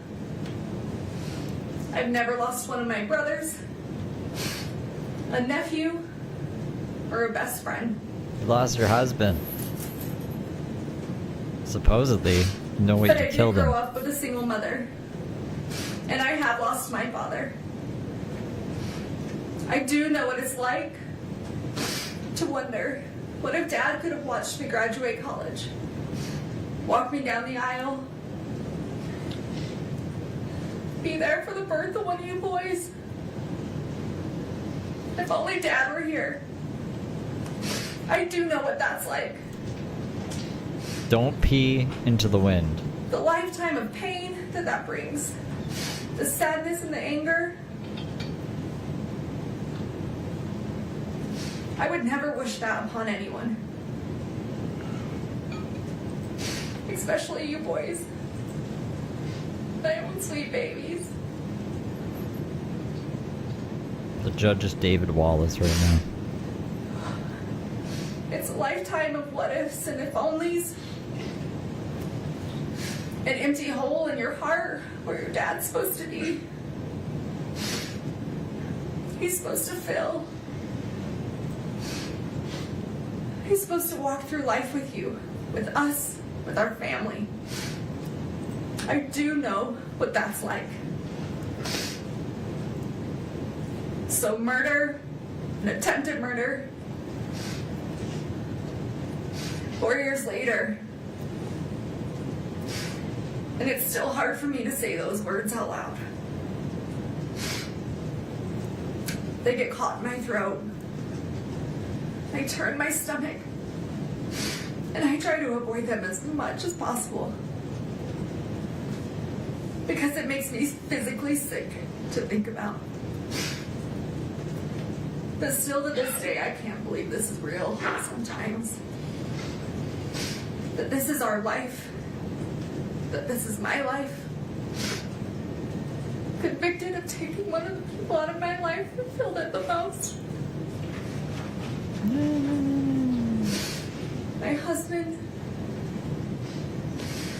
father of my children, still in shock and still in disbelief.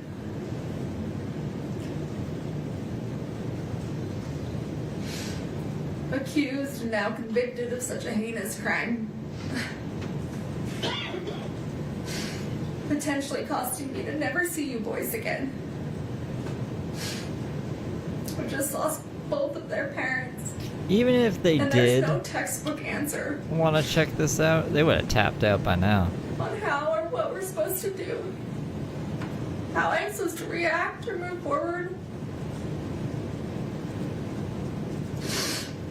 And I'm so sorry you boys are being pulled through the middle of this absolute chaos. Between two families fighting that both love you so very much. Trust and assets, our home, none of it matters. You boys are what matter. Your safety, your health, mentally, emotionally, all of that should be being prioritized. I will and have always prioritized your safety. I am your mother, and that is my job. And for anyone to scare you otherwise is just cruel and heartless.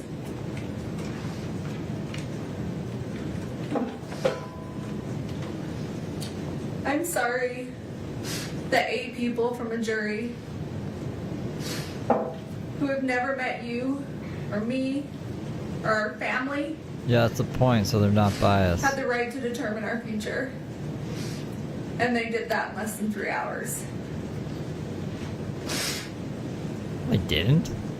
In It was a so many perfect world, hours. There might be justice. 3 hours? But in a perfect world, nothing ever goes wrong. The trial was Tragedies forever. don't happen.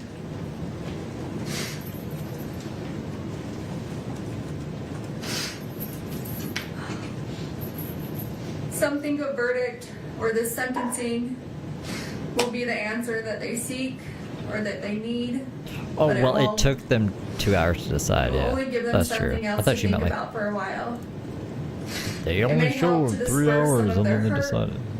or the resentment, but it won't relieve it.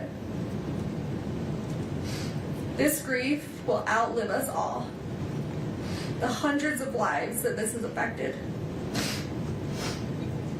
The lifelong trauma you boys have suffered this last 4 years will outlive us all. You haven't had to just endure losing one parent, but losing 2. And no child should ever have to go through that. Especially when one was an unforeseen tragedy, and the other based on injustice and a system we're supposed to trust.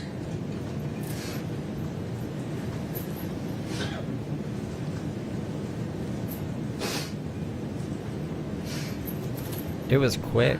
I remember it being super quick. Your Oh, dad's but now memory it will goes. always be the kind that's a physical hurt. A tightening in your chest when you think of him. Particularly on days like today, his birthday. Because he was so loved that no verdict or sentence No will ever be accountability. able to release that kind of suffering. I'm broken. I'm broken without your dad. I'm broken without you boys. God did not put me in this world to take a life. God put me in this world to give life. Your lives. And I don't know Put me who or here what to I'm train supposed to do if it's not Transformers. Mother. Optimus Your Prime. mother.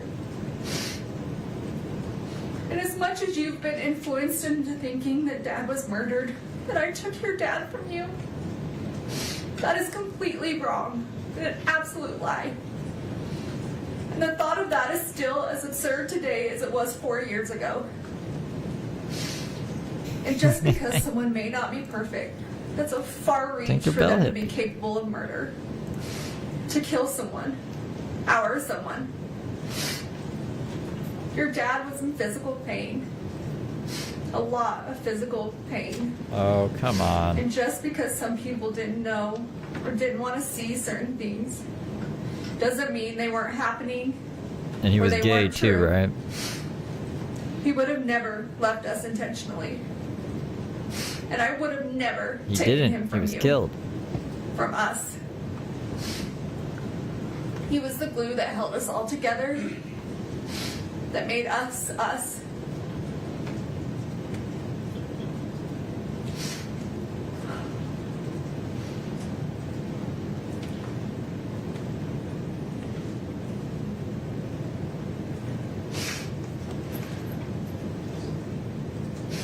Every little boy needs their father. Because he's supposed to teach you the things that I could never explain.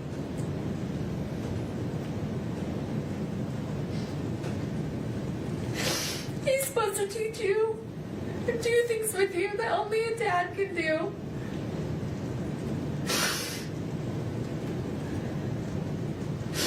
And only he could give you those life lessons between a father and a son. A million little pieces. I would have never taken that from you boys. I know how much you need him, how much you loved him.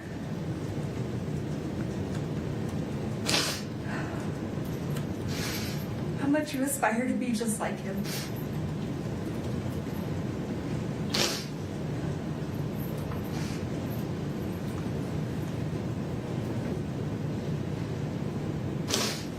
And I would have never taken that from you. And I'm so sorry that I can't bring him back. For you, for me, for our family.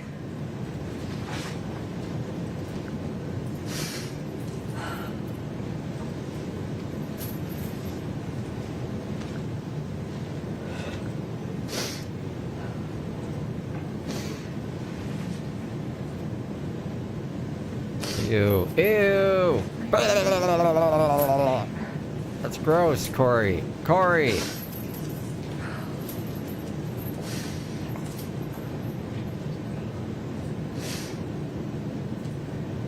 I can beat myself up all day about how I could have been a better person or made better personal choices.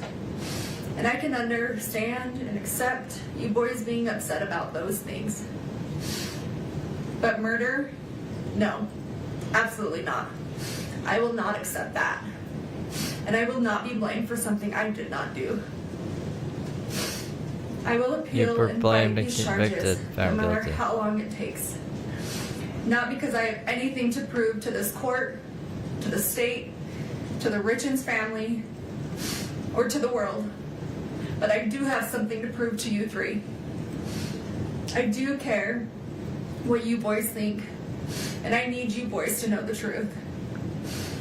And because of that, I will never quit or give up on this fight for justice, the truth, and coming home to you. So please, I know that right now you may not believe me, that you believe I took Dad from you, and that's okay. I still and will always love you, and I'm asking that you please just don't give up on me. I'm coming home. Not today, not this year, but we're going to make this right. Our justice system will get this right, although this courtroom can't seem to. You like pistachios. We have a long road ahead, but I will never quit fighting my way home to you get some boys. pistachios. I love you more than these words could ever express. I loved you before I ever met you. Doesn't make sense. And I will love you long after I'm not here to say it. And every minute of every day, I miss you boys more and more. And I think about how much I wish I could be with you. That this nightmare would go away. And we could have our family back. This entire situation isn't fair to anyone, but it's especially not fair to you Especially. three. And you boys are all that matters.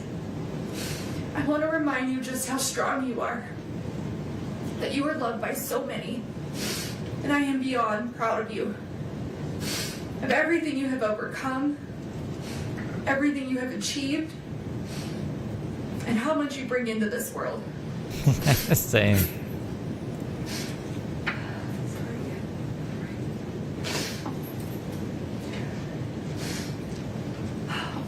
You boys have been through so much. And I wish I could take away all your sadness and all your pain. Tell you how much Dad and I love you, and that everything's going to be okay. You do that if you wasn't dead. I wish I could count the freckles Hey, on your Misha. little cheeks.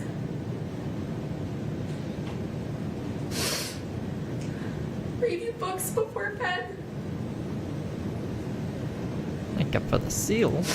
And help you with all your homework. Wish I could help you through your toughest nights. And hear your laugh through your happiest days. But for now, that's just not the way it is.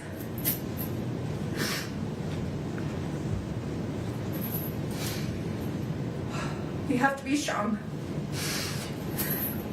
We have to remember that our strength grows in these moments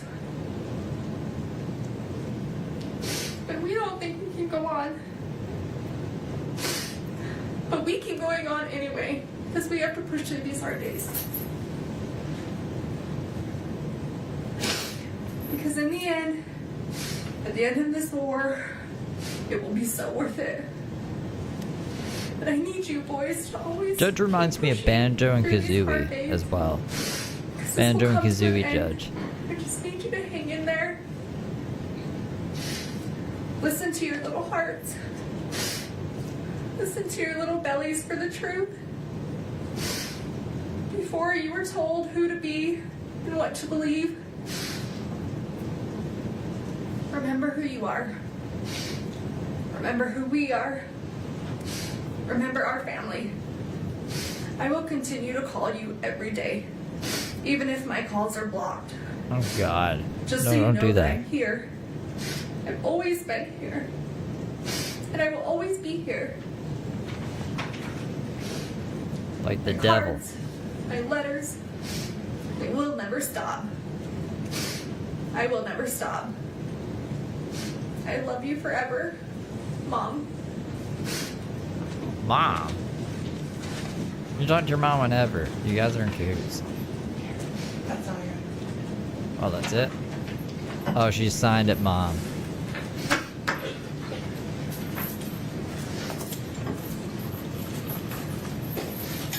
All right, ladies and gentlemen, a fair reminder.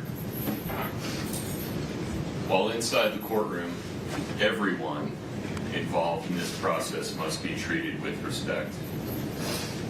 We cannot have any outward reactions inside the courtroom.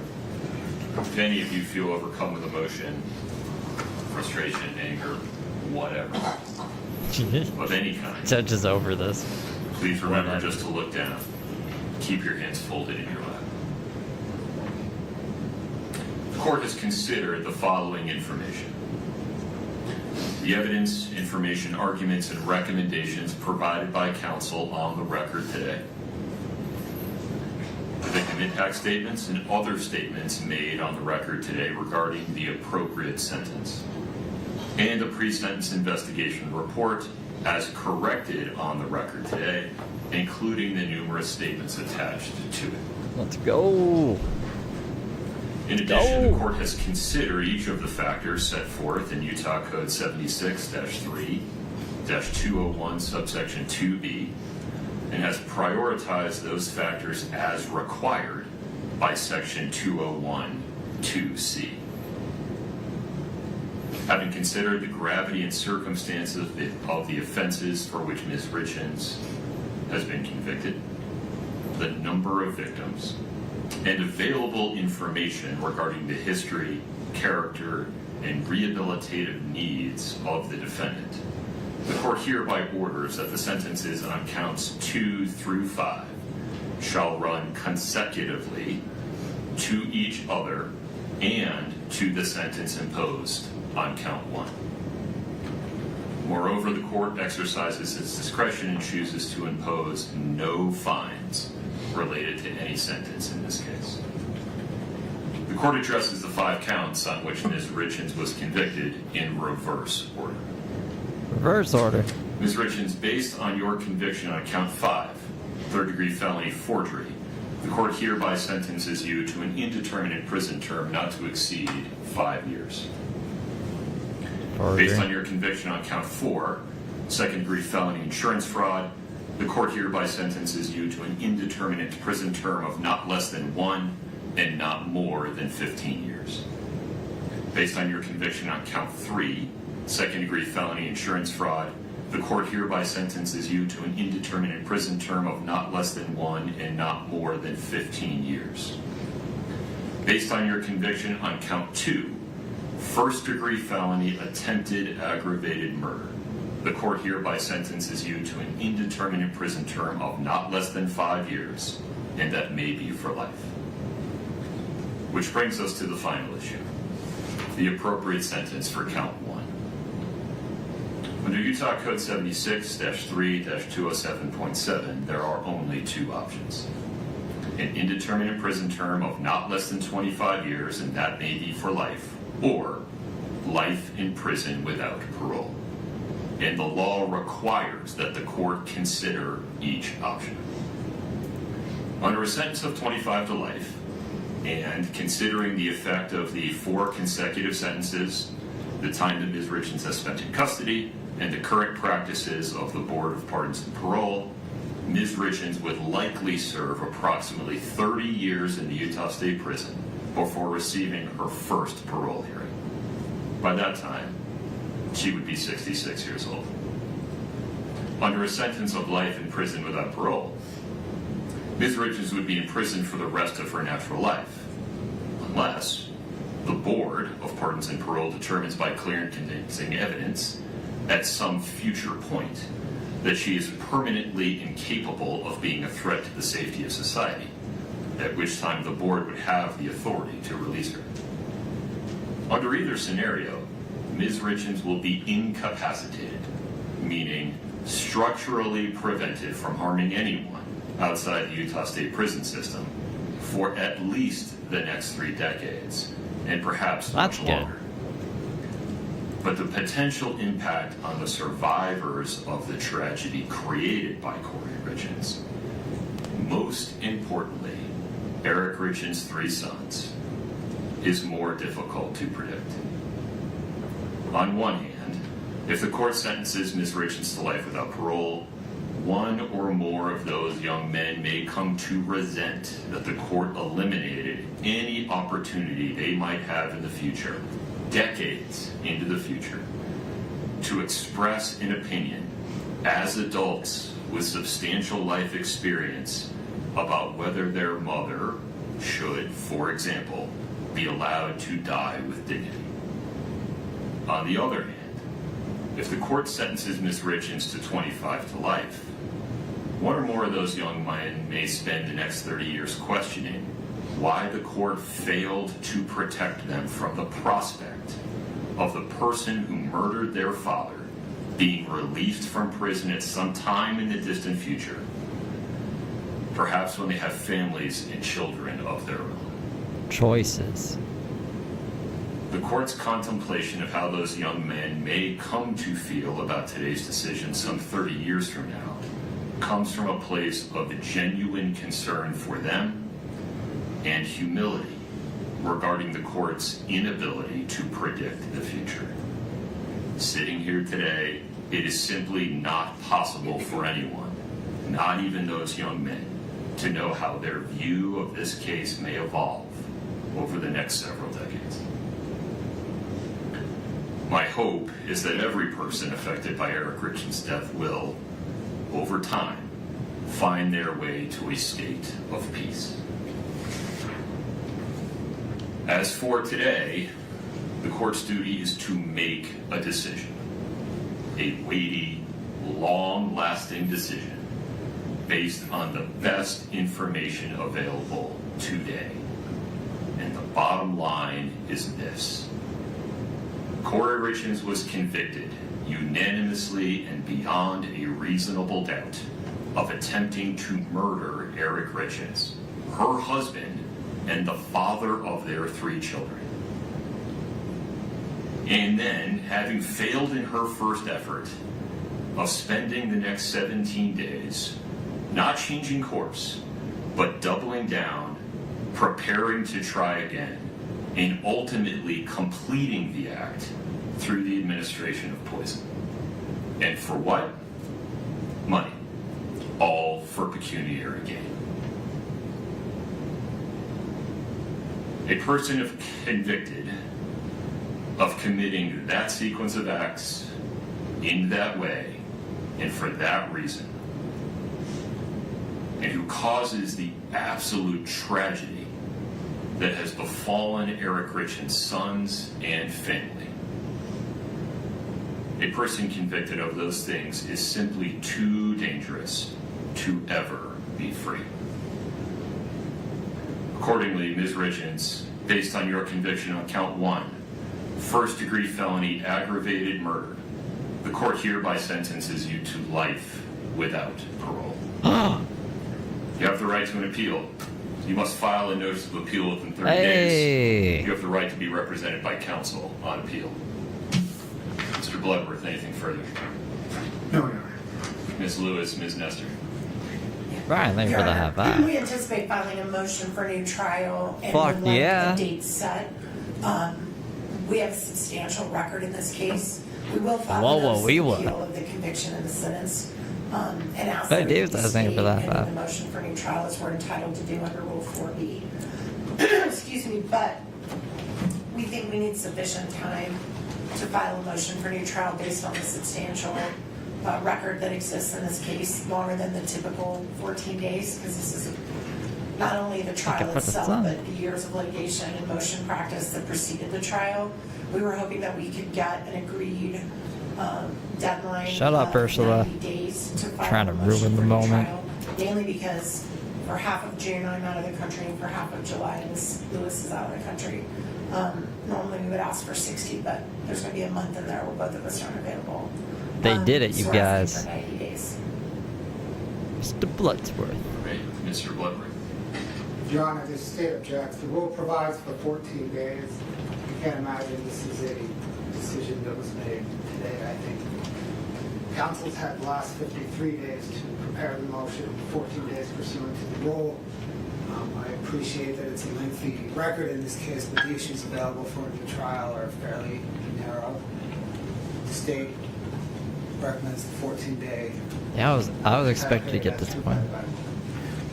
There is one other thing, Your Honor, on that as to why we need the extra time. So we have asked the county to retain an expert to assist to do a declaration for our, attached to our motion for new trial, and it's going to require us to go before a separate entity to decide whether that funding is approved, and that just takes time. So that's another issue we need. Bump Demon, thank you for the PayPal.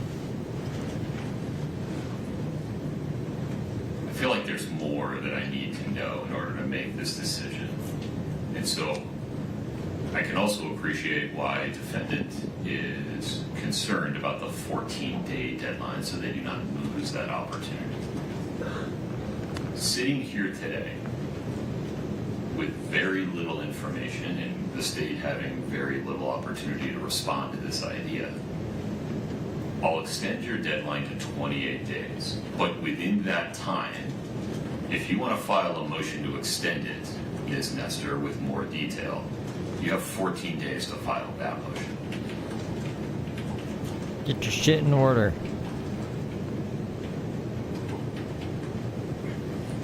Not a clarification. So the court. 14 days from now, they have an opportunity. They have a deadline to file a motion to extend the 28-day deadline. If they don't, it's 28 days. Gotcha. I acknowledge that that 28-day deadline may cause practical difficulties for the state's team, and if I need to extend the state's response deadline, I will certainly give that fair consideration. Understood. Ms. Nestor, Ms. Lewis, anything else today? Ms. Richins, you are hereby committed to the Utah State Prison and remanded to the custody of the Department of Corrections. This court is in recess. Please follow the deputy's instructions. We're off the record. Get out of here, crazy kids. Go to jail. Straight to jail. Whoa. Wow, that was way longer than I was expecting it to be. It's 5 hours. Crazy. There we go. Life without the possibility of parole unless she appeals. I gotta go. Gotta take a break. Hallelujah, you guys. That's good. That's the best outcome, right? That's the best outcome. We can go do a cartwheel or something. Or go stretch. And I guess make coffee or something. I don't know what we're doing tonight. I don't know. Maybe something. Maybe nothing. But I will see you guys when I see you. If not tonight, then sometime tomorrow. I appreciate you. And